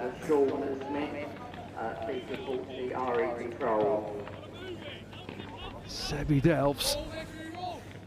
All Perins in this second half, all possession, all territory. Norvell, here's Thompson now. Lucas Bone, they really are looking to wrap these players up, aren't they? It was great strength from John Gunn, who's a great defender. It's wider. Go back! Over Mornay Lane's head. He's putting it on the toe, and that's just going to beat everyone. And probably should have just kept that in hand, Ollie. Yeah, I think sometimes if you have a bouncing ball, or it's not that great to then do an extra skill. But to be honest, there was no one in behind. I hope that we do get a replay of the turnover from Hammond. That was absolutely textbook technique. Low base, hand straight on the ball, big lift, penalty, excellent stuff.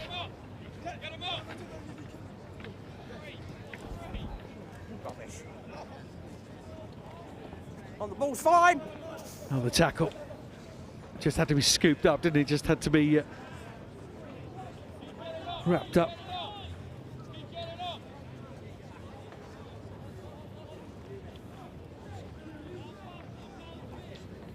Again, St Paul's are going to have to go from deep here. No need for that. You know how late that was. Back you go. Back you go. Harvey Vaughan has taken a man late there and quite rightly penalised. There's a tiny bit of that in his game. He's an aggressive player. Cox has let that one go through. And it's very, very simple. If you're not going to tackle, let them through. That is a very good defensive tackle. It's tipped off the ground, and St Paul's have broken right out of defence, straight into attack. As he held the man up, no, St Paul's just about get there. End-to-end stuff from St Paul's. You've got to credit the defence and the heart to get back there by Perins, but all game the support play from St Paul's have been superb, absolutely epitomised there. You had 3 tackles, 3 offloads. They have had no time with the ball in the Perins half. They make one break and get the points. That's classy stuff. Hasn't got the conversion, but they will be worthy winners here, St Paul's. And as you say, they've still got to play Maidstone Grammar in around 3 games to the mid-afternoon. This afternoon, Perins will be playing Prince Henry's Grammar School. That's a sort of battle out really for second place. Let's go Whites, let's get this ball in play. It's those supporting efforts, effort on effort in sevens that really make the difference. Hold on. Supporting your teammate if there is a line break. You never know where a defender might come from, and Perins, they managed to get back there and make the tackle. But even when your lungs feel like they're bleeding, like you don't think you can run anymore, you just have to in sevens. So really good work from St Paul's. Yeah, it really has been. Good game of sevens, certainly. Looking at this one on paper, you'd say there's a big divide between the two teams in terms of resources and the amount of rugby played between the two. There's a huge gap, but Perins have done themselves proud. They're St Paul's worthy winners in the end, 24 points to 7 over Perins.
Finbra versus Glantaf as the under-14s continues here on day 3 of the Howden Rosslyn Park National School 7.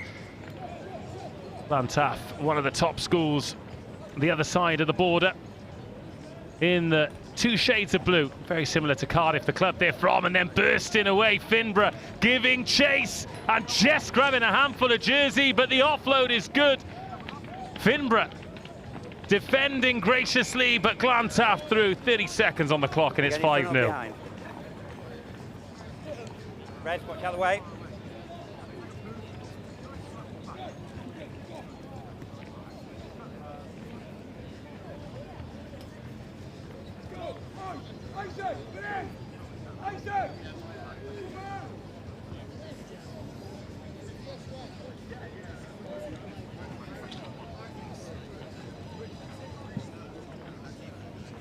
Yeah, going that way.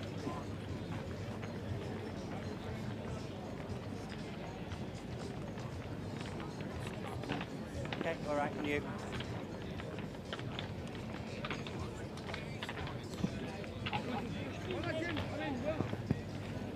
Yeah, he was down on the ground.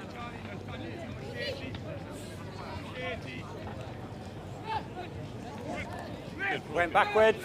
Right then, Finbra trying to get back into this game. No jersey numbers, unfortunately, and I'm not going to team sheet for Glantaf, so sorry to the parents watching. Okay, knock on by blue. We'll do our best to enjoy the rugby together, but won't be able to give you any names for these superstars of the future, unfortunately. What I can do, though, is tell you about their status in the tournament so far. Yeah, 9 next to him here. 2 o'clock already. The rugby absolutely flying by here. Bind! Glantaf. Set!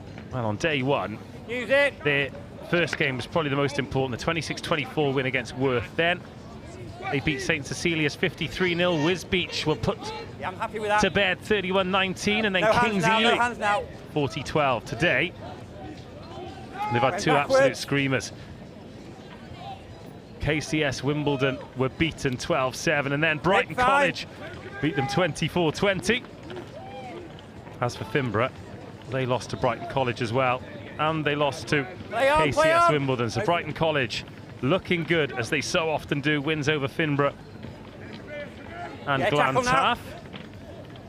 Back foot, back foot, back foot!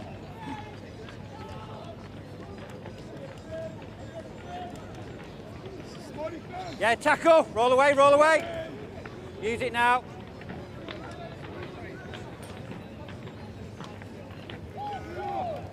Another good offload, that one goes to ground and batted back, and Finbra, well, they kicked away no advantage. The advantage, the referee says no advantage, fair enough, and we'll go back for the scrum.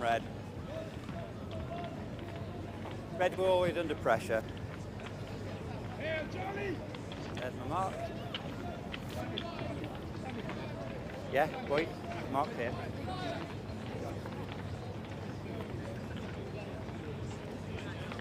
Yeah, red put in. Okay, come next, please. Crouch! Bind! Set! Use it. Here come Finbra, burning up the turf on the left-hand side. Glantaf, there's one final chaser, but he's not going to get there. And not only are Finbra going to draw level, they've got the kick to come from under the poles to take the lead. Scorching score up the edge, and having absorbed, what, 4 minutes of pressure. Finbra lead, Glantaf behind, 7-5.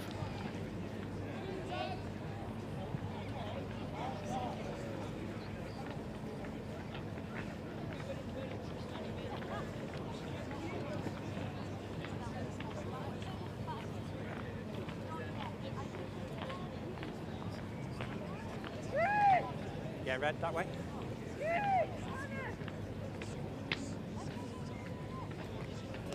All good. Oh, that one out on the full. Back on your 10, please. So Glantaf will have a free kick on halfway and another chance to launch an attack.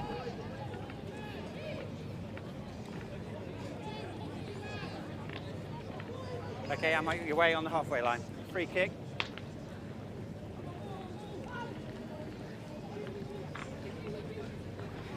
It's a good tackle. Glantaf thwarted on halfway. Plenty of width to work with here, though. Keep it low, keep it low. For the Cardiff boys, and then shifting off a tackle, hitting the burners. And bouncing straight back, Glantaf. Oh, sliding it into extra style points. Unfortunately, they don't count on the scoreboard, but it is 10-7. 5.5 minutes gone. Good game, this. Great contest. I'm not taking any gambles with the trajectory. He's going to kick this from the other side of the post. Watch out, Hospitality. This is coming your way. 12-7.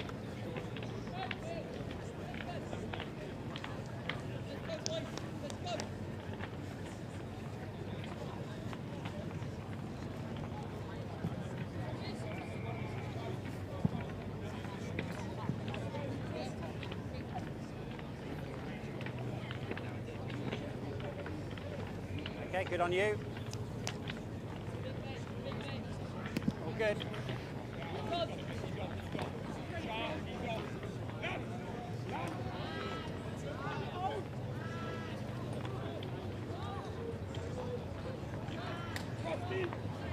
Finbra, perhaps with one last chance to attack here before half-time, and they look dangerous from all over the pitch. Love that scooped offload round the back.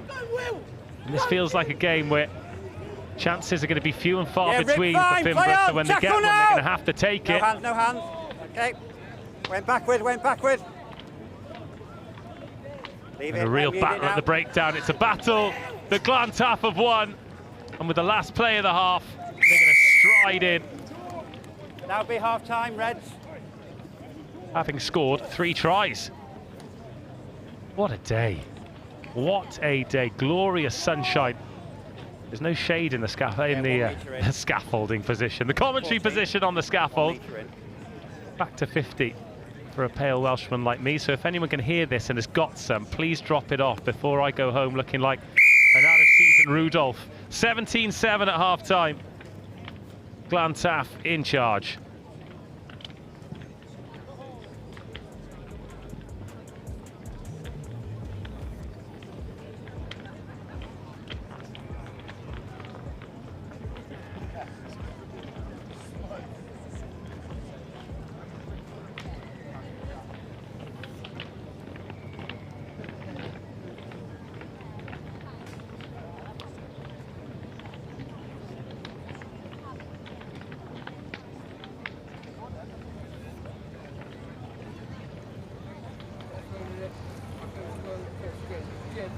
It'll be better if you just get a bit more deeper. Oh, sorry. Spread it, because they know that you're big risk. If you just get a bit more deeper, you have more time to face the run. It's the same thing, it's a ruck and free. They've got really better. It's just been too slow, they're just being us to go time. First one, next one, we receive, let's go.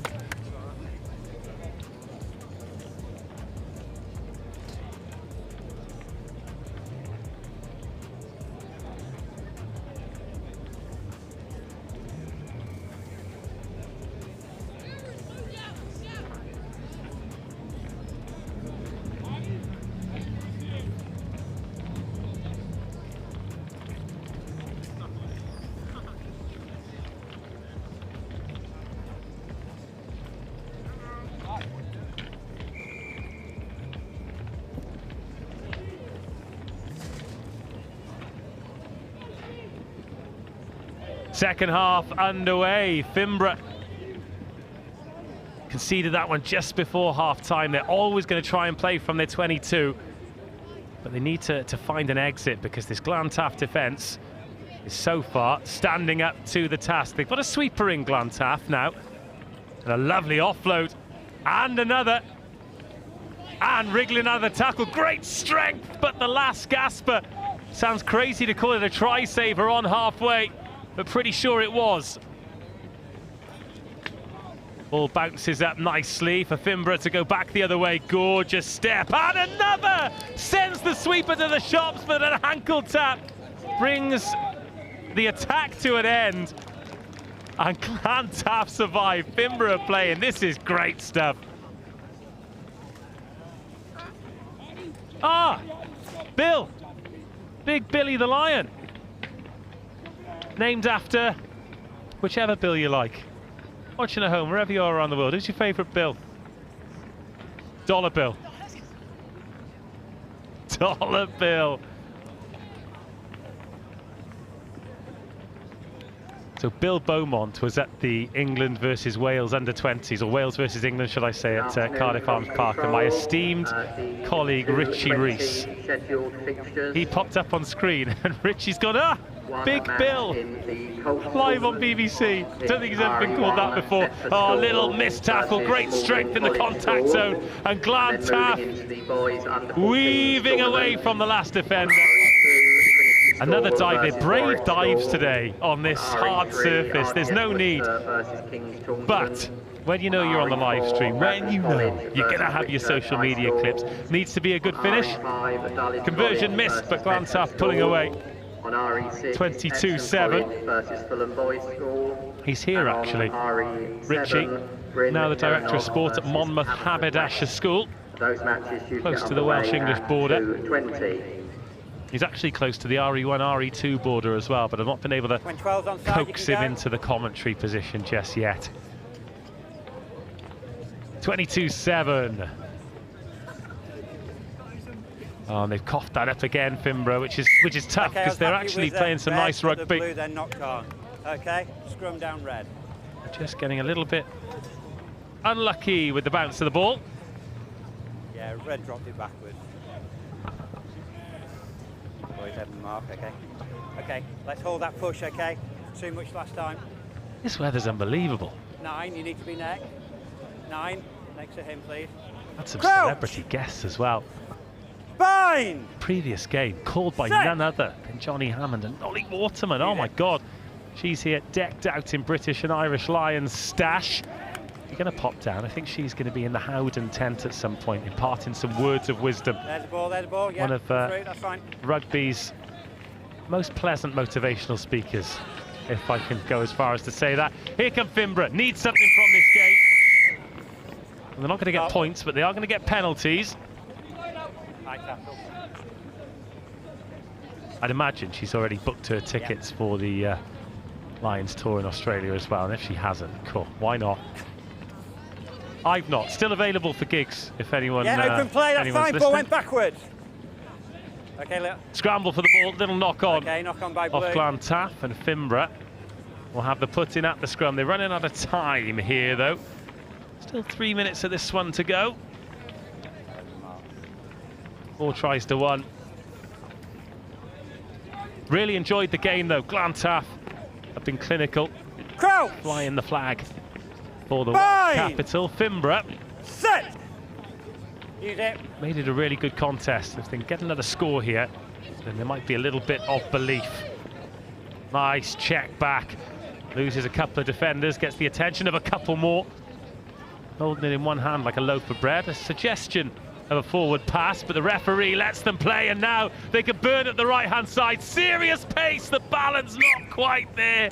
Oh, a hop, a skip and a jump, and another chance passes them by. But it's a lot of fun. Red from man. They're playing with a lot of freedom and putting on a great show here. Look at this. Oh, no, no, no. Who's in the channel for me? In the channel. Oh, the white line never loses a tackle. Okay.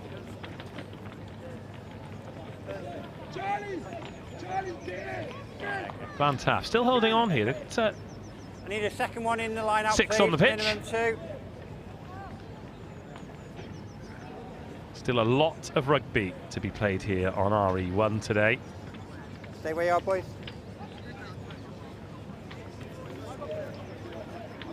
Next up, Magdalen College against Sedbergh School in the under-16. Sedbergh. Well, they opened the show here, the boys in brown. Yeah, tackle there, ball's there, use it now. And in terms of clinical passing and skill set, particularly attacking skill set, I don't think we'll see a better let's team. use it now. Yeah, we're all on side. Just flat bullets off both hands, 1 to 7. Yeah, open play, play on, play on. Leave him now, leave him. Magdalen College, well, they've been on the end of a couple of heavy defeats as well against Portsmouth Grammar and Wimbledon College. So I think they're going to have to be at their very best after Sedbergh beat Wimbledon 26-14 and then beat the Portsmouth Grammar 36-0. Okay, Blue back on. As Glantaf are ushered into touch. Blue back on, yep. Here's my mark. And they are back up to 7. Yeah, blue from man. Hard graft for these young men as well. In the channel.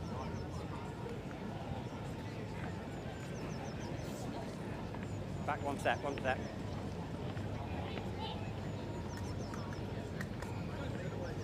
Right, last chance to get something here then for Finbra. Not going to be enough to win, but is it going to be enough to give this crowd something to cheer about? Oh, off the head.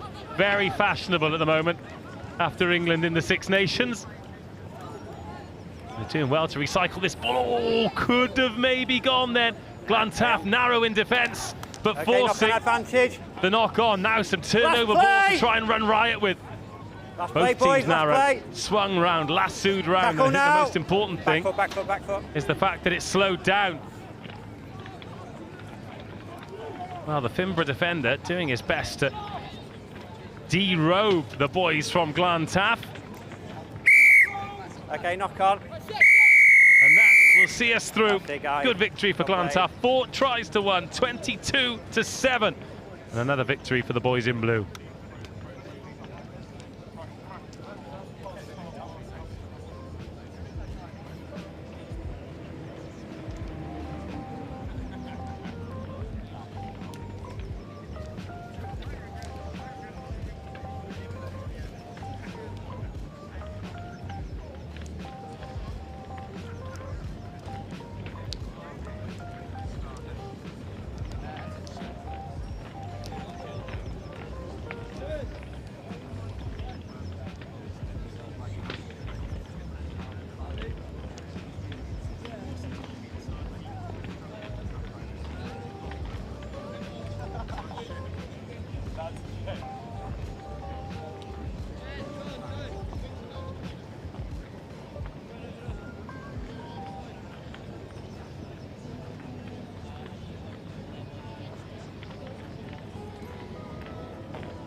Good afternoon from RE Control. We now have the results of the under-14 place 8 round pool. The winners of Group PA are Bryanston School. The winners of Group PB are Torquay Grammar School.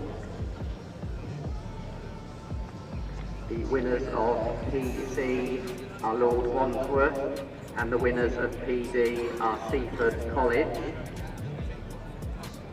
The winners of PE are St Peter's York, and the winners of PF are Hurst Pierpoint. The winners of PG Magdalen College against Sedbergh School. Magdalen here on RE1 for the first time today. Sedbergh returning after getting a really impressive victory, a hard-earned victory actually, in their opening game. Since then, they've remained undefeated, and as is often the case in the 16s and the 18s, they look like they mean business. Ollie Irwin there, we're in number 9, getting us back underway. Ramsey Souter out to the speedster, Oscar Firth. Oh, this handling is top-notch. And already, Magdalen on the move, scything run, beautiful offload, stretching this black and grey defence. Back against the grain, everything sticking until it doesn't, and Magdalen College surviving. Holding on his feet, stroking the ball. Tap and go. His man is not retreating 10. Not retreated 10, penalty advantage, not going to matter a thing, because Oscar Firth is going to score for Sedbergh School. It take just over a minute to break the deadlock.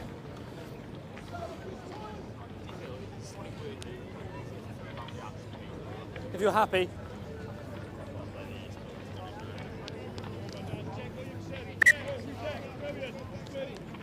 Conversion's good, 7-0.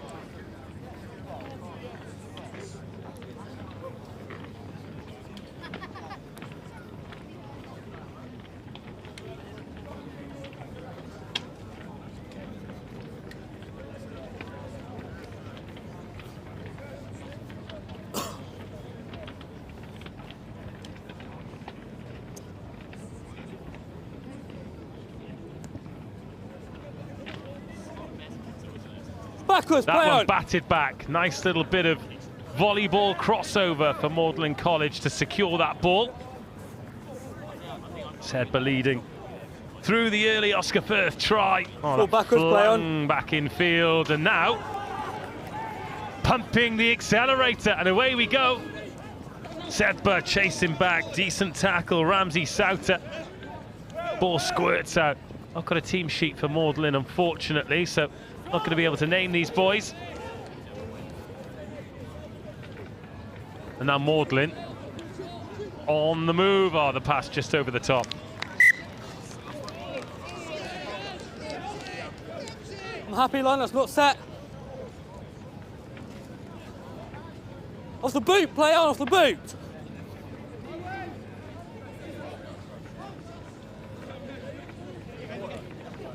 Oh, yes! Lovely dummy. Ramsey Souter sends them all to the shops, and he's going to finish the job. Absolutely delicious. A little sunshine treat from Ramsey Souter. Oh, I said these boys were good. And any tournament is far from a foregone conclusion, but it is going to take some side to beat them. Drop goal misses, 12-0. Let's have another look at this. You wear a scrum cap like that, you're going to have to put on a show. Here he is. Oh, see ya. Still took some finishing as well. Had a little look through another dummy. Dummies for everyone.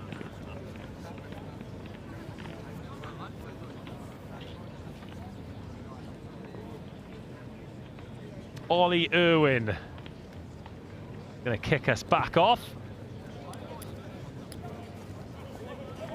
It's well taken, restart again, but Magdalen College just struggling to put any real pressure on. That one toe poked forward. You're in front of the kick, 16. Is he a touch unlucky there? The kick. A thought he'd just been run onside. However, it is out wide again, and it is out wide to Oscar Firth, and Oscar Firth gets the third try of the half for Sedbergh. Look.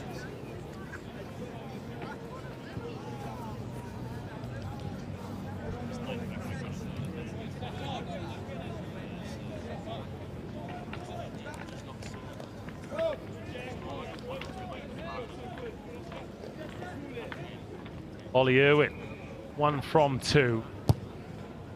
Strikes a good ball, but can't fade it in from the far post. And another look at this, just from the tap penalty. All the numbers to the left for Sedbergh. Draw, give. And Oscar Firth knocks down for the second time in what, 3 or 4 minutes? That'll be 17-0 then to Sedbergh. Timing, gents, onside.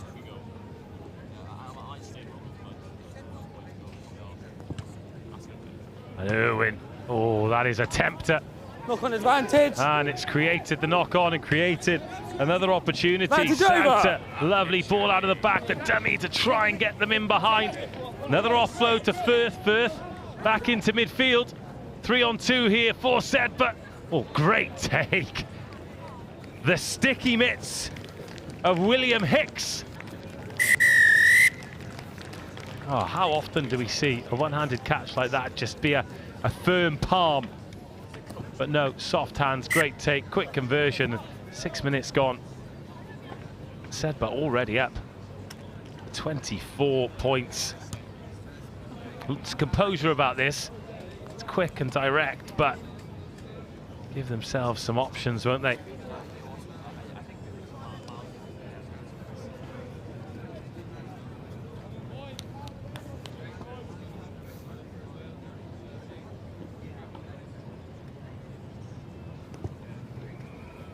That's a good restart. Oh no, just overcooked. Looked to be hung in the right spot. Hit the 10. Here come Magdalen then. Is there a try?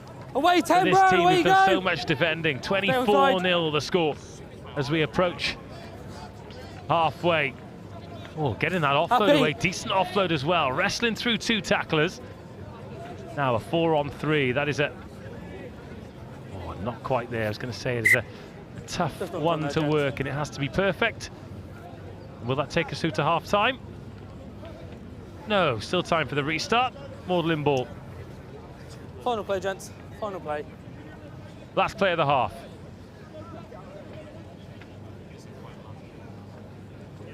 Crouch.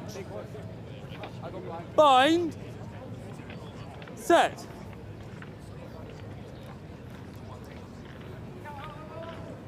Last play of the half then. For Magdalen, straight out to the edge. Trying to let the gas man do a job, but he is going to run into the shoulder of Jack Williamson. The Sale under 16. You don't want to spend too much time there. Just lost forward there, gents. And that'll take us through to half-time. Magdalen 0, Sedbergh 24.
Sedbergh, 4 fantastic tries in the first half. How many in the second? Backwards, Gray, play on. Or can Magdalen get something? Get a bit of bounce. Oh. Nothing there, gents. Go forward. Referee spotted the ball just sneaking forward there. Bramble. Tough old nut to crack. He said, but boys.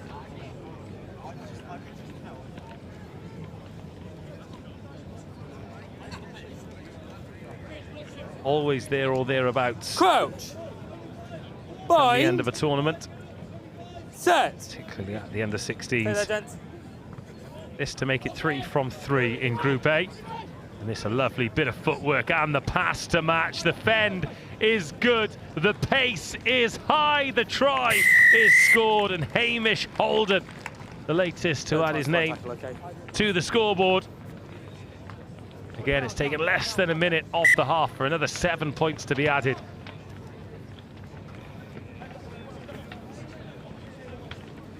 Just as they score the try, they make a couple of changes, said, but everyone just wanted a piece of the action.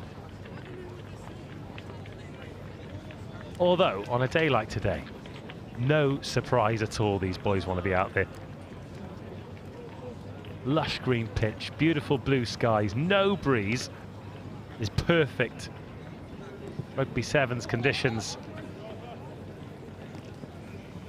We'll play the knock on. Oh, the referee thought he was going to give the benefit of the doubt there, but the ball has gone forward. Scrum Bramble.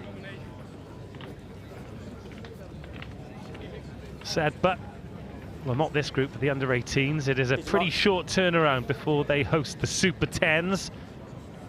This tournament finishes on the Friday. You get the long journey home Friday night. Set. Put your feet up for Saturday, and then Sunday, Monday, 2 days of solid rugby. Guys. At the tunnel. It's a failed hook. We'll go again. That'll be live streamed as well. And if you're enjoying this, then you'll definitely enjoy that. A supreme tournament full of brilliant young rugby players. Now, a little short side to snipe at here, but instead they're going to go open. Nice little wrap-around move, and the space might not be on the outside, but it could be on the inside. The offloads coming thick and fast there. Messy, but effective at dog-legging this Magdalen defensive line. And the final 2-on-1 executed, and again, Oscar Firth, the beneficiary, but a great cover tackle to deny him. Stay inside here. Got to credit Magdalen. Off the boot. Even though this game is gone, they are still playing at full whack, but what a ball off the left hand. And a stunning step. Dexter Rosberg.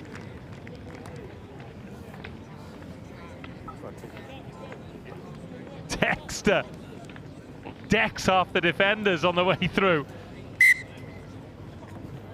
Jams in the heel. Just this ball to get it into the middle to the space there. What's that? 25-yard pass? And then this step here, one defender, two defenders left. And he strolls in. Gave himself the right to stroll in as well.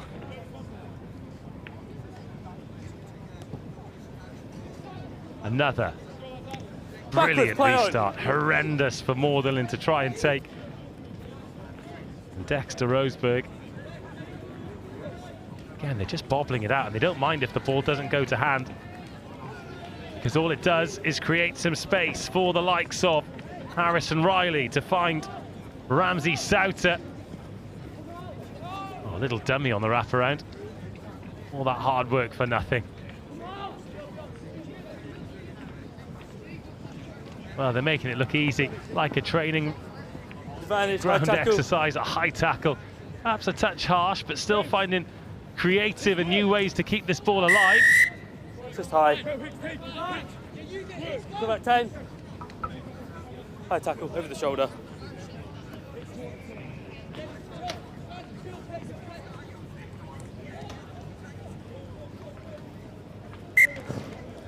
Still a couple of minutes of this one remaining.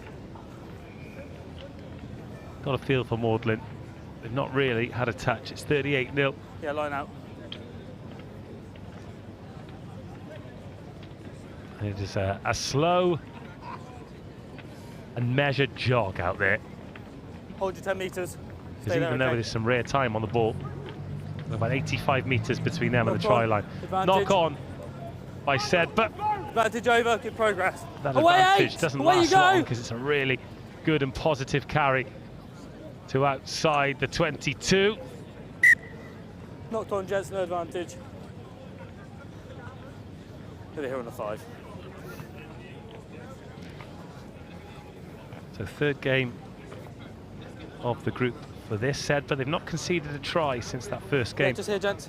against Wimbledon College. And Wimbledon College, they really hung in there. They perhaps didn't have enough opportunities to win the game, but there was one moment in particular where they looked like they had Sedbergh a little bit ruffled and rustled. And 3. Shirt pull. Leave him alone. Number 3, shirt pull. Conceded the penalty there. Just a little bit of off the ball. Our referee's not overly happy with. He's desperately trying to find a pass on his right hand, but eventually... No, leave it now. Away you go. Away you go, 11. That's back.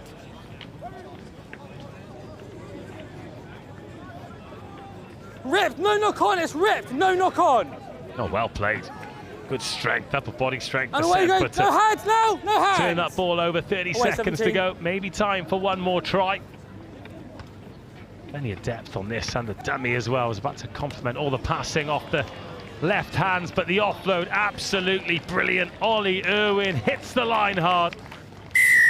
And Magdalen College can do nothing but watch as Sedbergh go in for another excellent try. And look how quickly he's taken the drop goal. Again, again, again.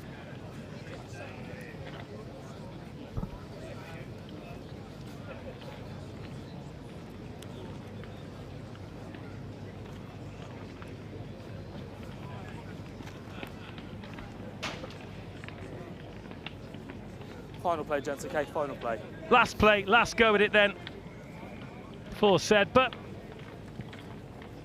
And another brutally high restart. The chase is excellent, but Magdalen College getting over it, but they're bundled into touch. And the full-time whistle goes. Sedbergh hit 45 to go through the group phase undefeated. 3 from 3 for Sedbergh. Finishes Sedbergh 45, Magdalen College 0. Good afternoon from control on RE1. We're expecting Wimbledon College and Portsmouth Grammar School for their 14-40 match. That's Wimbledon College and Portsmouth Grammar School for their 2-40 match on RE1, please.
Right, guys, deep into the afternoon on pitch RE1, and is the Portsmouth Grammar School in red and black kicking off into the arms of local residents Wimbledon College, who came up against Sedbergh earlier on today in the opening game, pretty much on pitch RE1. Tackle! Went down by a whisker.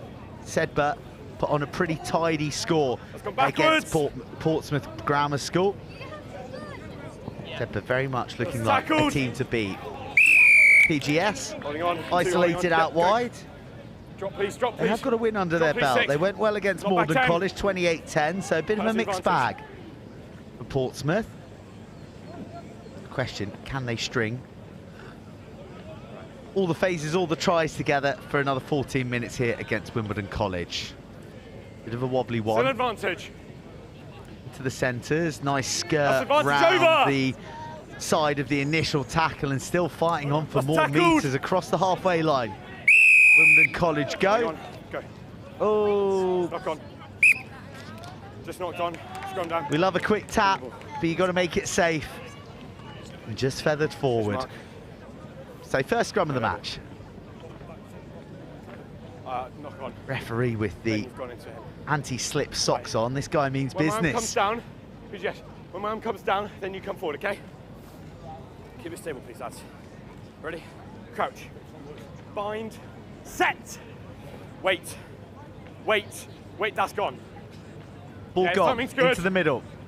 To the elusive blonde centre of Wimbledon College. Offload at pace, and then he gets back on the ball, re-engages, finds a big runner, a barnstorming one all the way to the paint. Wimbledon College draw first blood here on RE1.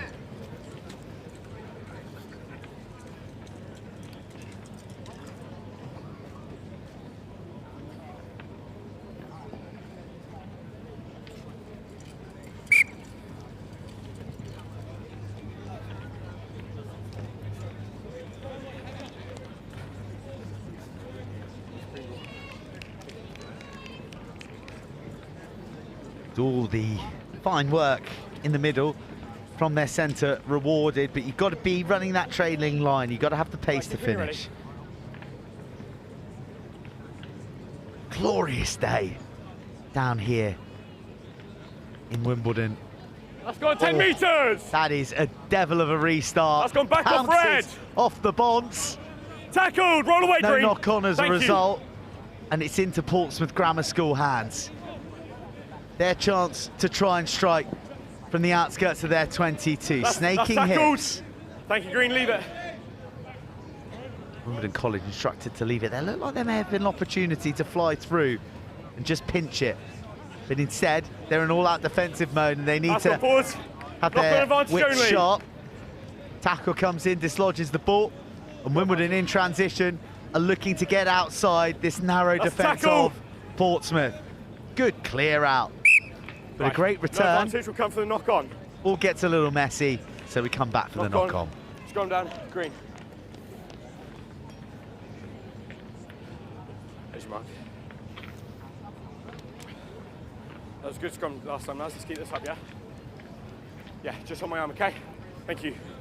Right, you ready? Crouch. Bind. Set. Now wait. Gone. Come out the loose ball. I'm happy with that. Troublesome to gather in. Scrum half does well, has some support, and the old expression of spaces not faces. Tackled. Falling on the deaf ears of number 8. He just lined up offside his man and tried to run straight through him. Right, not back 10, penalty advantage, red. Portsmouth Grammar School, this is their chance to strike. Slink of the hips and a bit of pace round the edge, and they're in. Who did that then? The tackle. Right. Take him over the horizontal. Yeah, God, 2 minutes. You can come on after the second half, okay?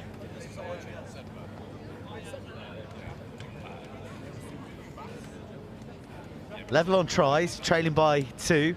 Is conversion key? Yeah, just go there. He can come back on after half time.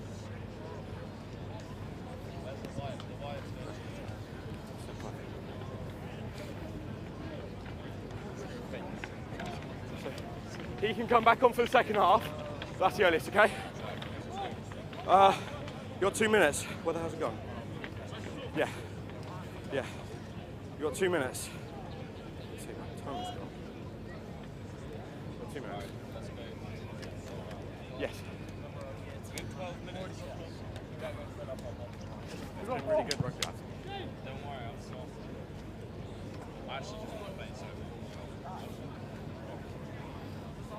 Up the challenge. Just make sure the ball comes out before you go at him into the scrum, okay? Yeah. Right, time back on. That's gone 10 metres!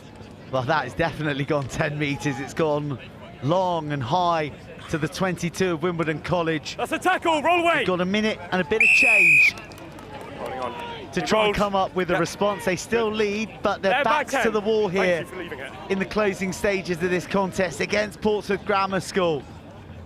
Abrasive stuff in the midfield, tight offloads. That's a tackle, leave it, Green. Never rolled. Well, tough On your there. line, please, Green. The jackler was good. It was the defender who hadn't rolled, and Portsmouth Grammar School No, but there was another player in the way. swung through Fair competition from them. the scrambling defence. And it's a second try, and they've got the lead on the brink of half-time with Wimbledon down to 6 players because of the yellow card.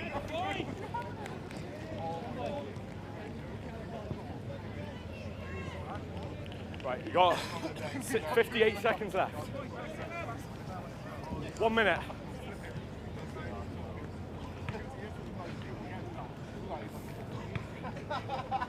Right, you can kick when you're ready. You got 40 seconds on the clock. That's gone 10 metres. It's bounced. It's caught. That's gone backward. Portsmouth Grammar School racing to the touchline. They're fighting to keep it in play. There's Harry Carlin. Tackle! The mess. Leave your hands. Thank you. And now they're out to the centre, through the hands of Rohan Down. Yeah, it's good. Little kick through, finds the shins of Wimbledon College. Oh, this is a battle of wills and looking to fight off the fatigue now. Holes opening up everywhere. The slaloming run of Sam Brockhurst. So many numbers queuing up. The 5-metre channel left vacant, but the race across the halt, Zach Lee. Reuben Cooper. One long double miss pass opens things up for Brookhurst. Offload inside, it's a race to the corner, and that is ultimate dedication from Wimbledon College, right to the death of the first half.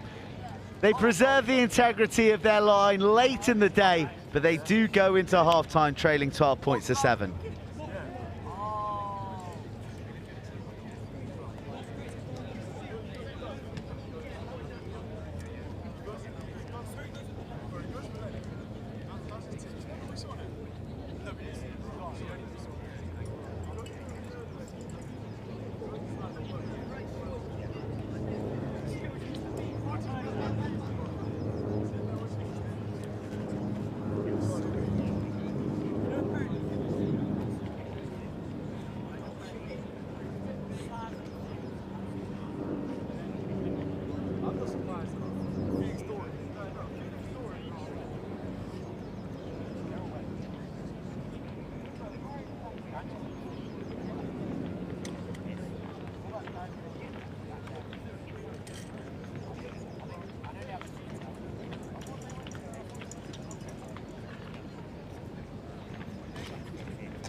Good game, this one, that Wimbledon College have battled through. I mean, that one's coming down with wisps of cloud on it. What a kick and what a take.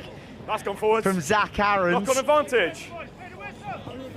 No losing that in this blistering sun. I said there was wisps of cloud. I mean, there isn't one in the sky. Certainly above RE1.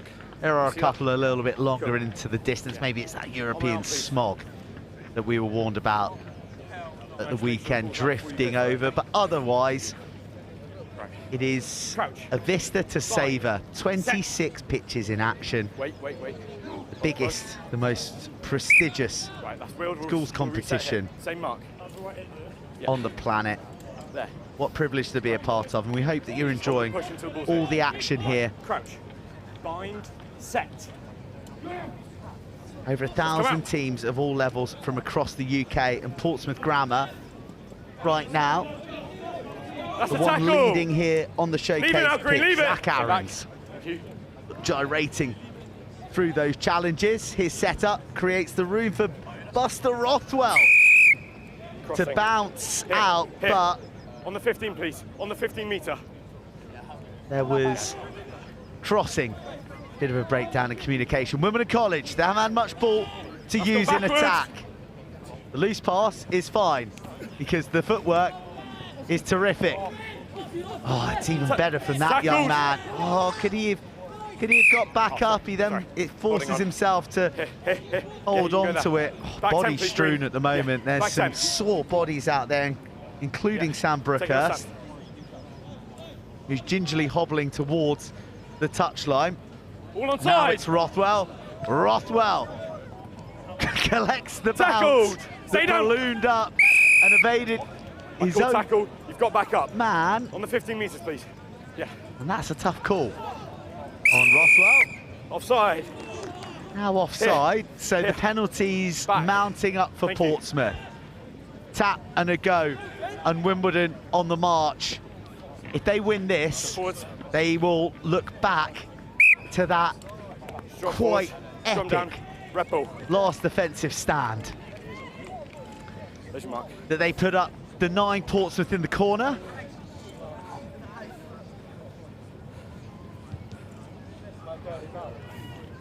Got another prop. Thank you. Right. There's Mark. There's the mark. There. Right. Wait for my arm to come down, please, Green. Crouch. Bind. Set. Wait. Wait. Come back out the tunnel, we'll reset. That scrum was quite a mess, wasn't it? Still rebel. Same ball, same mark. Game finally poised. Right. Crouch. In this ultra competitive group with Magdalen and Sedbergh.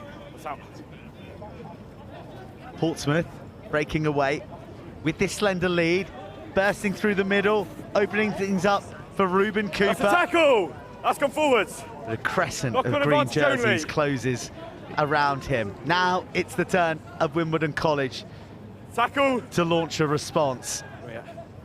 Just feel this game is here for the taking. If someone can take it by the scruff of the neck or deliver a gift wrapped intercept that isn't quite pouched.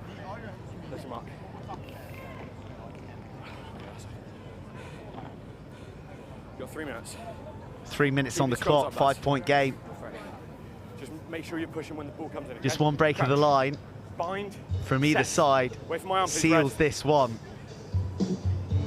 That's out. It's come out. Come out green. Here come Portsmouth on the arc. Nice little switch, bringing in Fred van der Wee. Now with the order of the day, fizzed out wide, but doesn't have the instep to handle the swaz. Ruben Cooper sees it deflect on out of touch, and another lifeline for Wimbledon, the longer they hang in this contest, the longer you feel that they might just be able to nick it. Take another step right, please, Green. Right, where's my Good afternoon from RE Control. The scheduled 3 o'clock. Tackle! Roll away, Green. Leave it. Portsmouth, though, get more possession. Wimbledon have been starved. It's been a big defensive drill from them, but they have stood resolute to this point. Boxing feet from Buster Rothwell. Swung back across the 10. Fortunately, he's got Lockie Franks on hand. Moving on to the plate quarterfinals. Oh, beautiful pop off the floor. Maybe that's the bit of wizardry to unlock the defence, but another bone cruncher comes in with the big blonde bomber out on the far touchline for Wimbledon College. He was the man who denied Portsmouth a try late in the first half. He steps in again. The game's halted for an injury to a Wimbledon player. And this is tenacious, courageous defence from the men in green. And the next round of the Under-14s Cup tournament. Teams progressing to the Cup quarterfinals. Millfield will play Brighton. Campion will play Garthorpe.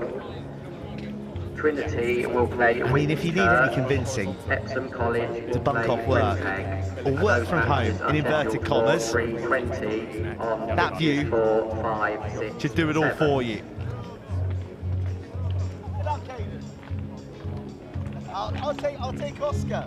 I'll take the next one. Give me another one. Yeah, possession last. 1 minute 44. Scrum down, Red Bull, yeah. Time back on. Good ball here. Oscar up here. Wait, that mark. Their ball. Because it was, they had possession when I... Do you mind if you wait? Right. Crouch. Bind. Set. Portsmouth looking to build, looking to put the match on bed. That's an interesting kicker. Kick to chaos into the 22. Somehow gathered after initially being controlled on the chin. Tackled. And then he hits the jets. Advance your feet. Here we go, Wimbledon College. Penalty advantage screen. A minute and a bit of change on the clock, bending away the attentions of Van der Wee. How's he fighting through these challenges? How's he got the gas in the tank to keep on pumping the pistons? Yeah, back. Portsmouth though, have it again. Was there a knock on? The answer is yes. And with less than 60 seconds left on the clock, Wimbledon have another chance to steal this at the death. Sorry. Green ball. You've got 38 seconds. Wait for my arm. 12-7. Crouch. Bind. Set. Game on a knife edge here. Wimbledon College have battled relentlessly in defence. They barely spent a second in the Portsmouth Grammar half since the break. But you only need a couple if you go from deep. One break in the defensive line, but they're not going to do it because you've got 5 seconds. Portsmouth clamped down. 5 seconds. Right, that's time. That's time. You can tap it and kick it out. That's time. So Buster Rothwell taps, gets the ball off the park, and Portsmouth Grammar have gritted their teeth and they've come out on top. But all credit to Wimbledon College, who gave it everything but fall short by 5. Full time here, 12-7 to Portsmouth Grammar School.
Right, everyone, the action coming thick and fast here, and now it's the turn of Lord Wandsworth College against University College School. in the under-16s competition. Lord Wandsworth College, who's under-15s, made the Continental Tyres final. Schools final, I beg your pardon, earlier this month, I think it was. They drop a nice high hangout. The lights out, joined by Harlequins, former Lord Wandsworth student and England A centre Oscar Beard. No, thanks for having me, Burns. Yeah, no, I'm buzzing to be here, and it's always nice watching my old school play. So yeah, no, what a great day of rugby.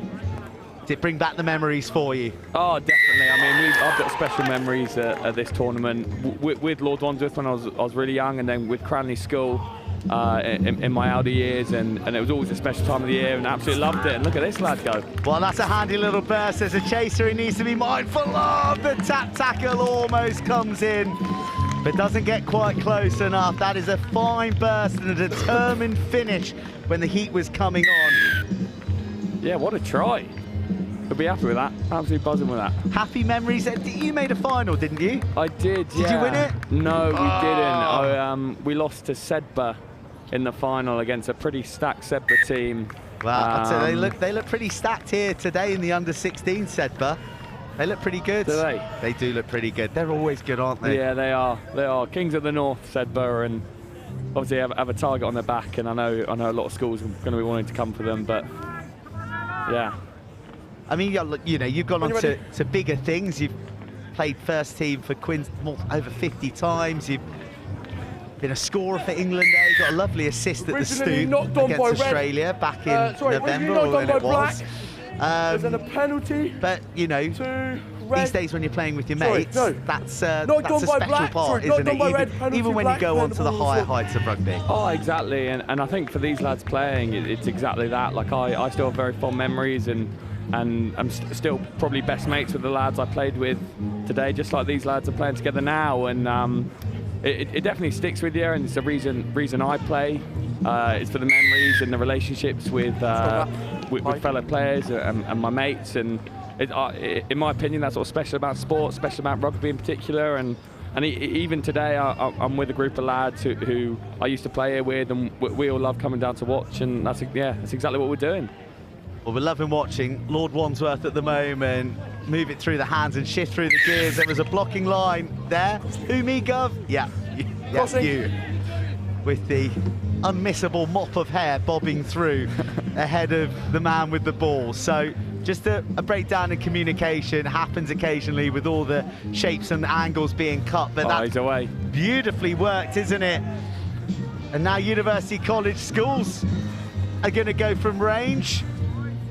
And you can take your foot off the gas now, coast it home.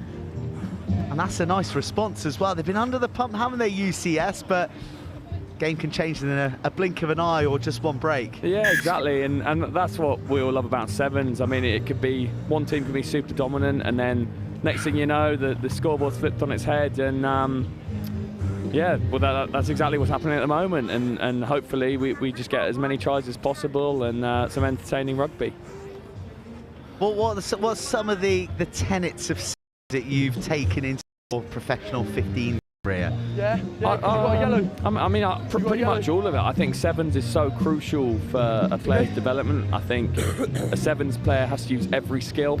Your passing has to be good, your one-on-one tackling, your aerial catching, like we've just seen there, has to be good. And massive part of the game now, the aerial. Massive, especially with the new rules, with the no-access rule on chasers.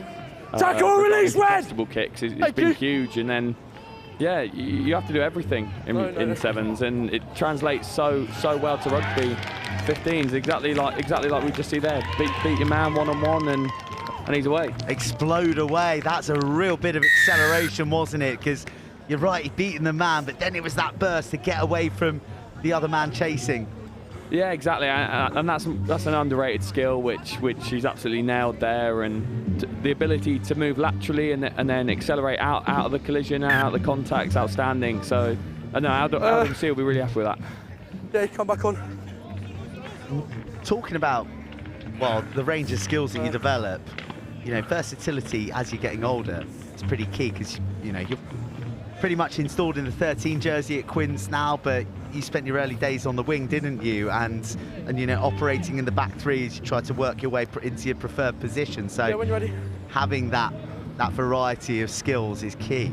Oh yeah, and I think sevens is has helped me with that. It's given me the ability to probably play on the wing when I didn't at school. So then transitioning into senior men's rugby, it was that little bit smooth. I mean, not smooth, not fully smooth by all accounts. Too easy. But yeah, no, not at all. But definitely helped me out, and I think it's so underrated and extremely beneficial for every young player to play sevens. But I remember boys in a couple of years older than me, like Hugh Tizard, second row at Sarries, been in and around England camps, running right on this pitch, just like this guy's done here, and same with Finn Baxter, who's a front row forward. Yeah, Finn Baxter went well at sevens. I know. Well, he would say so, but he's still got a bit of toe, does Finn, and equally as good skills. It's funny because we get given a media document with a long list of you know, greats to have played here. So we've got, you know, Jonathan Joseph, Marcus Smith, Henry Pollock. Finn Baxter doesn't make that list. Like such a strange omission. I know. No, he'll be gutted with that. Yeah, no, I definitely think his glory days were in the under 16s, under 14s. Like the ages we have on today rather than the under 18s. I think he's probably a bit too big. Are you ready? And powerful, probably.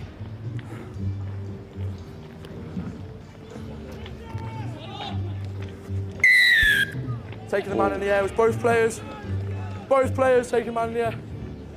Both players. No yellow coming. Wasn't a particularly malicious one, bit of a timing issue. And Lord Wandsworth. What an offload. Yeah. I mean, these two teams exclusively score tries from 55 metres. So, oh God, yeah. So this is the danger zone so far in the game. The dummy switch, no one buying it, hurled back inside. Hint that left arm slipped high. Oh, on the short side, he's away again. The blind side left unattended. He's having a stormer. A head on a swivel. And the gas to execute the vision. Lord Wandsworth are going to take the lead into half-time. Really good match, this.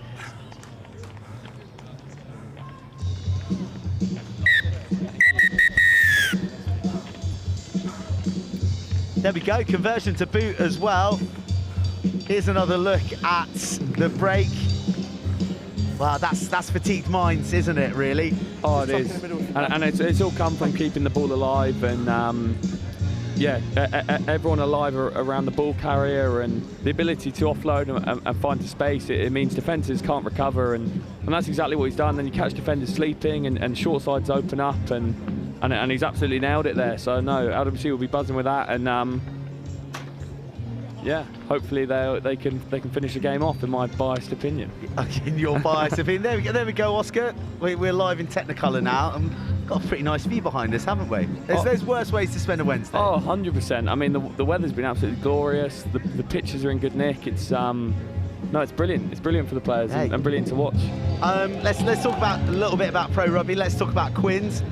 Quite a decent win at the weekend. Yeah, really decent. We're super happy with the result on Saturday. I mean, I feel a lot of people probably wrote us off, but to come through and get the win against in a London derby against our main rivals was huge. And I think it's the first time this year we've beaten them twice since 2013, I think, in a season. So yeah, no, really happy.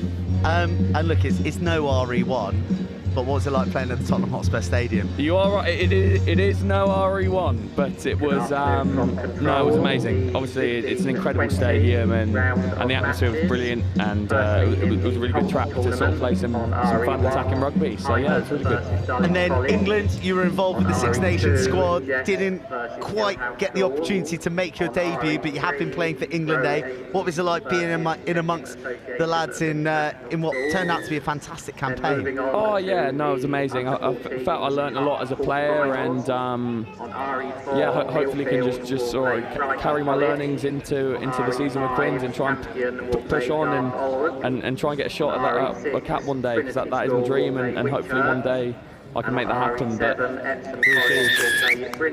exciting times for Oscar Beard, and well, exciting times if you love rugby sevens, because this is a ding-dong between Lord Wandsworth College and University College School.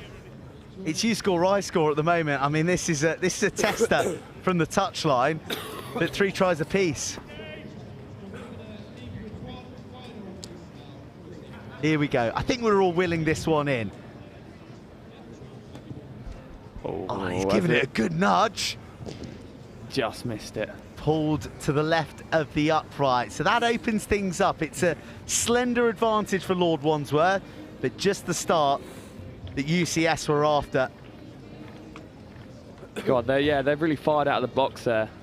That's the reaction their coach would have absolutely wanted. And God, what a game! It's getting tight, and hopefully, well, it's good for us to watch, and yeah, good for everyone here. Good stuff. I mean, we've had some thrilling matches throughout the week, from boys to girls, all across the age groups. Golden point extra time, nerve shredders that come down to the very, very last play, and the biggest matches of them all. This is the early stage of the Under-16s Cup. All these teams are battling, not for the right to get to the knockouts, they're battling for the right to get through to day 2. That's the length of journey that you have to go on to raise silverware here at the Howden Rosslyn Park National School Sevens. I mean, you're a case in point, Oscar. There are a lot of very, very good players who've never ever won here. It's a really select, prestigious bunch who get to win this competition. Oh yeah, 100%. It's arguably one of the toughest tournaments as a pre being a professional you're involved in. I mean, the amount of games, likewise the travel going back, and then having to back it up is super difficult. And the further you go, the harder it gets. So no, you need to be switched on. You need to be on it with your recovery and tackle, release, gold, refreshed mentally and fire into it and hope for the best. And I feel both teams are giving that a really good crack today, and it's been great to see, especially lads of this age. Some of their skills are sublime, and it's been amazing. Yeah, and you've got to be switched on to the live stream throughout the week, because this tournament is going to climax tomorrow. Oh, what a shot! Roll! The What big a dart shot. shuts down that move emphatically. It's not rewarded. The tap, the go. Go on, get him. Lord Wandsworth had gone to sleep momentarily. Tackle, roll! Look at the fight Let go of him. That's to enough. make that challenge. Oh, is there a I said yellow? no. Oh, I thought there was a reach for the pocket. He more than thought about it, but we retained all 7 in both sets of kit. Driving towards the line. That's a great finish. That's a great finish through the contact. He's reached for the line. Well, a fabulous, comeback. Understanding where it's knowing where the line was, and to manipulate his body for those extra few inches to reach the paint. Yeah, what a game. UCS What a comeback, I know. Into the lead. Oh yeah, no, it's a great standing on the show. Well, the good news is there's 6 minutes left of the match, so I think there's a few more twists and turns to come. Oh yeah, 100%. And like I said, this is exactly what everyone wants to see. Like shots like that, that doesn't go unnoticed to his teammates around, getting them G'd up and energised, and along with the coaches. I know Mr. Rayner, who's the Lord Wandsworth coach, who actually coached me in my first year at Lord Wandsworth, will be absolutely buzzing with that and their reaction. And yeah, when you're ready. Hopefully now, on an LWC perspective, they can come out firing, keep the ball alive, and just do what they've done, not try and do too much, and get a score. And I'm sure UCS will be thinking the exact same. Lord Wandsworth back in possession of the pill. That was almost an excellent jackal on the floor, but just missed the strip. Lord Wandsworth reorganised. A lot of onus on this individual to stay on his feet.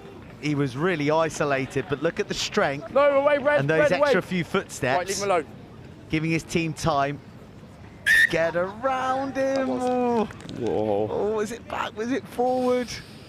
Yeah, I don't know. Probably forward. Yeah, probably forward. Doesn't look good, does it? The player has to return to the field of play. You can't sub him straight. He has to return to the field of play before he gets subbed. If he's been the one carded, he's got to return before he gets subbed. There was a card in there. Oh, I missed that. Yeah. I saw him go for the scrum. reach, but like not producing Yeah. anything. Kind of like that mate who never gets around in at the bar. Yeah, You know? yeah. Oh, God. We all know who that scrum. is. They go for the reach, very slowly, Oh, short our arms. phone doesn't work. Oh, no. Long pocket. Yeah, phone's dead. your scrum. Haven't brought my wallet out. Sorry, no, Well, yeah, you're right. It was the my referee's fault by pocket then. fully I've gone the other way charged round. on this I've gone the other side occasion. of the scrum. Well, I apologise. My arm's out. And it looks like Crouch. like Boy. the suspension served either way Set. because there's now 7 on 7. Yeah, he's back in. It's interesting what they're doing there with the 9 defending in the line, not near, up in the scrum. And oh my God, what feet! Slaloming rung. Has a Lord Wandsworth defender. Keeps the ball alive. Cling to his ankle. Oh, Great shot. Swallowed.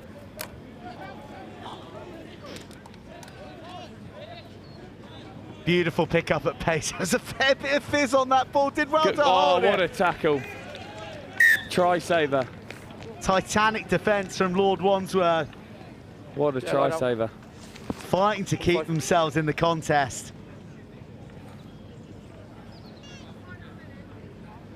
I mean, it's sheer commitment out here every 14 minutes that gets played. Like players playing like their lives depend on it. It's awesome. Oh no, it is great, and it really reminds me of the feelings I used to have playing here. I mean, it was my favourite, probably one of my favourite rugby days of the year, and having your parents there, and especially on the last day of the school coming to watch, it's amazing. And for these boys, it'll mean everything, and it brings the best out of them. It's bringing the best out of this young lad for Lord Wandsworth. He knows Shift if he it. goes the Go, lane. go. This is the match. Oh, what feet! 3-point game. Phone box feet. Leaving defenders clutching at memories. Oh, the What a strength leg drive. to battle through to the 10. They need to get a bit of Space width wide, if he here. can get it off his foot. Head down. A judge should have gone back. It's play on. Lord Wandsworth get another lifeline. 20 seconds on the clock. Next score wins. Shoveled. There's men over. 2v1. Put the foot down. Oh, what defence. Red height. That's brilliant from the UCS defender. Incredible last stand from UCS. Lord Wandsworth looking to pick the lock. And then they Go, decide to batter the What a door line down. break. They were patient. They were methodical. They were ruthless. And Lord Wandsworth College look to have snatched victory in the dying embers of a thrilling contest. God, what a try. What a try. That could have gone either way. Both teams have been on it from the get-go, and Lord Wandsworth finish it off.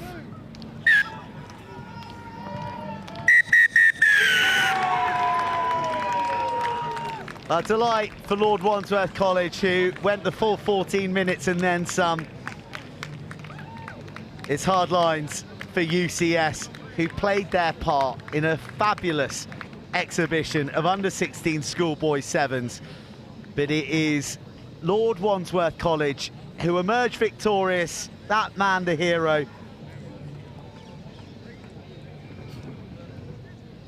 Final score, Lord Wandsworth College 28, University College School 24. Good stuff, innit?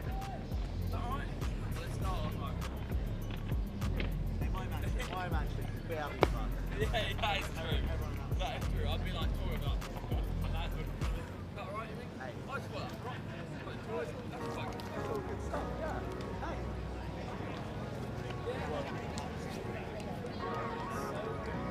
No, that's all good. You what name?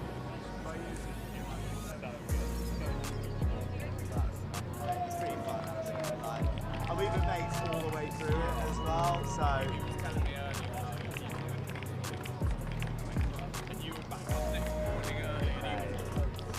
That was reckless. Then it was, oh my God, is it now? Come on up. Come on up. That was a pleasure. Hey mate, good luck with the rest of the season as well. I'm rooting for you for England.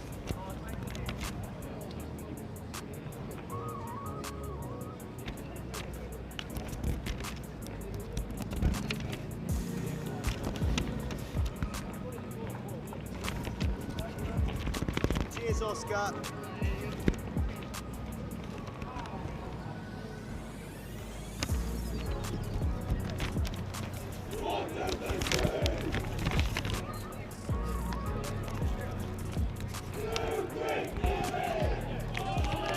Straight in.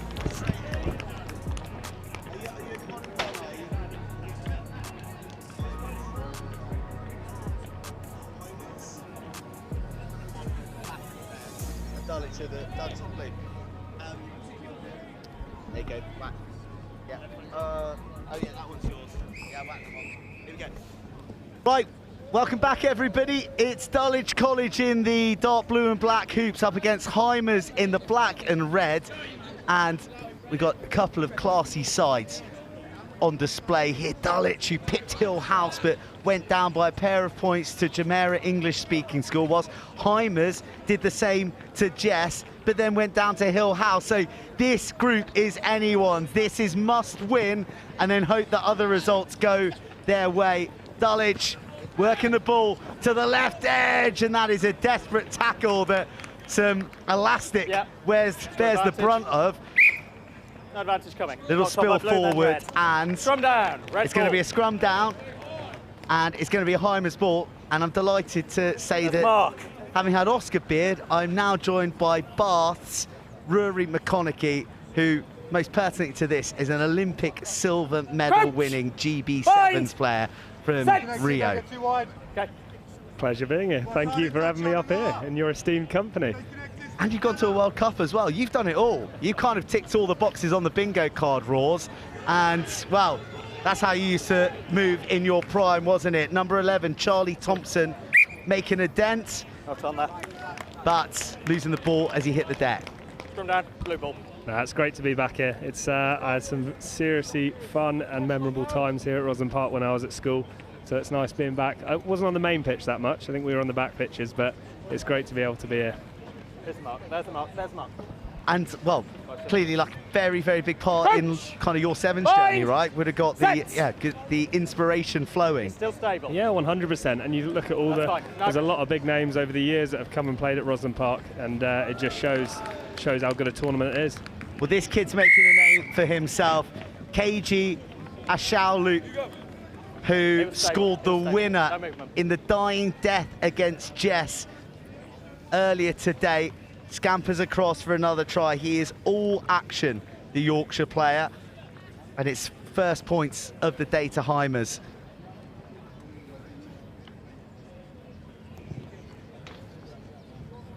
No extras to add, but a bright start from Hymers. So Raws, are Bath going to win the Premiership? That's the plan. One down with the Prem Cup, and yeah, all eyes on the Premiership and Europe left for the season. It's not long, only a couple months and we're done. Good game against Gloucester at the weekends. It's always good to win the local West Country derbies. Yeah, can't complain about that. Knocked forward by Hymers, so an opportunity here for Dulwich College. The numberless jerseys in blue and black, backing their strength and speed out wide. Really watchful defence from Hymers. Yeah, some good skill set on play. Obviously, everyone wants good weather when they're playing sevens, and it massively helps, but it just showcases the talent of great break down the side. Lovely show and go and a dip of the shoulders, and he turns the fullback inside out, but he just jockeyed and bought enough time to get a bit of help from his friend. And it is those last little ditch efforts that are so often the difference in this game. Yeah, it's about making the unseen seen, isn't it? It's just that work rate off the ball that helps so much in sevens, and which equally makes it such a hard sport to play. I'm not sure my lungs miss it that much now that I'm in the 15s world. Is it a cruisier ride playing 15s compared to sevens? Cruisier? I wouldn't say cruisier. It's definitely it's not as hard on the legs and the lungs, I'd say. But attritionally, the body's in a much worse place after 80 minutes. So straight back out the tunnel. Well, you, Rory, and Will Muir are a living proof that the skills that you develop playing sevens are more than transferable to 15s, both starting on the wings at the weekend against Gloucester in the Premiership. You fully fledged England international in your time as well. Yeah, I think there's no other sort of form of the game that really... Great outside break. Gonna go all the way. This kid's dynamite, isn't he? The number 15, KG Ascal, once again proving too elusive for the blue and black. And it just highlights those little things in sevens. You know, it highlights every little bit of skill that you've got. Every action that you make is under the microscope so much more. One missed tackle and you're under the post. And yeah, I think it's a great game for the development. I think it's a great school game. It gets so much more people involved. Like you said, there's teams from Dubai over today, this week. So it's an awesome global game. And what about you, Ross? I'm not going to retire you prematurely, but you know, you've had more years behind you than you've maybe got left in the professional ranks. So, what do you think? Is this a scene you'd like to be a part of on the long term? Yeah, thanks, coach. Thanks for ripping up my contract. No, it's always been a goal of mine. I think you want to stay in rugby as long as you can, but also at some point, you know, as a player, those days are over. So, yeah, definitely in the twilight of my career, my body's feeling it. But I'm always see what the opportunities are out there before making a decision. But also acknowledging I've had 10 years of an incredible career that I've absolutely loved and I've never thought I'd do. So if it's to be, it's to be. But if I can get another year or two and enjoy it, then definitely.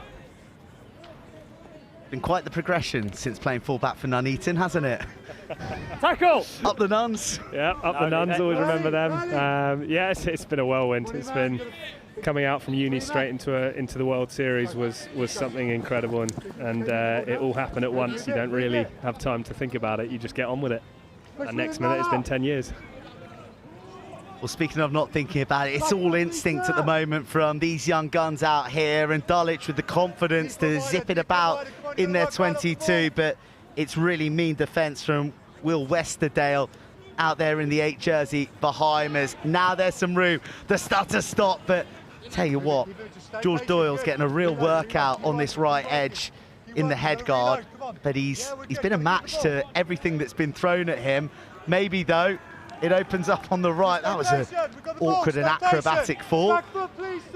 Yeah, you look at the Dulich skill set is really, really impressive. Some big, long, accurate passes. They're stepping, they're finding the ball on the edge, they're finding space, but the scramble defence on the other side has been incredible, and just sticking in it with their mates, and they're getting points off the back of it with individual brilliance. Well, Dulich have been in possession for about 2 minutes. They've strung about 50 passes together, yet they are still in their 22. And I think they'll welcome that advantage. Tell you what, they can tap and go and catch Hymers unaware. Penalty. I gave penalty, you're still in play. I think he thought he'd been called back from the mark, which is a classic ref manoeuvre, let's be honest. But this allowing the ball to be played freely, Hymers hesitating. They can't afford to hesitate here, out in the 15-metre challenge. Another good challenge, this time from Hugo Gibbons.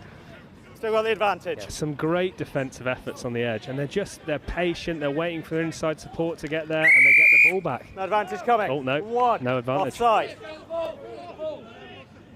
8 minutes played. Oh, I can't remember the last time that Hymers had their hands on the ball. It's work off the back of some great defensive sets. Almost tiring Dulich out, just being able to go phase after phase, set after set. Just keep sticking in it.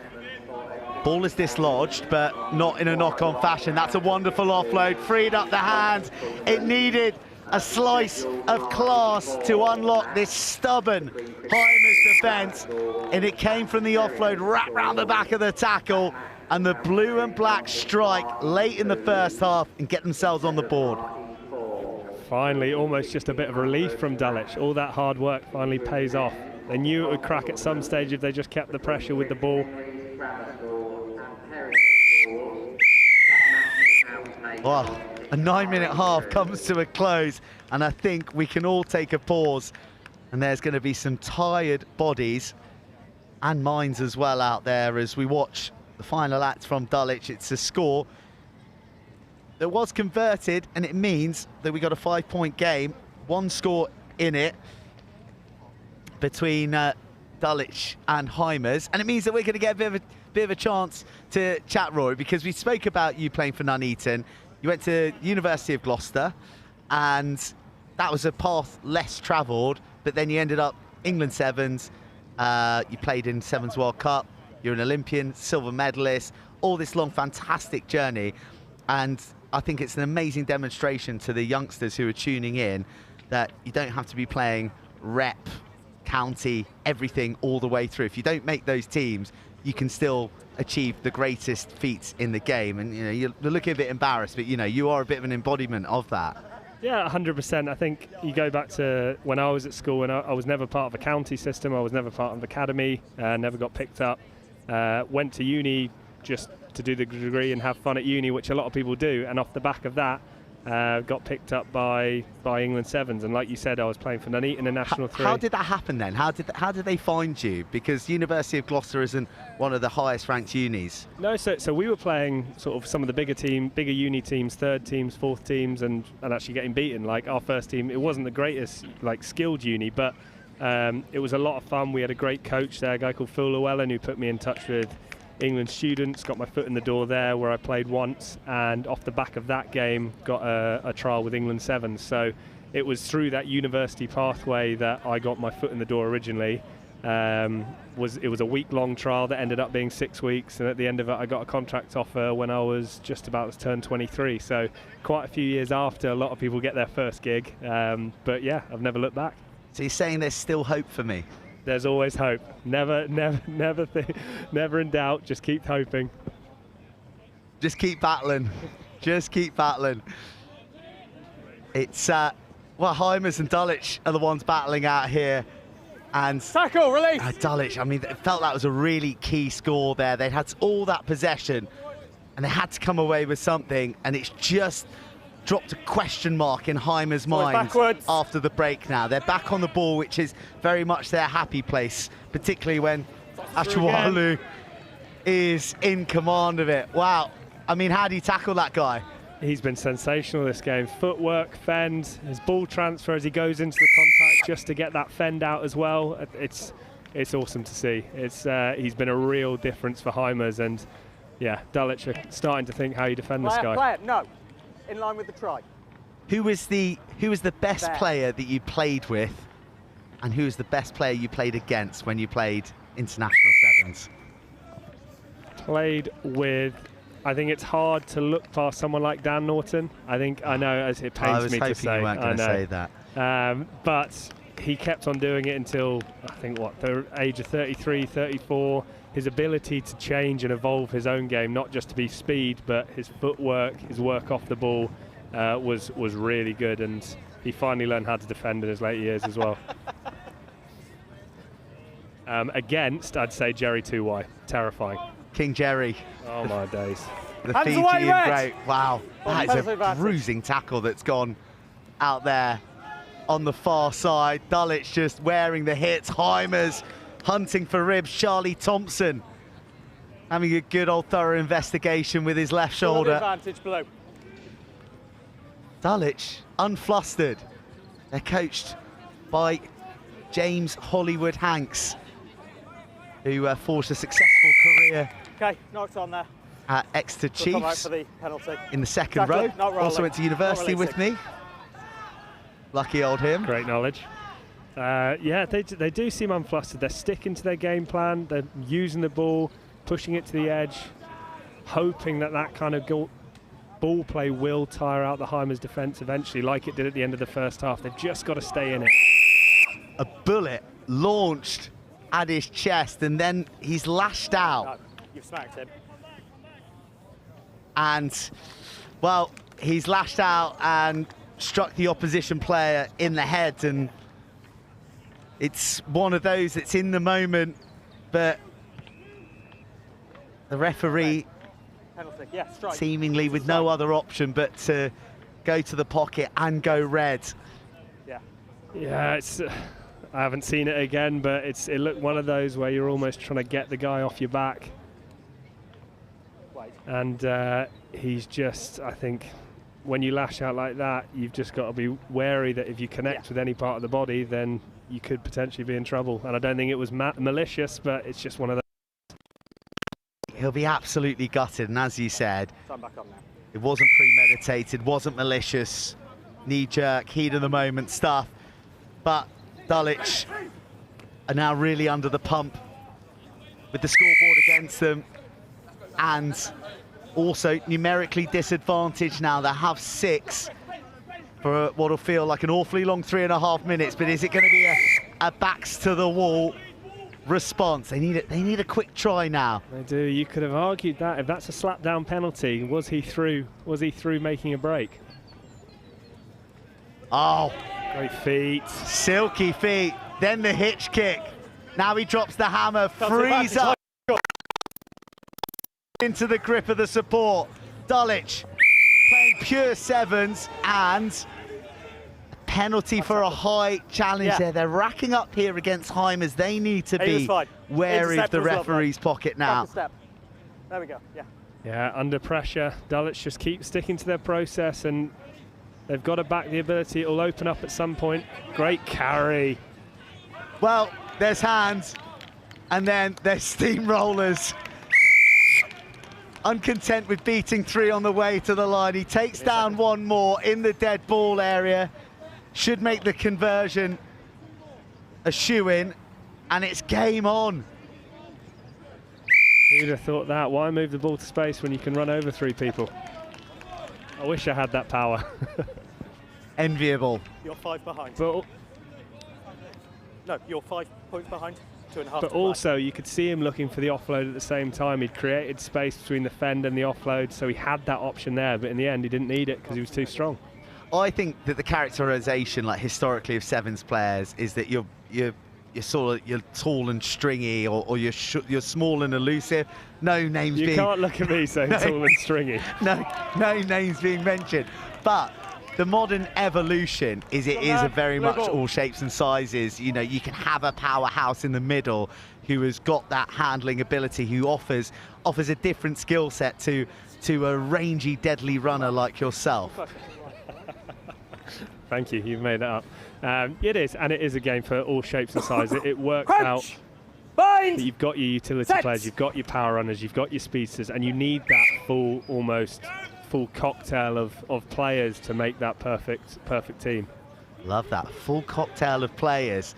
Dulich are lacking 1 ingredient, but the key ingredient is spirit, advantage, high tackle. fight, and utter determination. He got the legs, he does! To claim victory against the odds. Down to 6, but not down and out. Storming ahead, an equalising score by their man Mountain, who's carrying the blue and black single-handedly in this match. And he's carved out an opportunity and a conversion to take the lead, which they convert. That's awesome play. I think they haven't panicked. They've lost their man. They're down to 6, but they haven't changed their game plan. They haven't tried anything different. They've stuck to the game plan that they've started with, and they've just had those breaks on the edge where they've gone against a tired Hymers defence. But we know a ball. That is a devil of a kickoff, and it was there for Dulich to claim. They knock it on. Advantage. Is there time left for the scrum? The answer is yes. 2 backs out to defend a 3-man over. Oh, it's going to be tough. It's going to be tough. See Dulich's resolve. Bind! Well, really, you would be kind of doubling up on this man here, ideally, given how elusive he's been. He goes it alone, engages the shoulders, might get stripped, but the ball squirts free. This is the last gasp. What a tackle, Lassoud round the legs. And then the penalty to Dulich. Tap and go. Surely the clock has elapsed. All Dulich need to do is maybe get this off the pitch. Instead, they're going to go to the coup de grace. They're going to go for a fabulous 4th, 3 of which scored with only 6 on the field. The comeback of all comebacks from a depleted Dulich, but one full of courage. Yeah. Who'd have thought that at half-time? That was, like we said, that last try just before half-time, keeping them in it. in a half where they just got no luck from their attack. They were keeping ball, losing it by the 5th, 6th, 7th phase. Wow. That's unlucky. Valiant Hymers, like, great play from them, but Dulich just stuck in. And a few more points for the points difference as well, which could come into serious effect. It's all dependent on what happens between Jess and Hillhouse on the other pitch, but we have been treated to a delight of a Howden Rosslyn Park National School Sevens match, and it's one that Dulich have emerged victorious in. 26 points to 19.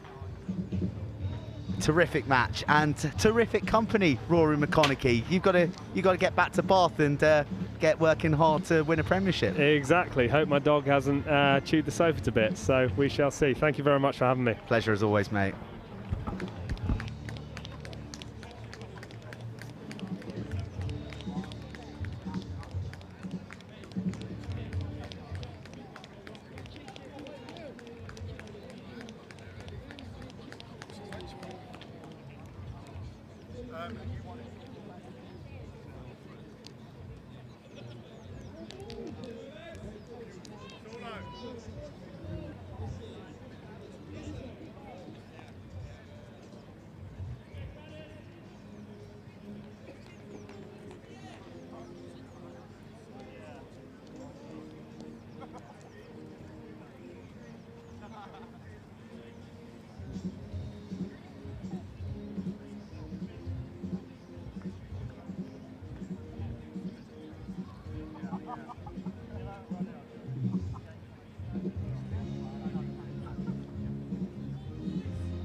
Right, Bournemouth Collegiate are up against Cranmore. Cranmore from not too far away from here with the great London Irish scrum half Paul Hodgson at the helm for them. And this is actually the first year group who have come through the school because they expanded into secondary, and these are the guys who've been there from the start. So there's high hopes for a team that has got the entire Cranmore coaching DNA left on them from all those hours on the field, on the training ground, and here they are in some fetching kit, putting a bit of width on it and exercising their footwork. And how about that for a bright burst? Number 15, Jack Morgan, won't be caught, despite the committed chase back from Janus van der Venter. First point of the game to Cranmore.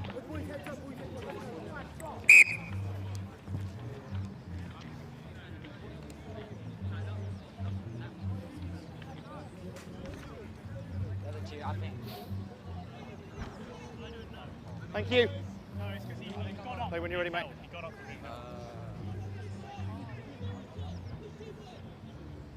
Come the other side. Play when you're ready, yeah. It's a fine looking kick-off and it's bang on the money. It's well claimed by Will Cruikshank.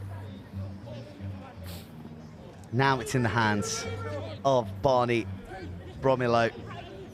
Oh, turnover by Cranmore. They are looking deadly as they drive into the 22 once more. Target offered up by Jaden forward, but it is living by his name. Forward from Cranmore. Turnover to Bournemouth Collegiate. Give you a bit of detail on these guys now as to how they are getting BCS and Cranmore. The BCS put in, who've had a tough start against Brighton College. No one wants to draw Brighton in the first match, but they rallied hard against the Welshman Bryn Kellingnog, although they fell short. Cranmore too have tasted defeat twice, so this to end the competition on a high. Nice tackle, the long arms of Logan Hume. Wrapping up his opposite man. BCS, pick and go around the fringe. Oh, the intercept forward by red. Was there for Jaden Forward. But it couldn't quite stick. Scrum blue. Let's go. See you, lads, come on.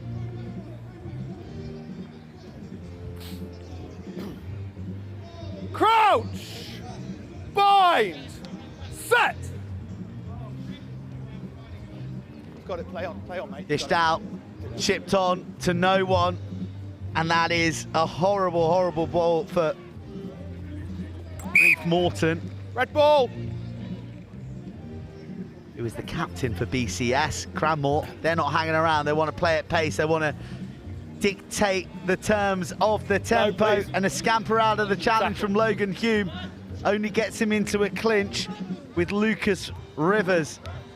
But wrapping round the corner is Jaden Forward, and it's try number 2 for Cranmore.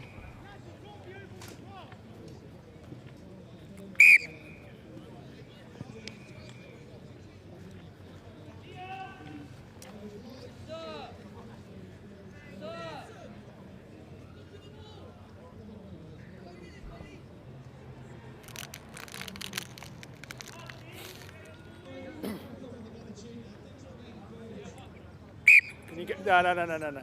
You need to get that dealt with. Can you get this? Off you go. Blood. Send someone on. Thank you. Someone else take the kick, please.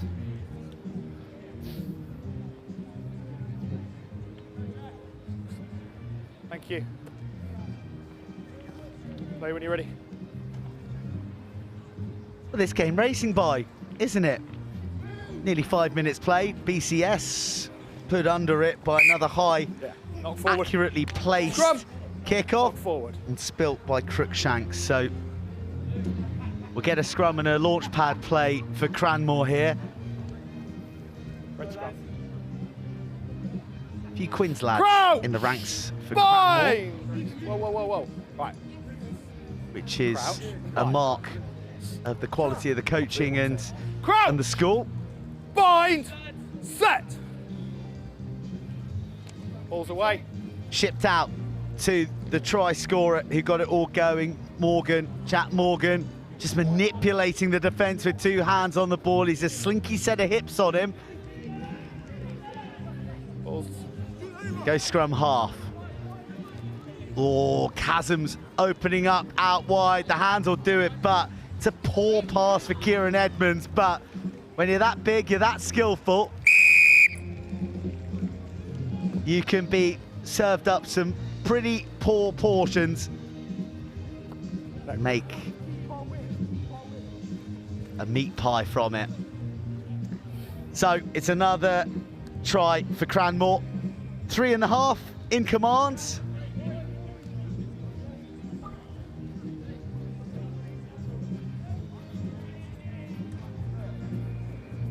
Play when you're ready.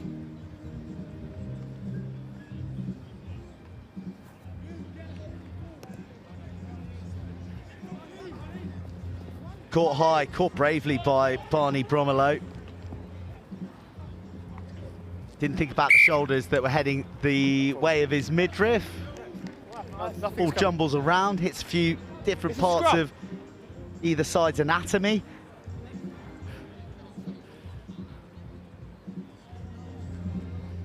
Shin, hand. Cranmore. Crouch! Get the call. Go the other side, please. Bind! Oh, they've got a big man on the edge in Jake Baxamore. Morgan evades the first and then releases it to Hume. Hume hammering home, wonderfully balanced running. And Hume and his pace does the rest. It'll be half time after this. Final act of the first half, Cranmore in control against BCS. It is a long, hard day in this beating sun. Half time. The first half of this contest has delivered 26 points to Cranmore. Have a handsome lead at the break.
Back up there, James Shaw on and Jack Donald off. Boys, still chances to come back on, so we'll take first. Boys.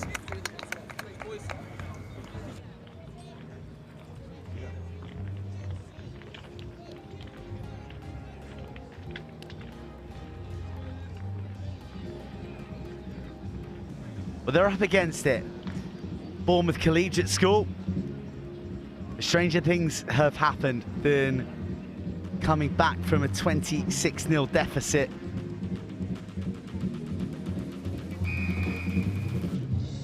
But they need to marshal the 5-metre line. Spilt forward, gobbled up by the quick-thinking Leo Wainton.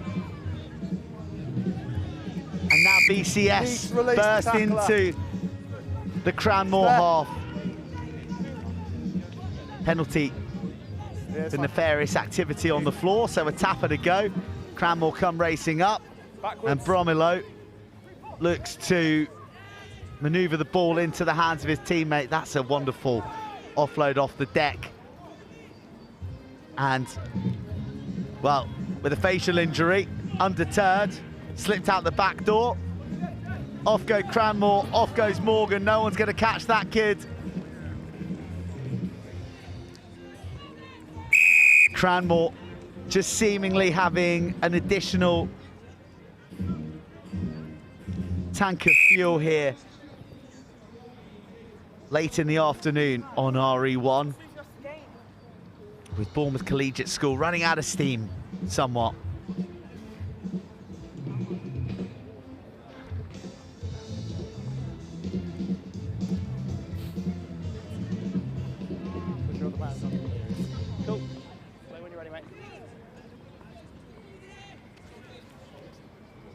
Up high, and Archie Link looks to be putting an authoritative name on this, but just gets caught in that no man's land, and Link flies up to try and make the hit, but they are slippery customers, these Cranmore lads, and Jaden forward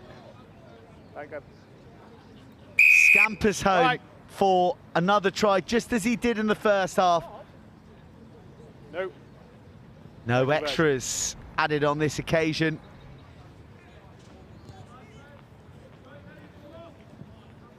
BCS 0, Cranmore 38. BCS just desperate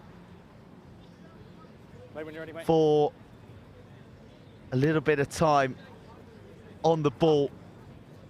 Well, straight out, so that's a little crumb of comfort for BCS. Maybe they can build now.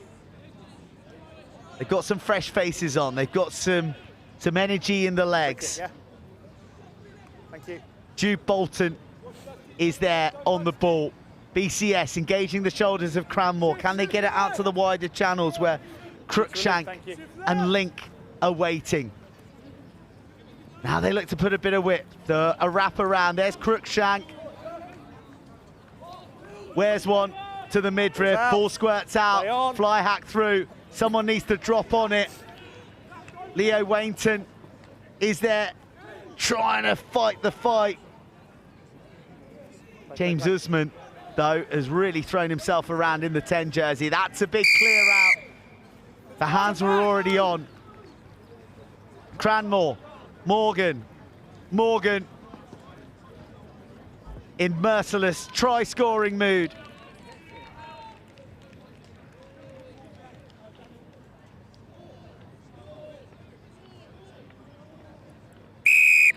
Try's good.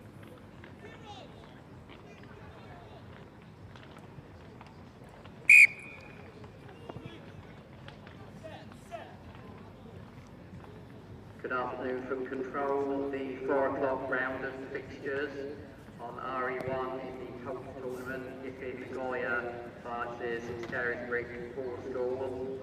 On RE2 is the Clifton Grammar School versus Perins School fixture. Relentless Rugby Sevens action on RE1. And Cranmore looking a really classy outfit. Just shows the quality of some of the teams in this under-16 competition. Touch is found after a few bounces. Okay, it's marked, The Cranmore to this point haven't won a match. They went down to the travelling Welshman Come here, please, lads. in the first match, just by 9 points. Brighton are another level up. And BCS are finding that too. With Cranmore, not quite sure what was going on there. Just trying to read the play. No sweeper at home. Let's back the boys and their gas, says BCS. But so too the galloping Leo Wainton. Tackle's high. High tackle arriving. Sorry. Jumping out of the tackles. Well, jumping into the tackles. That's a penalty against Cranmore. And BCS, now is it their time to strike? They fashion it to the right edge. Knock on. But a knock on at the Scrum red. Crucial time.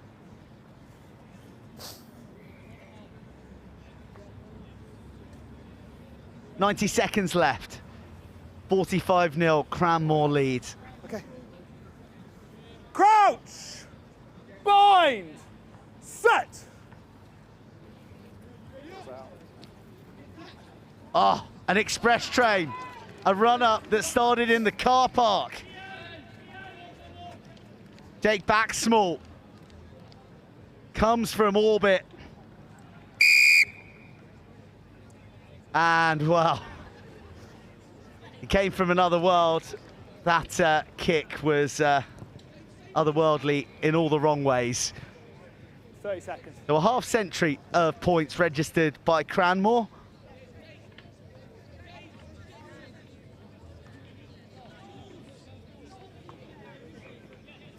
Last play, gents!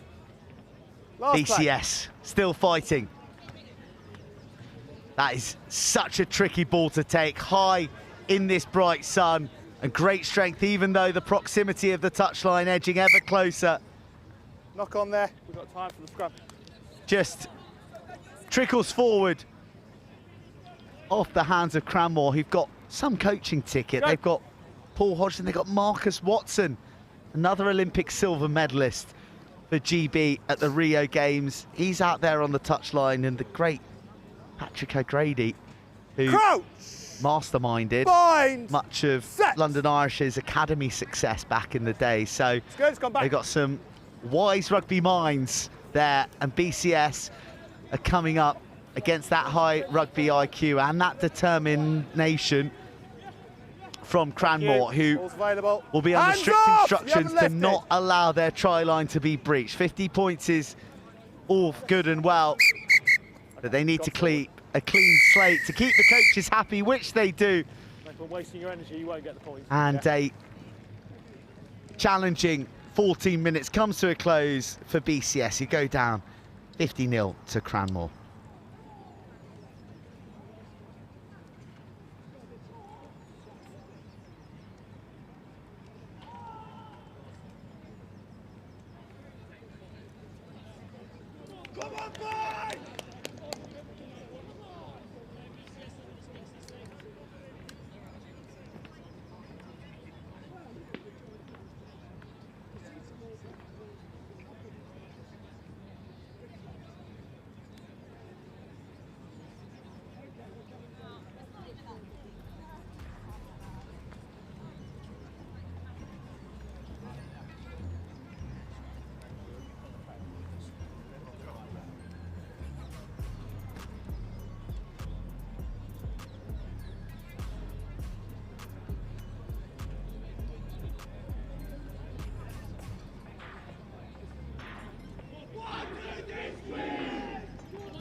Field contest, tackle! Scarisbrick School in the please. very eye-catching black and yellow jerseys are off and away Tackle! against Ascol Glo,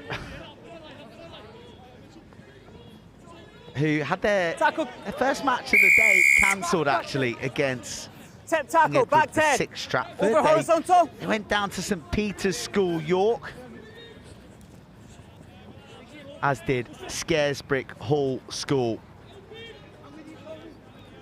Scarisbrick Hall go looking to weave their way through the heavy traffic of the Welsh defenders.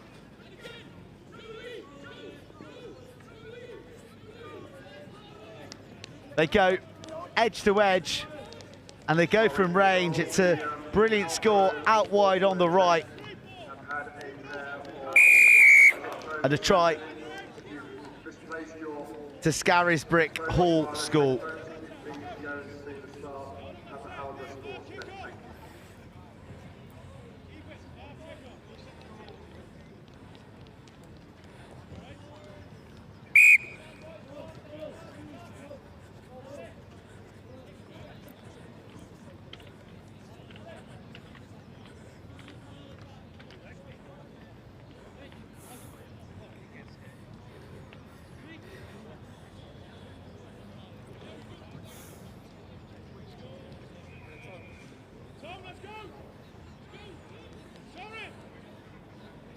Let's go, please.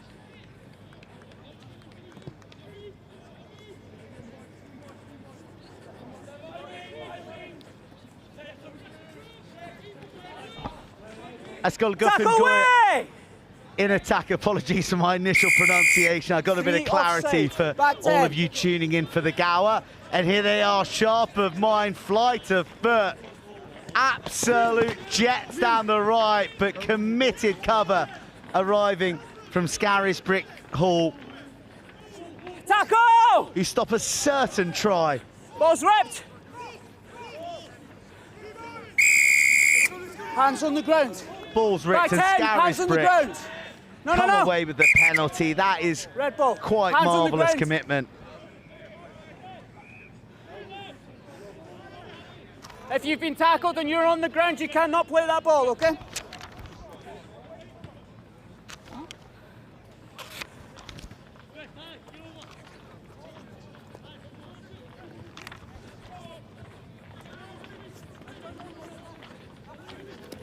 Scarisbrick, long way to go, and they're a bit too ambitious in trying to create that exit. What a pickup! Tackle away! Tackle away! Loses his footing with the line begging. Now it's just one pop to a one runner who's worked hard round the corner. And Ascol Glo make their way across the line. And they get their response. Lovely bit of play.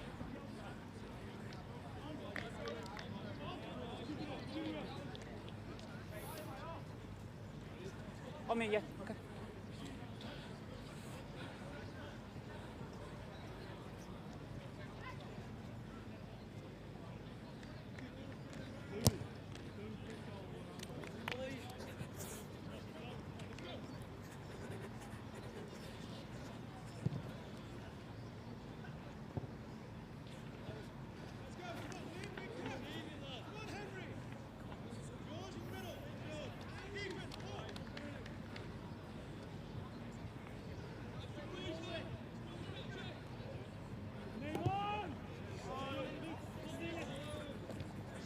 Tackle's fine, tackle's fine. Tackle, Luis! Onside!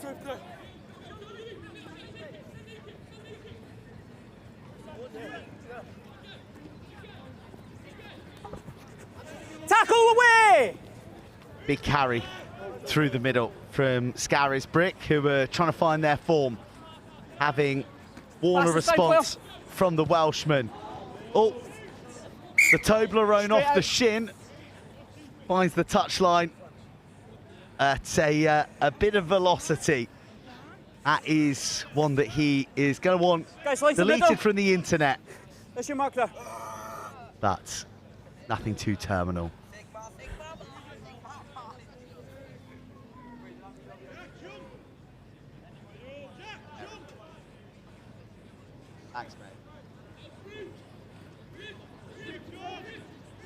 Ascol Glo.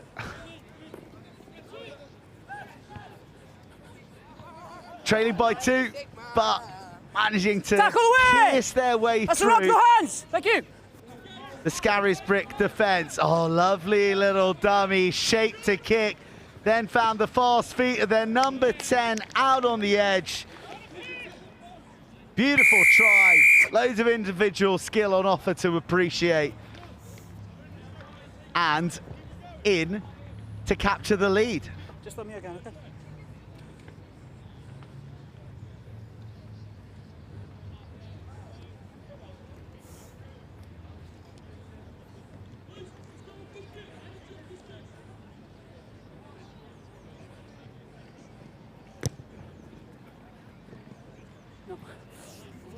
No, just left.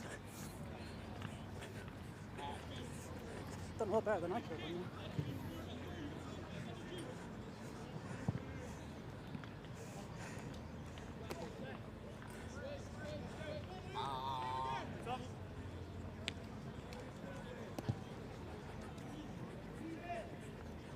Scarisbrick, who did lead in the opening exchanges, 7 points to 0, now find themselves up against it. Okay, let's set the line out, okay? 10-7 down. Okay, tackled into the line. A little bit of a skirmish Yellow on the box. far side. Yellow. Yellow, there's your mark there. Guys, back 10, please. Yeah, that's fine. Backwards, play on, backwards again. Now, the ball is... it's a beautifully ripped pass, left to right. Tackle away, tackle away, roll away. Thank you. Guia. Backwards play. Get clattered on the doorstep of the 22. Ball knock on dislodged advantage, and purple. the Back on hunting me. pack go Run us after over. it. Scarisbrick Hall fighting hard, but fires popping up all over the place. Can they continue to fight them? There's the muscle, there's the offload, there's the support, and what a juggle and take at pace. A fine score to close the half. The Welshmen on top with 3 tries without response. That's half as well.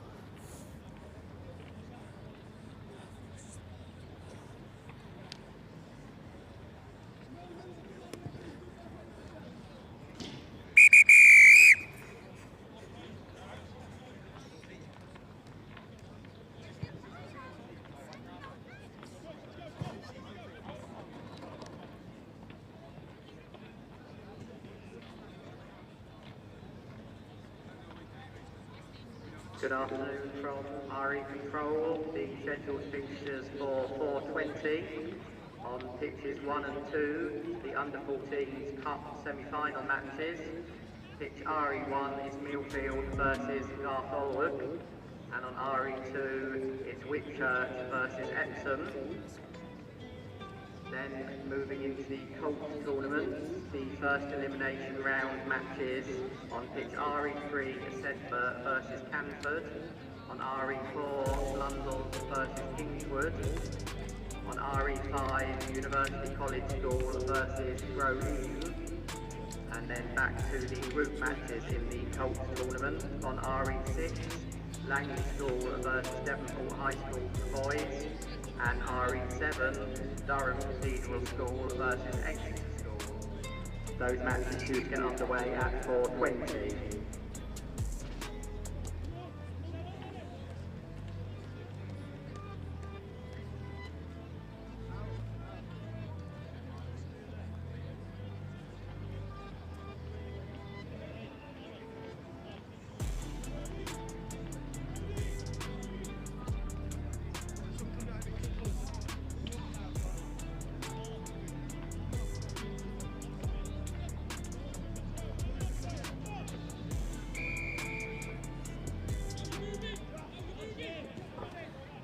Ascol Glo, 3 tries to close out that first half. They're in the box seat here against Scarisbrick Hall, who had the early ascendancy, but they've struggled to penetrate this busy defence.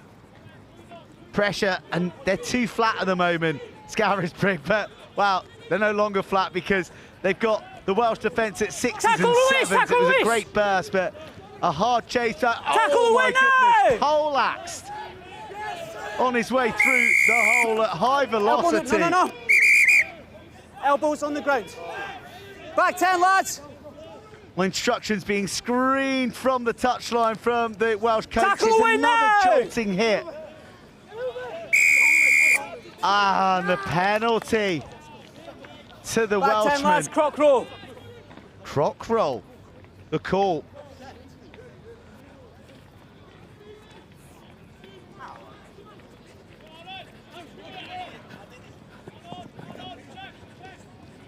Tackle away! Wait a second. Point advantage. Scarisbrick go slaloming through a few Tackle tackles, away and they meet another Welsh concrete shoulder.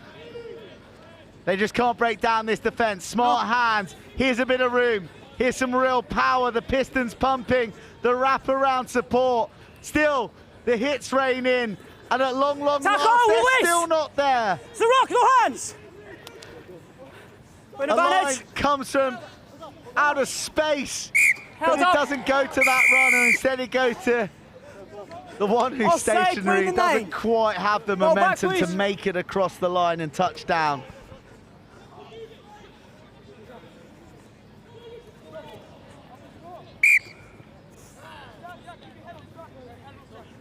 Unlucky, just knock on, okay? Knock on yellow ball, okay? March through it, guys. Yellow, let's go, please.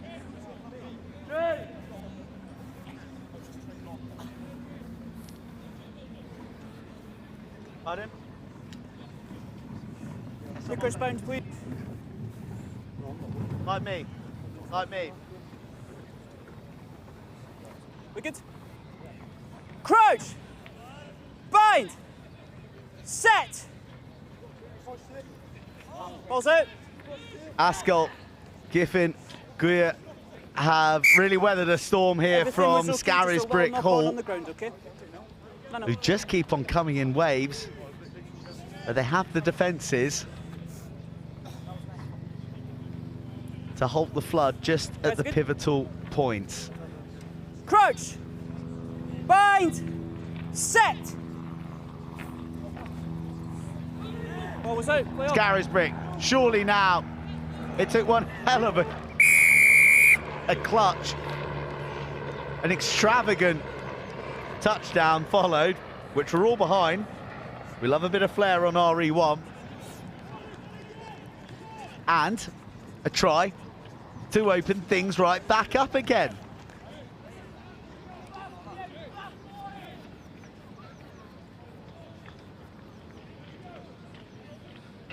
Ball, please. Ball, please. Kick it, please.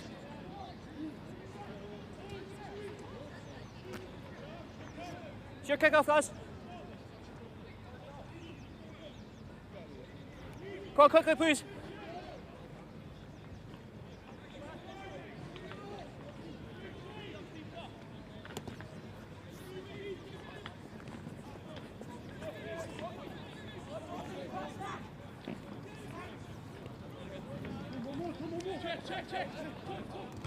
Oh, just a knock on. Wonderful arrival on the tackle. No, let's play. Manages to wear it, and the ball is still in Welsh hands. Just a hint of the Carlos Spencer. Tackle away! Tackled hard to the deck. Unrelenting physicality, but a lapse of mind with the ball travelling to the hands. Line it firm to the cable, use the line, guys.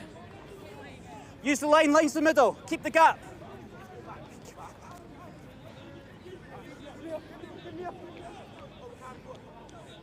"20 out, please. In the channel. I need someone in the channel from yellow.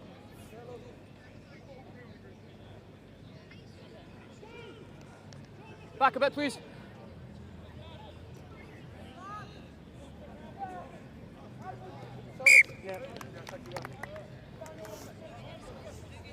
Catch was fine, but then feet just went in touch, okay? Mark's on here. Sorry.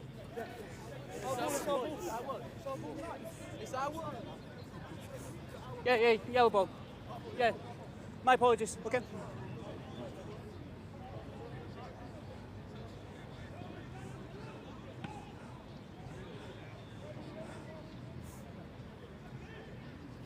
Have I got 3 in the line out from yellow?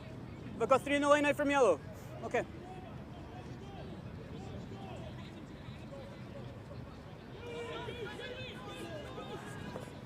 Scarisbrick Hall, trailed at the half-time.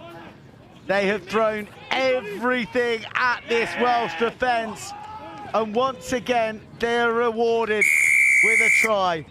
2 since the break, 50 seconds on the clock, and a lead now and a gauntlet thrown down to their Welsh counterparts, who have to reclaim this kickoff, and they simply must score to register their first win of the day.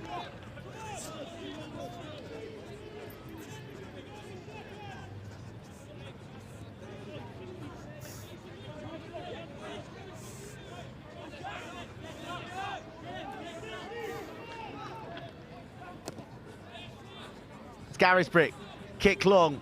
They ask the Welshmen to mount their comeback from within their own 22. On the outside arc, the physicality of Scarisbrick has ramped up immensely in this second half, and to the point where the ball can't stay in the grasp of the Welshmen as they go to deck. And Scarisbrick Hall have claimed a victory full of heart, full of determination. They bounced back from a half-time deficit, and they've won here 19 points to 15.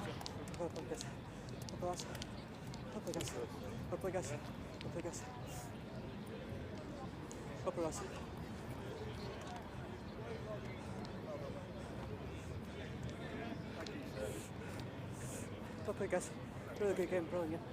Guys. Brilliant game, great game. Thanks.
All right, it's semi-final time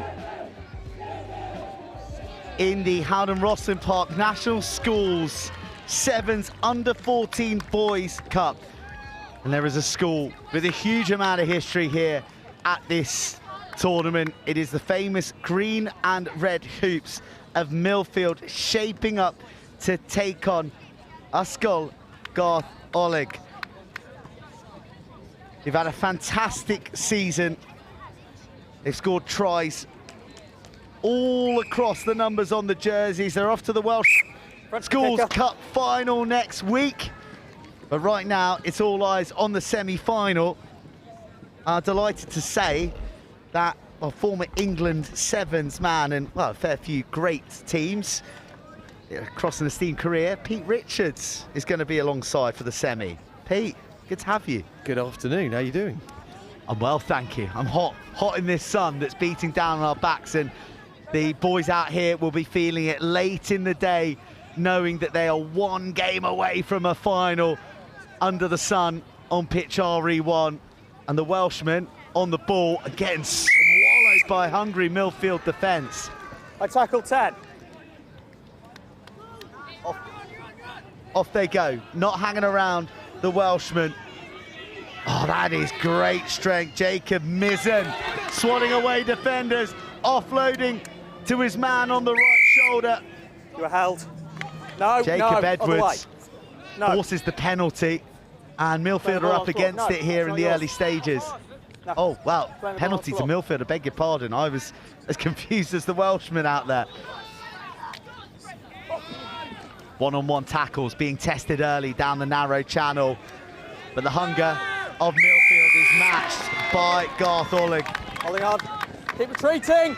Driving the tempo. Got advantage, not 10. Just trying to scamper through the challenges. It's a good little player, this 10, Ollie Matthews. Sure, leave it. Saw him in action earlier today at 10 a.m. It's a long old day to reach a semi. They don't want the journey to end now. Fizz over the top. But the handling of Lloyd Chalk, not quite a match to the width being offered. But then there's an offload, then there's a wrestle and arrive, and still they're not across. Penalty advantage for the high tackle. Heroic from Millfield. Matthews drops it on the boot, spots some space that no one but he could see. And on the same wavelength, Jacob Edwards scores the first try, and a thrilling one at that in the semi-final.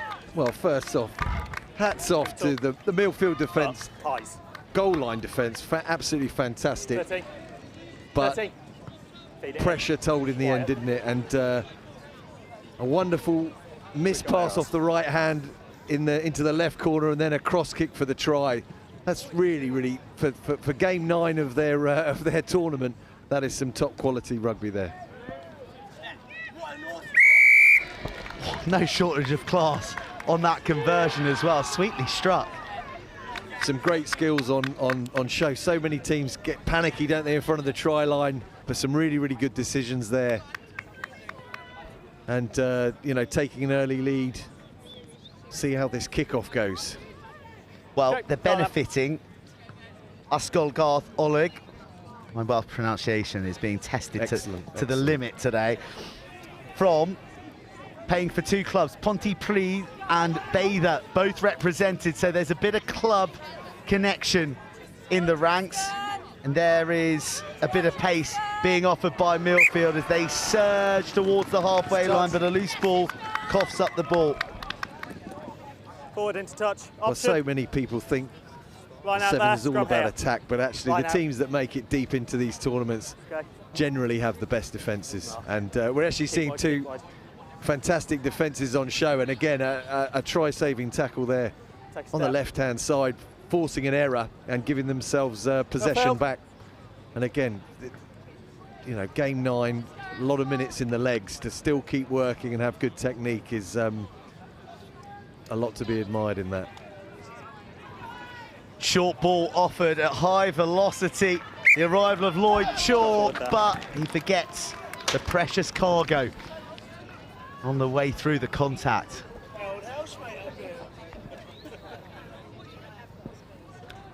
Well, these 2 sides vying for greatness, but we've got confirmed greatness up on the gantry. We've got you, Pete Richards. Yeah, lads. We've also got the tournament director as well, Andy Higgins, responsible for putting together this behemoth, this celebration of schools rugby sevens.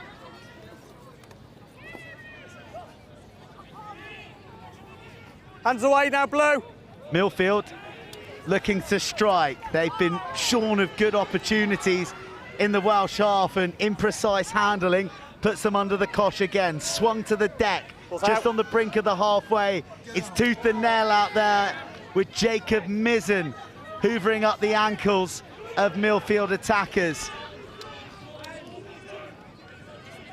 Slung wide, but swinging around the hips is Edwards. Tackle release, Blue.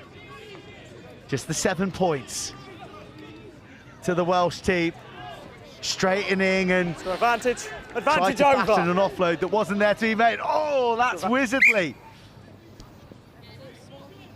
The knock-on.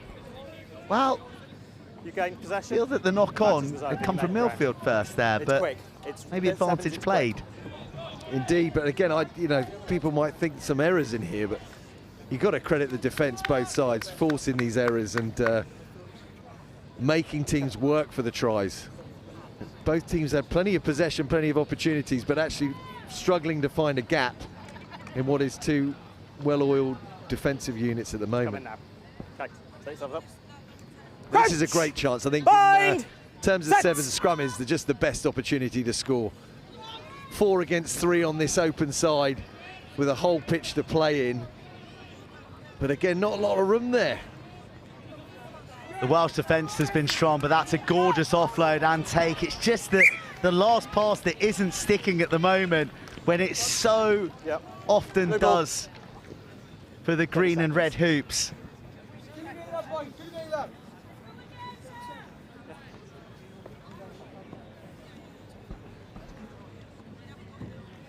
Crouch! Bind! Set! Ollie Matthews fishes it out. Oh, there was a lot of shapes there, wasn't it? Was it going to go out the back? No, it went straight into the grasp of Jacob Edwards, who had a good long run up at that one. Great tackle. Mizzen mystifying Millfield. And in for another Welsh try in this semi-final. They've come out red hot in this opening 7.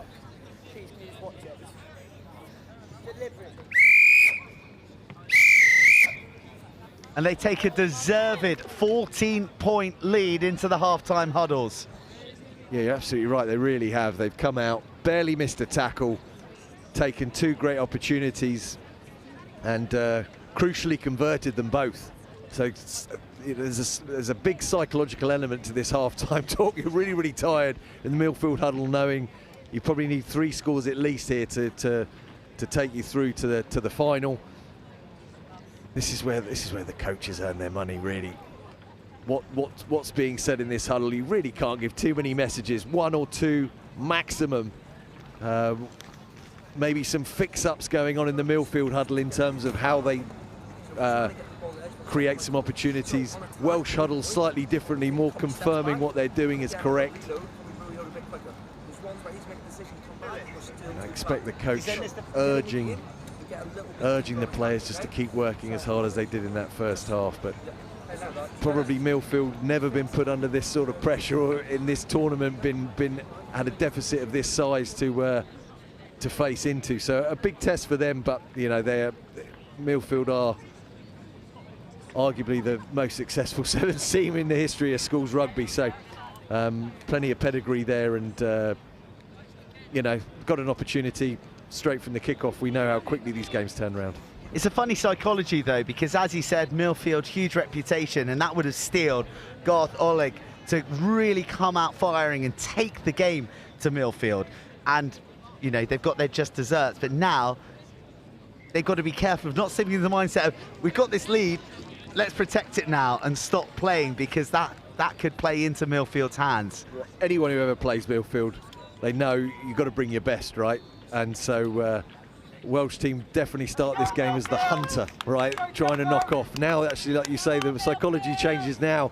Millfield have to become the hunter and turn around this deficit. So, yeah, it is. I mean, sport's a mental battle any time, but the mentality for this Welsh team surely should be to keep going in the same vein and not sit back.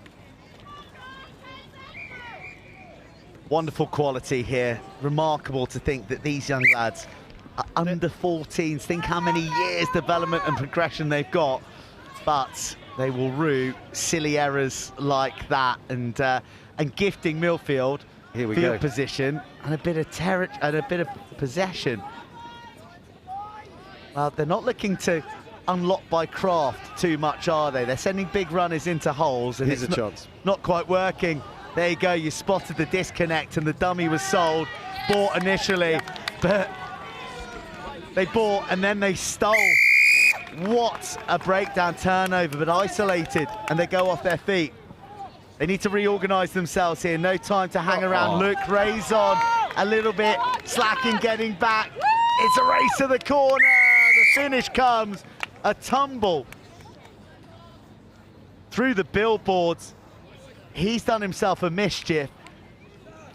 It's a brilliant score, one that absolutely had to come from Millfield, but there's a bit of collateral damage in the process.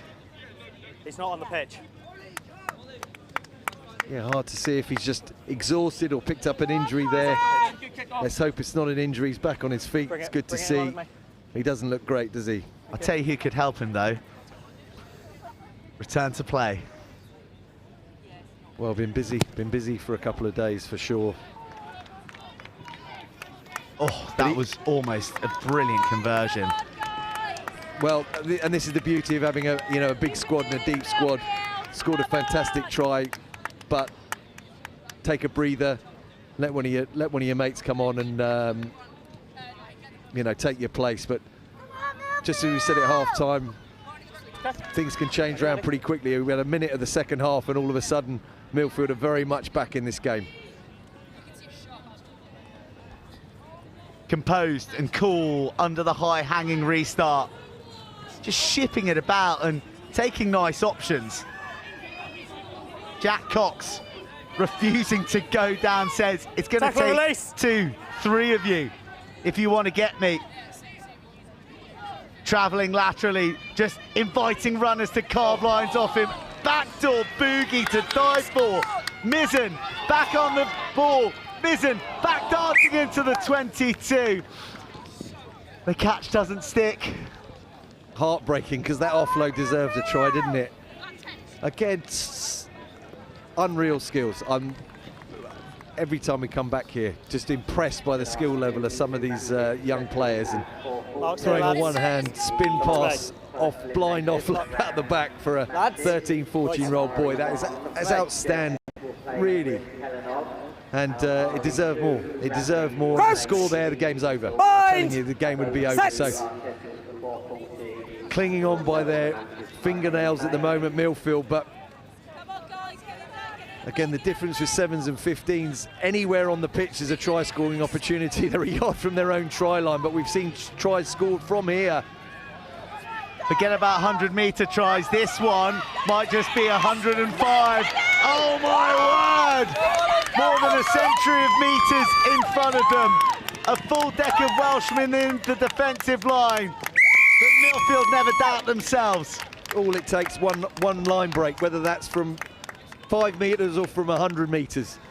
And the quality to finish from there, just so happened, very quick boy on the enter. You know, he's gonna need a breather. He's just done an 85-metre sprint. And again, we're back to a 2-point ball game now. Fantastic way to fit. I mean, you want this, a semi-final, right? You want it coming down to the last couple of minutes, and this is what everyone wants to see, really. Great competition. Both teams having to be at their best. And a moment before, we were lauding the backdoor offload that almost created the try that could have put the semi beyond doubt. But now it's a 2-point game.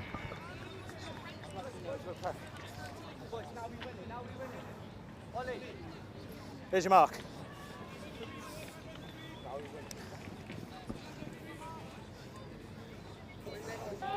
Crouch! Here we go, tough side to play from. Set! I'd love to see the scrum half go for a little bit on his own, but he's under all sorts of pressure from Millfield. Over. There's renewed hunger in the red and green hoops. Tell you what, it's sharp advantage, isn't it, at the moment? Yeah, and it's not the first turnover. Both teams have been hungry on the floor for jackal turnovers. The stop-start, Jack Cox. Well, it's not Cox, I beg your pardon, it's Chalk. A straightening, an avenue opening up, and this time it is Cox. Cox with a killer score late in the day. It's a 7-point ball game. This conversion will stretch it to 9, and that could be the gateway to the final. Well, we're just over a minute on the clock. A little over a minute. He's going to take his time. Of course he is. He's got every right to take another 10, 15 out of the clock. He's nailed that. He's been what a brilliant kicker again. All 3 conversions, 2 of them albeit in front of the sticks, but actually the first one probably the most vital. So, knock on, you gain possession, you make a couple of metres. And I think it's scrum advantage is a very quick one. even Millfield from here will struggle. They've essentially got to score immediately from the kickoff and then score again. Stranger things have happened. Indeed. Stranger things have happened. Yeah, that's a size 5. Well, we've got the wrong sized ball, I think, on the field of play. Maybe one of the under-16 balls. So that might do our clock a little bit. So that adds another seasoning of drama that we won't know precisely where this game ends. Kickoff regime of the Welshman has been wonderful, and it's going to be Millfield ball, but more time elapsing on the clock. Oh, not even a Millfield ball. How about that? Well, that's the ball game, I reckon. And Mr. Phillips, their coach, who celebrates his birthday today, is going to be celebrating a final. One last penalty for a seatbelt round the neck. And the deal is done. 30 seconds. He said Welsh rugby's in a bad place at the moment, Pete. Well, not on this evidence. But of course, you know, same shape ball, totally different game, fundamentally.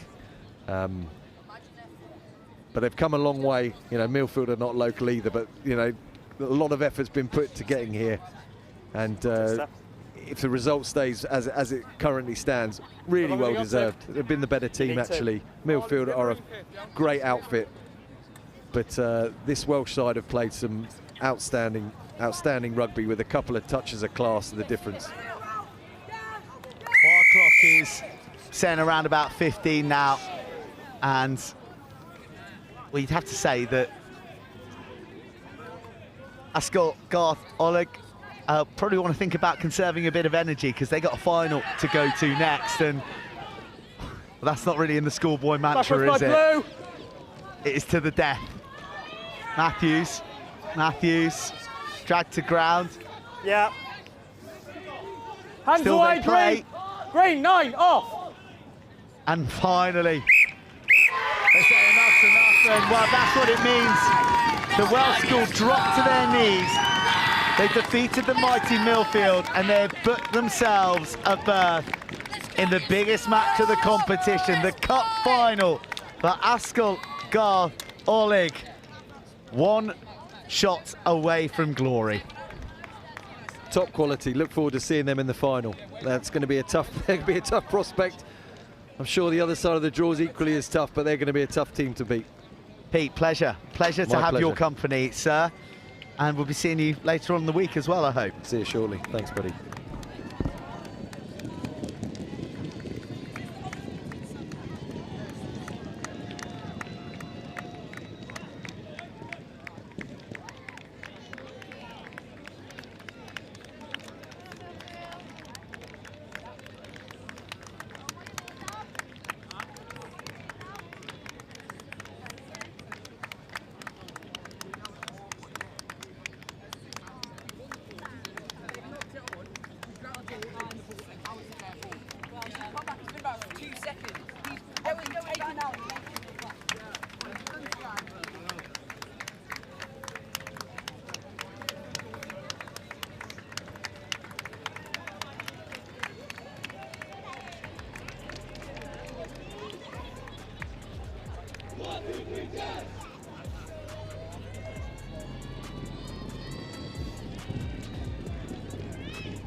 Right, here we go, everybody.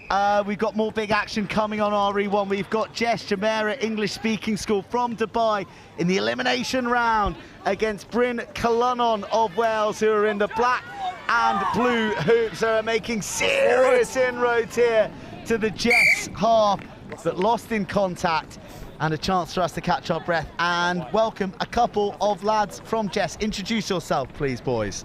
Hi, I'm Albie Robinson. Nice to meet you. Similarly to Evan, we're both supposed to be playing on this team, but unfortunately we're injured, so we're just watching from the sidelines. So a nervy watch for you, who travelled all the way from the Middle East. Five teams here from Jess, but it is Bryn Colonnon who are in command of the ball, and they're looking really aggressive in the manner in which they're carrying at the moment.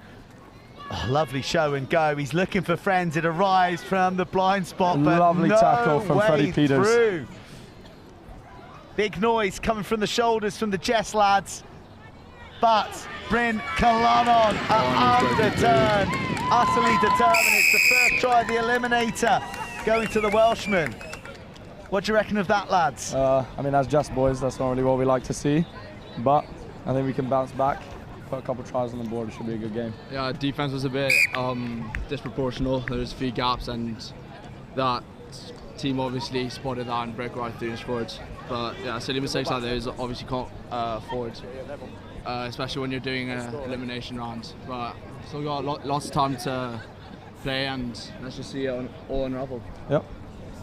I'll say, chaps, I mean, we've been blown away by the skill set of Jess throughout the week, from your girls to your boys, and, well, that is a fabulous take there by Nicholas Parsons. There you go, Nicholas Parsons. Thank you for saving me there. Yeah. Oh, they've got a penalty. Turnover. Tell you what, Jess up against it. A supercharged Welsh outfit here, thrashing their way through the tackles again. On the doorstep, and beautiful dummy run. Oh, what a run. Chasm opening. Big long fend. Oh, what a tackle. Wow. Tackle release! Someone hasn't been skipping their uppers. Lucas Samuelson. Oh, we've got the ball. The turnover. There you go, Jess. Looking to shift it now wide. on the ball. Bit of room out wide. And met by got the ball. the Welsh defender.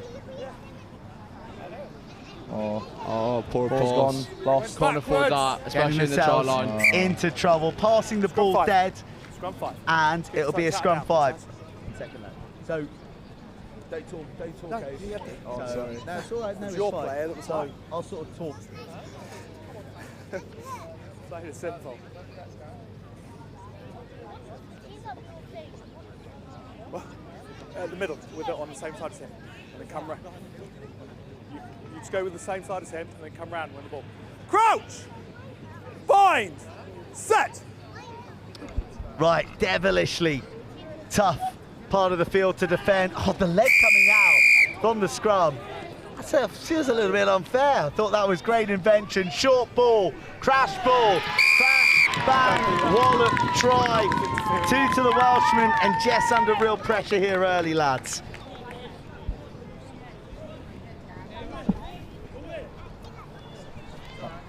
Lovely try there by the Welsh side to put them up 12-0.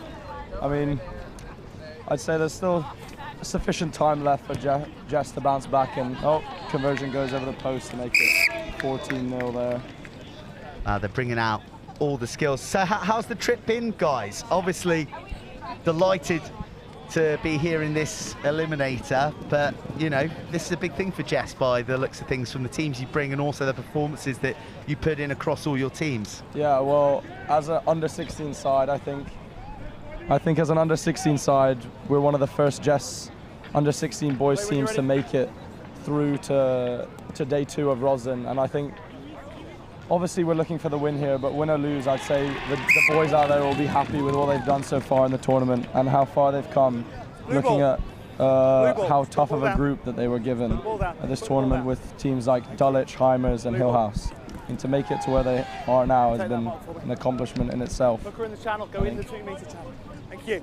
Hey! Line out.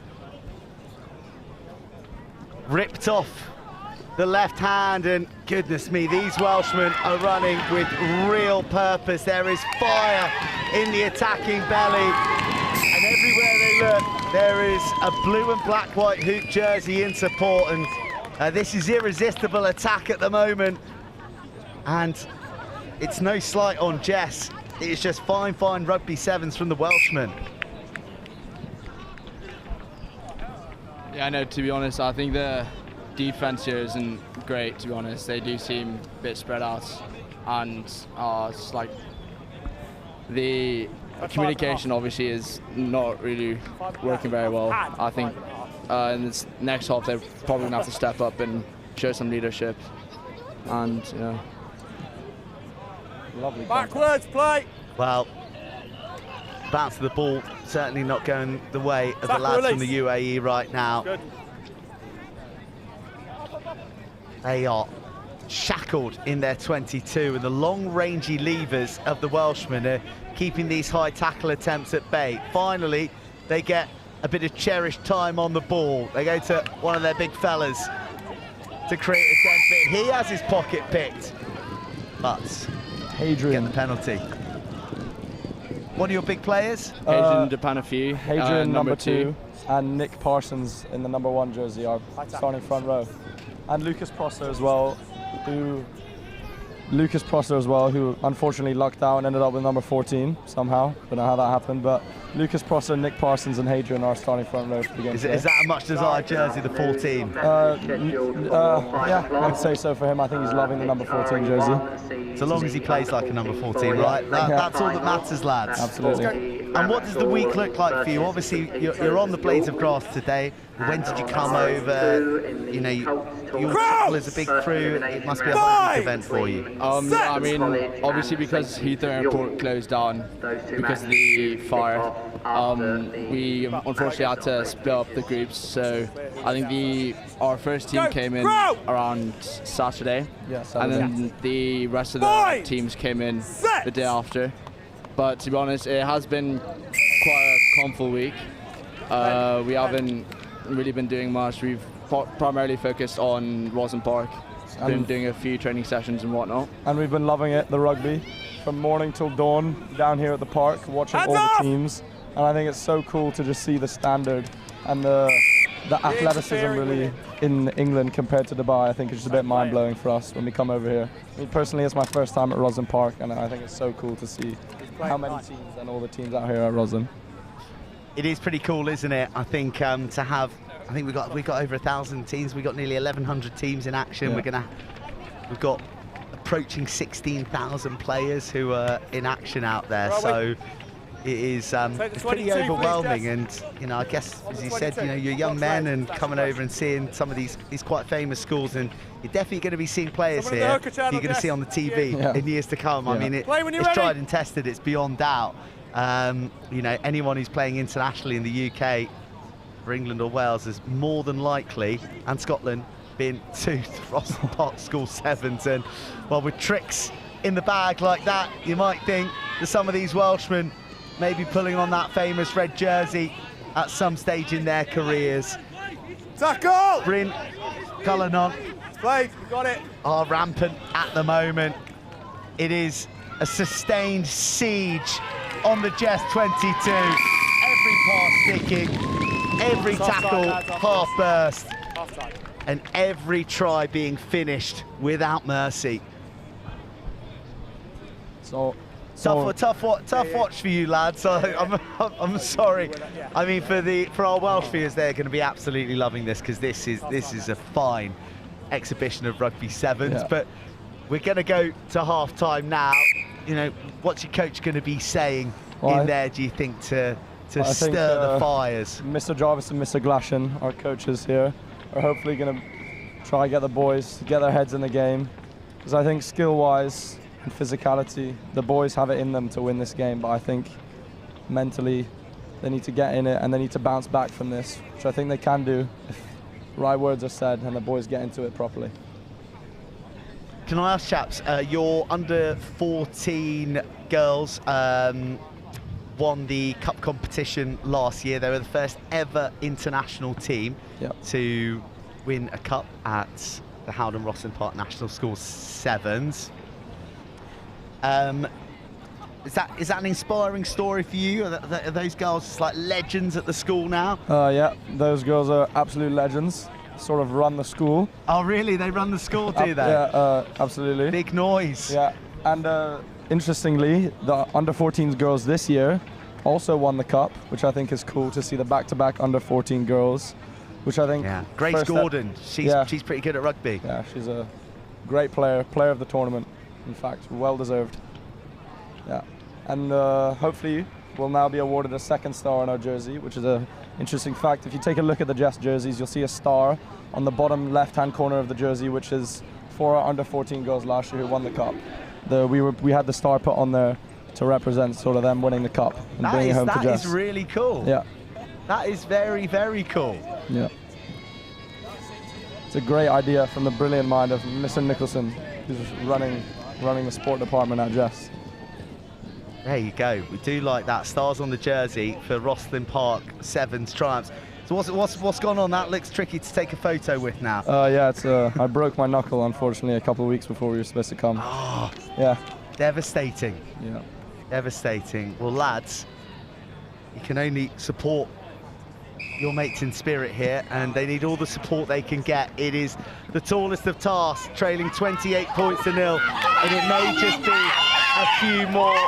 This supercharged Bryn Cullen onside are denied with some last-ditch defence in the corner. Line out wide. What does the rugby look like then out in Dubai? I think that most people are familiar with the Emirates Dubai Sevens, which is an unbelievable festival of rugby where the schools play as well. You guys play in that, don't you? As well as the international team. So what does the rest of the rugby picture look like in the United Arab Emirates as a young boy or girl? To be honest, there isn't that much competition, but there are a few schools, well, to be exact, 3 schools, Jess, DC and Desk, and the other 2 schools who are our main competitors are also here at Rosslyn Park, but sadly also got grouped.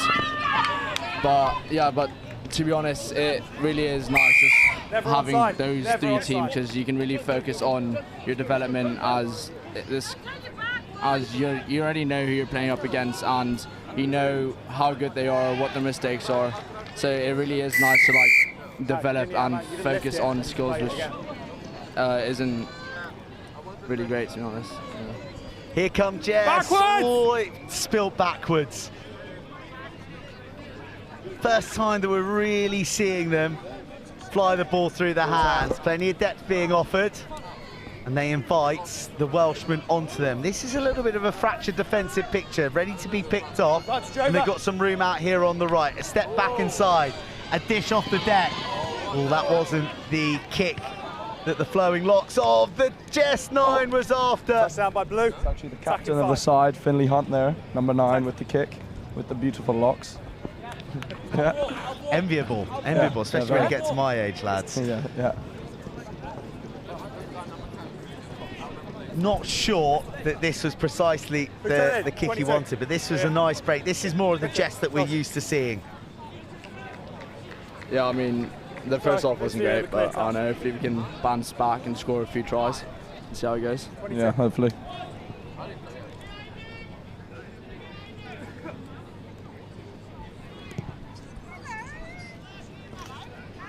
Lovely take under the high ball there from Freddie Peters. With the lightning footwork, breaks the tackle down the wing. He's met by the Welsh defender. Taken into touch there. Big D again. Blue ball, yeah? As the clock ticks towards double figures. Sorry. Well, whatever happens, chaps, in this competition, will you be returning to catch some of the under-18s action that's going to be happening absolutely tomorrow and Friday? I'm so excited to see all the first teams tomorrow that we hear about in Dubai, the big names, Sedbergh, Millfield, Harrow.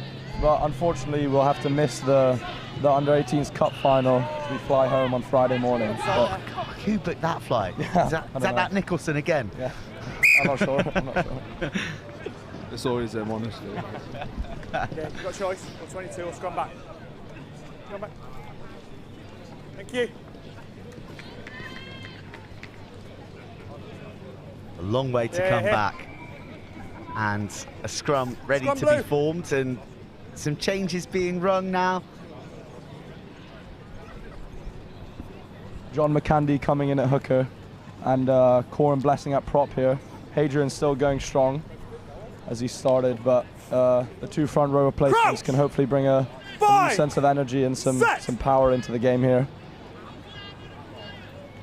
Play.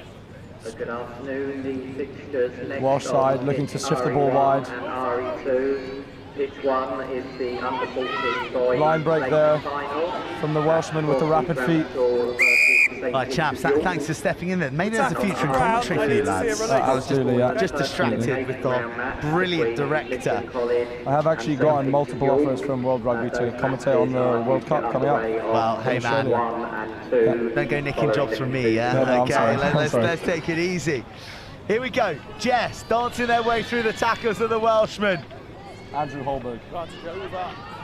And, well, he makes good inroads initially and then gets frog marched across the touchline.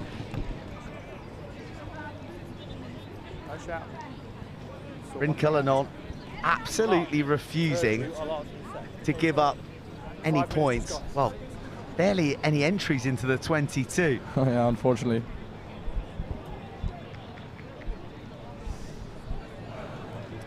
Oh, the ball's lost. Jess somehow end up with the ball. There's the ball, soars over the back of the line out. Soars. Good vocab. Vocab. Give your English teacher a shout out on that. Mrs. Goodliff, my English teacher. Very good teacher. Got a 9 on my coursework actually. Crouch! Bind! Set! All right, into the final 90 seconds. Can Chess get themselves on the board in this elimination match, which is proving to their name? That is a wonderful snaking run. Matadoring, Welshman out of the way, and finally Jess and their vociferous support get something to roar about. A lovely finish there from Lucas Sanderson. Just putting his lightning feet on show there for the whole of Rosslyn Park to see. And that beautiful fen there to finish in the corner. Giving a sense of hope for Jess. Not all light is gone. I mean, we've seen some comebacks on this pitch. Absolutely. But 3 tries in 20 seconds may just be beyond the pale. I don't think anything is on the pale for Jess here. Here we go. Anything's possible. 30 seconds to go.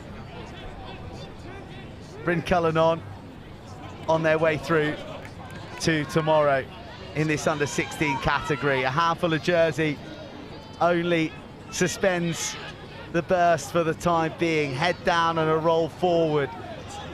Bryn Cullinan tumbling on, holding on. Jess are going to try and strike from their half again. Lovely bit of tiki-taka there from Lucas Prosser. High tack! Don't! Oh, looks a bit of a fight back there. Is he a scrapper? Is he one of the tough guys? Julian knows to be a bit of a hothead. He's a bit scary. No one really messes with him at school. Clock's red! There's some reputation on the playground, transferring to RE1. Jess cuts back in. Are going to skill as they cut back in. They're blue and black hands. The Welshman desperately searching for the ball. Lost on that. And referee says, look, chill out. The clock is red. Clock is red. And the game is won for Bryn Cullinan. A fabulous performance from the Welshman, who really romped it from start to finish, but a spirited performance from Jess. We thoroughly enjoyed seeing them in the under-16s competition to this point. And chaps, thoroughly enjoyed your company on the mic as well. Thank you so much. Thank you so much. Right.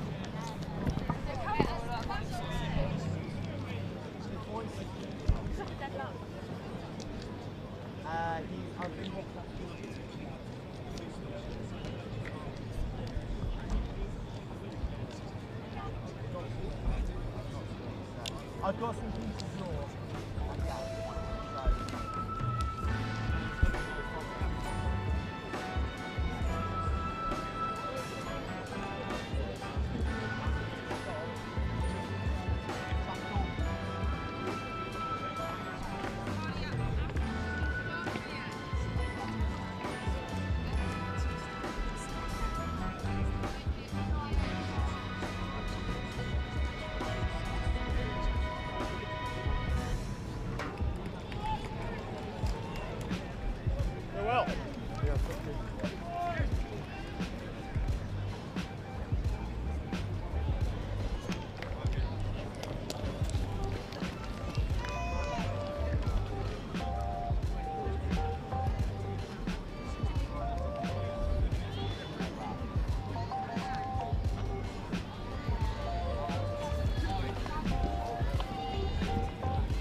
It's time for some silverware to be awarded here on RE1 on day 3 of the Howden Rosslyn Park National School Sevens. It is the under-14s plate final. Goodness me, what a journey it has been.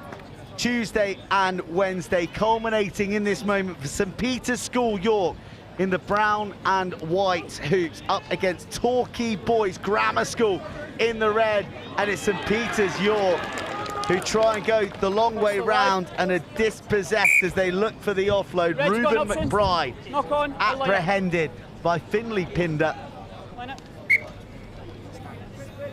And may I just say, I am loving that Torquay have gone for letters on the backs of their jerseys. A real nod to the old school. No, take a step back from the line. But hopefully playing more expansive rugby than the old ABC club. Little play back to Pinder and slung to the right. Oh, well, you've always got to offer yourself as an option, even if you think you're the dummy runner. And it ricochets off Toby Moxham.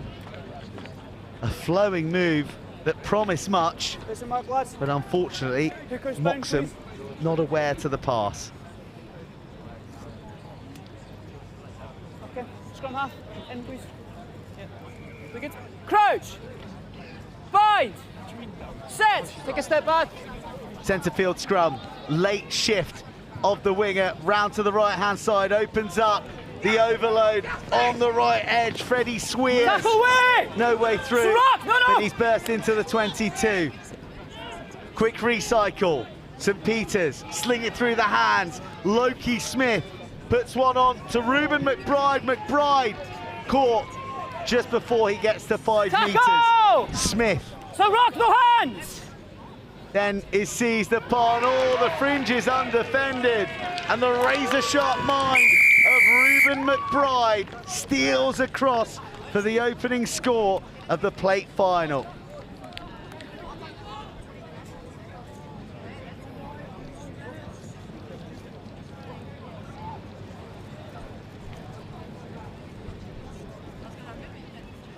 St Peter's York, they have accounted, right, wait for it.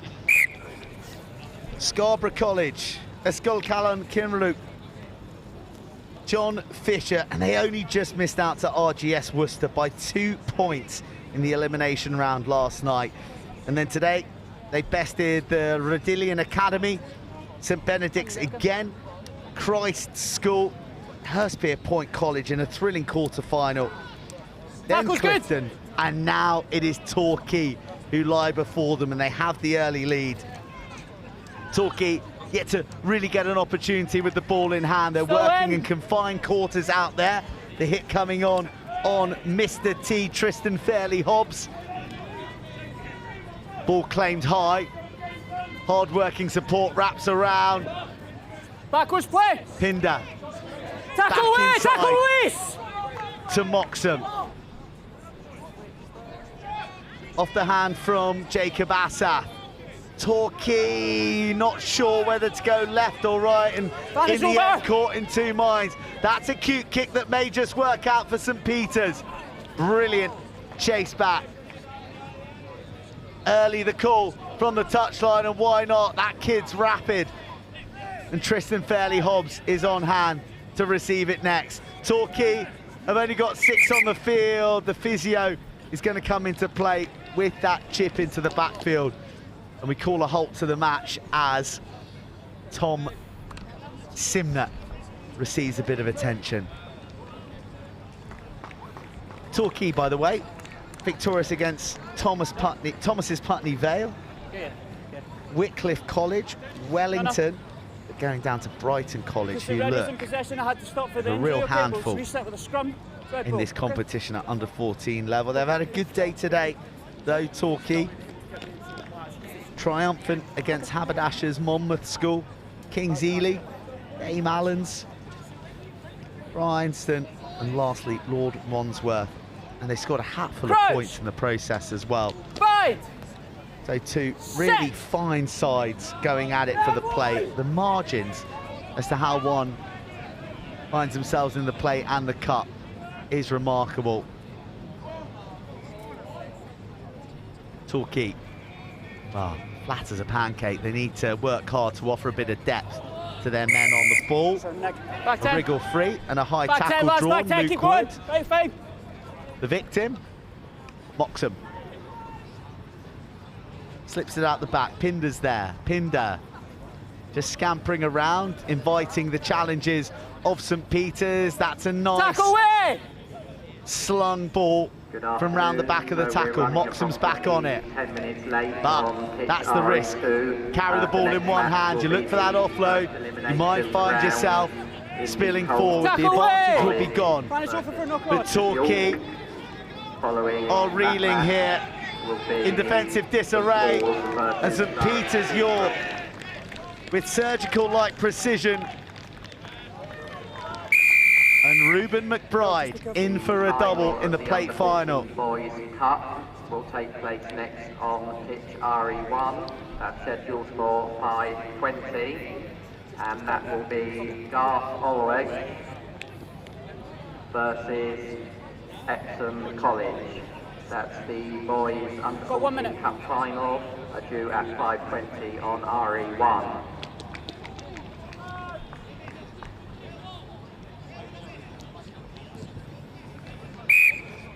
There, 40 seconds. The try is maximised. And a double blast. No, time off. It's not going to be an early half-time. There is attention being given to one of the Torquay players. Okay. Looks like it's Moxham, who was helped up by one of the opposition players. Good sportsmanship on show on RE1, as you would imagine. Have to say that the tournament as a whole has been played in fabulous spirit. We haven't seen any flashpoints here on RE1. And the consensus is from round the 26 pitches that sporting streak has coursed through the remainder of the matches. Torquay, oh, tricky Torquay.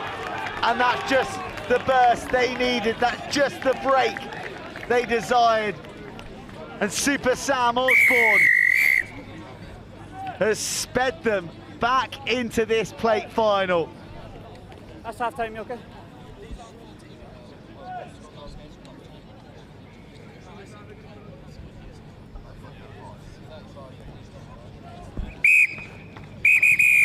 Another pair of points will do nicely, and Torquay turned this plate final into a one-score game. Tepid tackling from St Peters York and punished by Sam Osborne and co.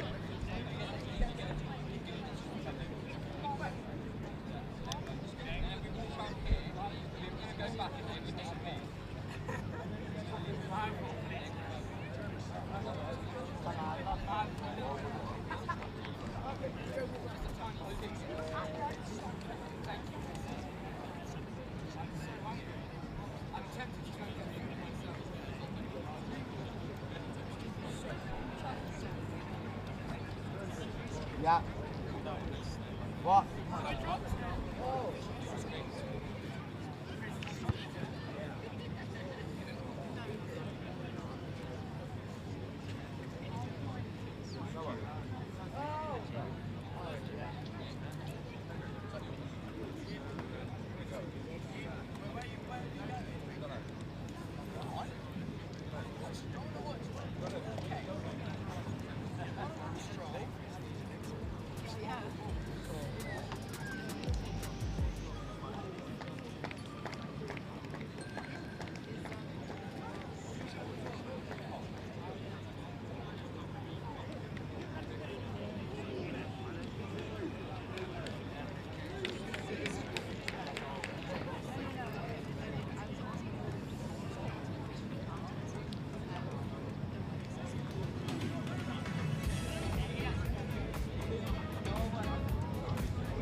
Right, here we are, plate final. St Peters York, who were dominant in the first half, only lead by 7 because of a late burst from Torquay, who've got real pep in their step right now. One of their key strike runners in that first half, Moxham, cutting loose and cruising underneath the uprights. This conversion bound to sail over, and in the blink of an eye, we're level at 14 apiece. And I've got one of the men who's the beating heart of Sedbergh Rugby, the Browns from up in the north of England, who've been delighting us with their style of play on RE1 and all the pitches this week. Jason Duffy alongside for the second half and the next final coming up. You can't legislate for pace like that, can you, Jason? Hey, pace wins your games. You know, you just get an ounce of space on here and, you know, it's a killer.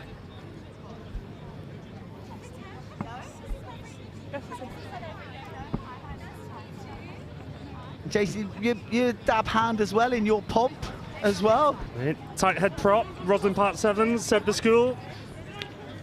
What sort of role did you play? You went out on the edges, were you? Get me in the middle, mate. Get me in the middle, pulling some strings. And anybody that has ever seen me play 7s will be laughing at every single comic going now. Well, Reuben McBride is having a final to remember. It is a hat-trick for the flame-haired flyer. Races home, and that is just the shot of life that St Peter's York needed, because they were on the ropes a little bit after those two scores. And it's amazing the personality of this sport, that you can be so dominant for such a large portion, but two quick concessions and just the energy of the match, the complexion changes entirely. Talked about it all day, haven't we? Like, you know, you switch off for 1 minute or you give somebody a metre. You know, you can be back under your stick, 7 points in it. They're all tight games when you get to this part of the day as well. So, you know, stay focused and give them nothing. Well, it's also a lot of games as well. You're looking at 10 games to make a final.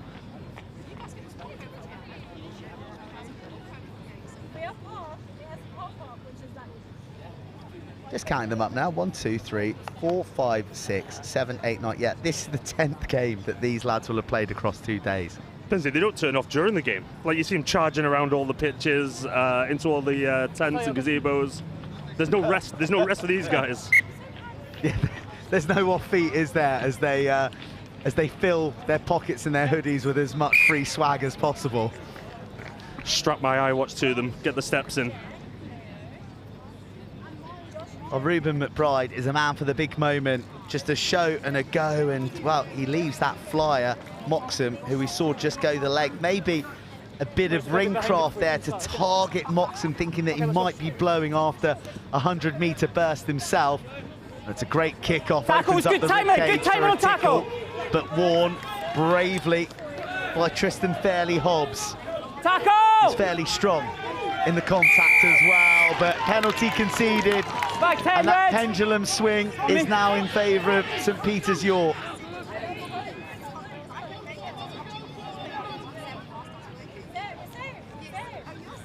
St Peter's York, work it through the hands. McBride menacing down the right edge once again. McBride wriggling free and filling his boots with a fourth. I think they need to stick about 4 or 5 defenders on him. Well, what do you do when the oppo's got a player like that? You just got to applaud that stuff. The tenacity, the fight, the leg drive, amazing. 5 on me, push.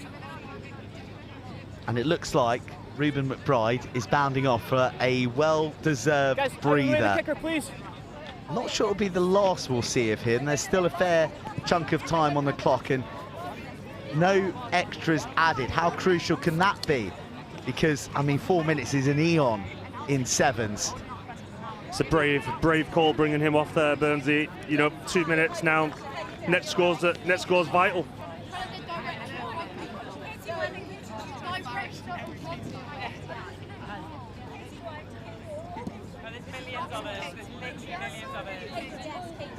Torquay bluffed their lines at the most inopportune time. Scoreboard against them, and now so too the game clock. And a knock on from the kick-off receipt. Come on, let's go. What are you thinking here, Burnsy? Stack everyone left, scrum half break to the right, test the pace, get in at the corner. I reckon so. Well, they've split it, haven't they? I mean, nothing beats a centre field scrum, does it? Set. Balls out. Well, it's a late shift in the end from Tom Wilcox to add a bit of pace, a bit of direction, and a bit of irresistible desire to get his name on a plate final score sheet. That late shift didn't get picked up, and then he just exploded onto the ball. You've got to applaud the coaches here. Bring it off McBride after all them tries. They knew what they were doing. Next set piece off the kickoff. Share the workload around. Yeah, you were questioning them a second ago. Thank God you're not in charge, Duffy. Just for the viewers, mate. Just a thought. A moment to remember for young Tom Wilcox. Looking like York going to have an extra bit of crockery in the cabinet. Howden, Rosslyn Park, National School Sevens, under 14s, boys plates. Well, minute and a half. Plate big enough to handle a mouthful. Like that. A lot of words in that, wasn't there?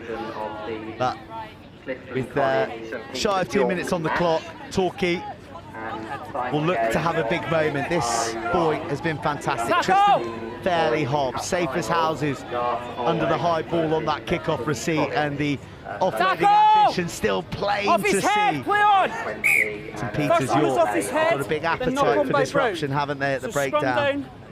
Red ball. General competition here, Duffy. You'll have watched a lot of rugby today and across the week. Impressed with what you've seen?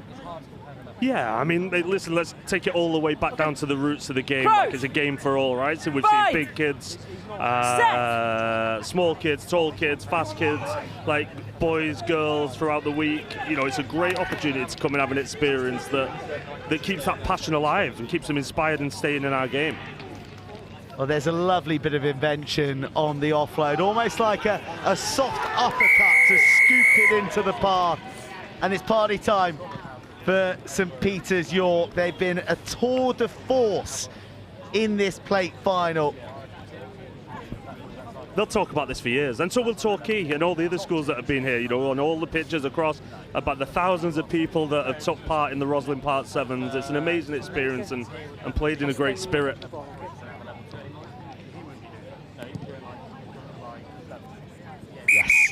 An incredible spirit and an incredible plate final performance from St Peters York. They embrace as one. A titanic 10 matches navigated and a plate victory to savour for St Peters School York, who overcome Torquay Boys Grammar School in the final.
And now we're at the climax of 2 days of furious under 14 Boys Cup action. Epsom College in the blue and white hoops the numberless, nameless jerseys that are looking to be names to remember in years to come and write a little chapter in the Epsom College rugby history annals.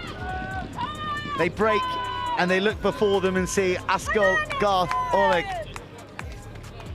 the team that'll be in the Welsh Schools Cup final next week. A collection of club players from Pontypridd and Baither, and looking to deliver cup glory on their coach Mr. Phillips' birthday. The Under-14 Boys Cup final is afoot, 14 minutes from glory. And it's the Welshmen who were exceptional in the semi-final. They didn't give Millfield a chance. Don't play Epsom, and that is saying something when it comes to rugby sevens.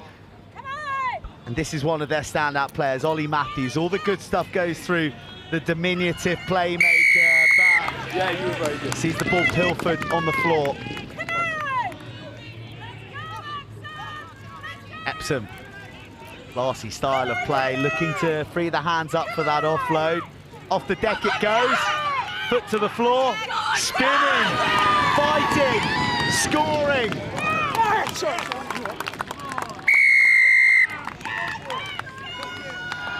Both of you've seen lots of sevens, cup finals. Come on, give us your thoughts. First try, is it that important, or have they just got to hold the nerve and stick at it? I mean, it's nice to get the fast start, really. It very rarely comes into the reckoning come the conclusion. And we've seen sides mount comebacks, and the big plays, the titanic last stands, they all come in that final minute. And here's the truth now, can they get the ball back from the kickoff? This is the main one. You know, you've scored, can we get the ball back? Can we go again and get the next one in? Kickoff so key. You look at the frames of these boys, and Epsom with the height, and that was bang on the money. If they could have claimed it, well, maybe it was a little premature, says Sir. Off goes Matthews, tapping, going, bouncing off both balls of his feet. How have they got the energy to skip around like this? 10 games in to a grueling competition. Off the deck it goes to Jack Cox, who got a big try in that semi-final over Millfield. Then there's the 15 chalk. Dogged defence from Epsom. Matthews has the company of Edwards outside him. A short line offered by the big frame of Mizzen. He's a game breaker himself. Just travelling laterally, dropping the shoulder. High tackle. Swallowed by the shoulders of Epsom, who are hungry for hitting humans, aren't they? Oh, goodness me. That's not an error you usually see from that young man. There's an outstanding defence set there. They're all keen to get involved. They're all working for each other on the inside, the outside. And to be fair, I think justice may have just prevailed. I thought they were a bit unlucky on the high shot. And let's see where they can go from inside their own 22. Come up. Make sure we're holding our weight both sides, okay? Reset, both teams. There's rally support as well. On the far side, the barricade's getting a real workout as England face off against Wales. Oh, it's the try scorer, who this time employs a bit of deception. He's got his gas man lurking with intent on the left. He skips, he bounces, he's too elusive. Come on! The hot step and heartbreaker from Epsom. Slams the anchors down and ekes a bit of seconds out of the clock, but it is two quick fire breaks from Epsom. Ruthless finishing. For any coach telling me he's got the ball in the wrong hands, they've not taught him that footwork. Oh my days. Big left, big right, power to get through. You keep the ball wherever you want, my boy. You just fly. Well, the ability to manipulate the ball in one hand, especially when you've got levers that long, that was the initial burst, and then this is all about this kid. Time's on, I'll say later. Hey, Jack. And the powerhouse winger does the rest. Oh, shoveled out of contact. There's an element, an air of panic about Ascal Glo. They just need to keep their cool, don't they? They've been sublime all competition, but it's tough when the heat's on in the final. You're trailing by 2 scores. Yeah, it all comes back to that, you know, thinking clearly under pressure, teacup, you know, just stick with it. Anything can happen in 30 seconds of sevens. This is a clutch moment. The detachment in the defensive line almost undoes the Welshman, but the counter ruck is mighty. Matthews looking to make amends, has nowhere to go, only down an Epsom dead end. Jack Cox Tucker's good. Swung to the deck, all the ball dislodged, the challenge coming in, and the call going the Welshman's way. The minutes just race by in the final, don't they? Less than 2 minutes to go already. Yeah, and then the word springing into my mind is momentum. You know, how do you keep the momentum? We want to keep the pressure on, you know, whether you're chasing a score or whether you want to keep pushing forward. Like the stop-start will not be suiting the Welsh guys here. Set. But a change of personnel. Backwards! On the creative side of things, but they may just be architects of their own downfall here in this first half. Come on! Passes slipping through their grip, and so too seemingly the chance to leave West London as cup champions. A third try for the predatory Epsom, and a mountain to climb now for Ascol Glo, who have another pair of points up against them, 21-0. You won't believe me, but that was a real pressure kick, you know, to go 19 or 21, to give them a sight in the second half or to get 3 tries back. It's not out of the realms of possibilities, so good man, that kicker, getting it straight through the uprights there. Sat up kindly. I bet you could hear the relief in him when the ball sat up, and well, it's all unravelling a little disastrously here for the Welshman. It's what we were saying though, Burnsy, you know, concentration, momentum, like, you know, when the pressure comes on and the heat comes on, you've just got to execute those basics, keep things just clearly, keep moving from one step to the next, don't get too carried away, and the momentum's just lost. This man has been a wonderful distributor in his size, the perfect foil, and those long levers get put out telescopically again, keeping the Gartholig defenders at bay. It is a fabulous 4 for Epsom, all in the space of 7 minutes. And a comeback that was feeling improbable is now verging on impossible for the Welshman. With a little more Epsom salt rubbed into the wounds. I don't know if you've just seen that, the Epsom coach is behind the sticks, they're pointing, get under the post, get under the post. Sir, don't worry, it's going through the middle, just relax, we're putting it here.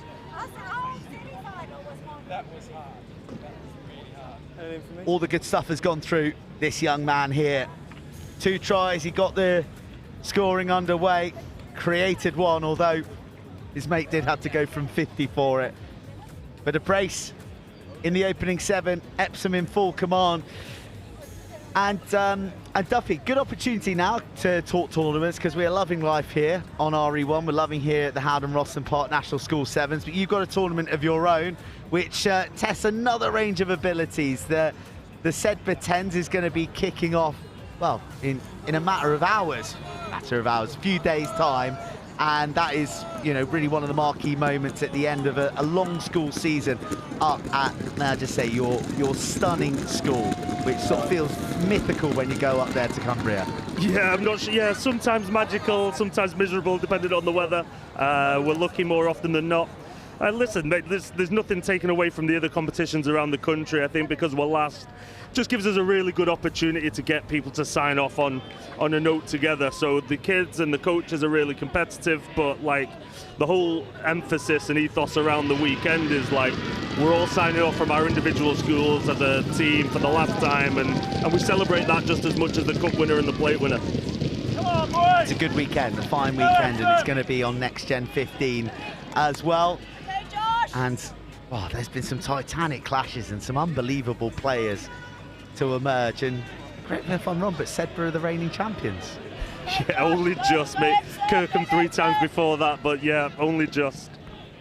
Well, the rivalry will be renewed this weekend, and we're looking forward to tuning in.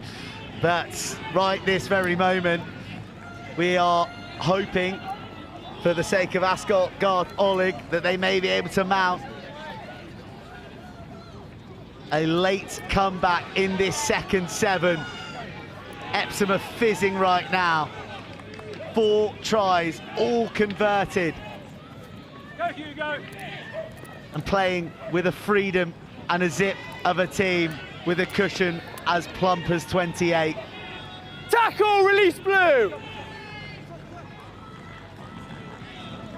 They target the left-hand side, they delay the ball, and the angle Tackle! just slightly against the grain has the desired outcome of forging ahead to the 10-metre line. Oh, sacrifices his kidneys for the greater good. Backwards. The offload's made, but then it's lost in flight. Tackle, release White.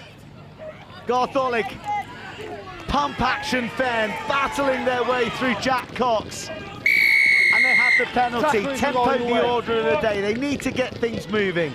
The mark's right in front of you. Tackle's not rolling away. Tom Graham taps and goes. He feeds the designs of Luke Raison. Knock on advantage. Play the advantage. Who is That's Mr. work on the Dependable advantage. Came all again. tournament. Sees the ball scramble away from him. Knock on from blue. Just watching these guys attack in Epsom, like, it's pretty tough gig in defence. The way they move the ball left and right, the way they go forward, and a couple of tall boys in the middle, like they're sucking in 2 or 3 defenders. This sounds like the basics, but to be able to execute this 10 games in, under pressure, in a final, RE1, and then the way they're managing that contact situation and moving the ball in the contacts is just amazing. Undefendable at times. Well, here he is, the Sonny Bill of the Epsom Downs. Doesn't manage to get the chicken wing going on this occasion. Oh, I tell you what, that's a pass that he won't thank his teammate for, but he's done magnificently to drop down, but it was only a matter of time until the shrill blast of the referee's whistle went, and not from the mark.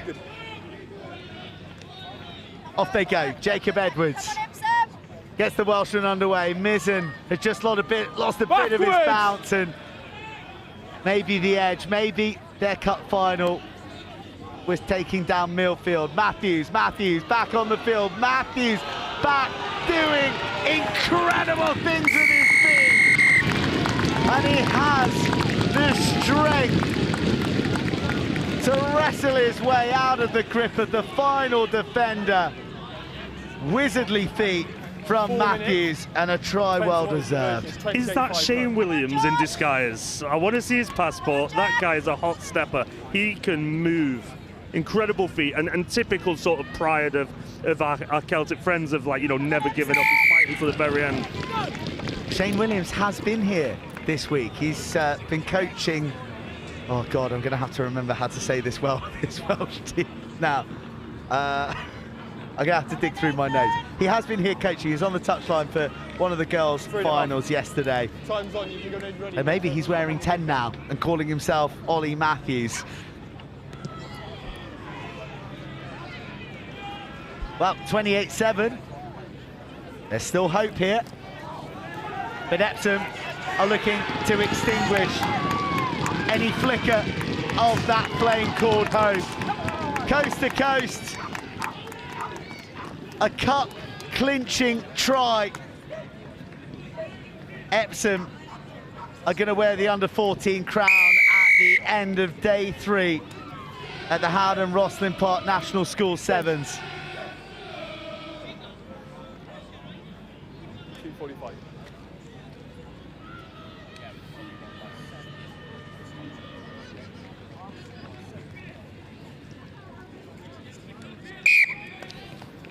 Yeah, you just look both teams now, Burnsy, like we talked about momentum before, and momentum equals energy or lack of, you know.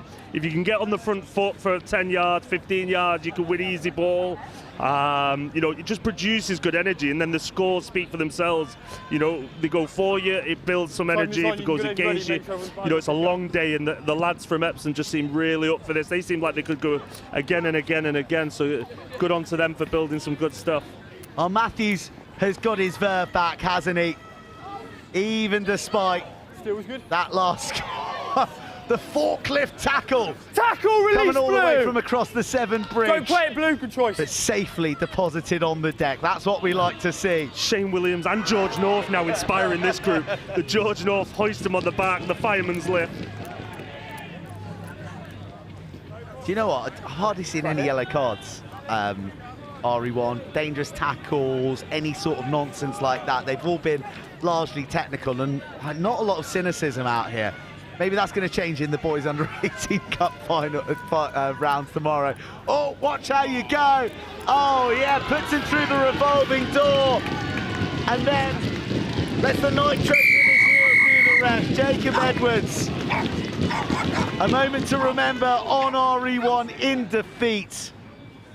But a lovely score from Ascol Glo, who late in the day are showing us just why they're competing for the cup in this final. Epsom going a little bit off script there, weren't they? They're getting excited. It's nearly finished. They're flying in out the line, trying to make the big shots, and well done to the Welsh fella there just to slip the tackle and put on the afterburners. Wait for your player to be behind the line. Yeah, they're looking for a viral hit, aren't they?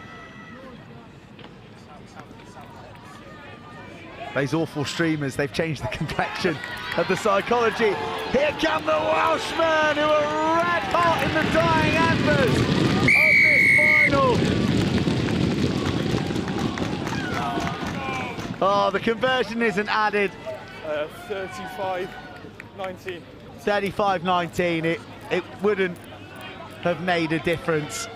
I mean, what is remarkable is Epsom have converted every single one of their tries. Lloyd Chalk,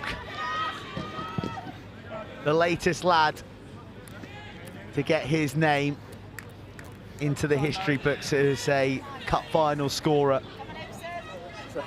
Our clock's ticked through 14. We'll have a listen to the ref to see what he's saying. Let's go.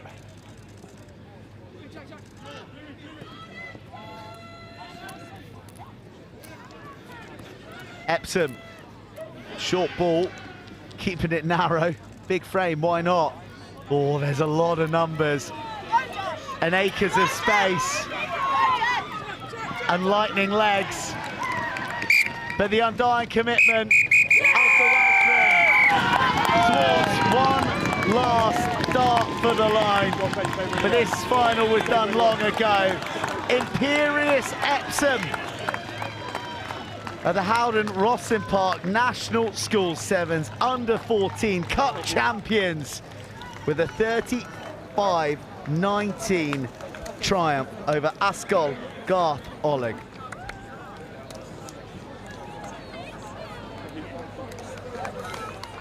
Cheers, thank you.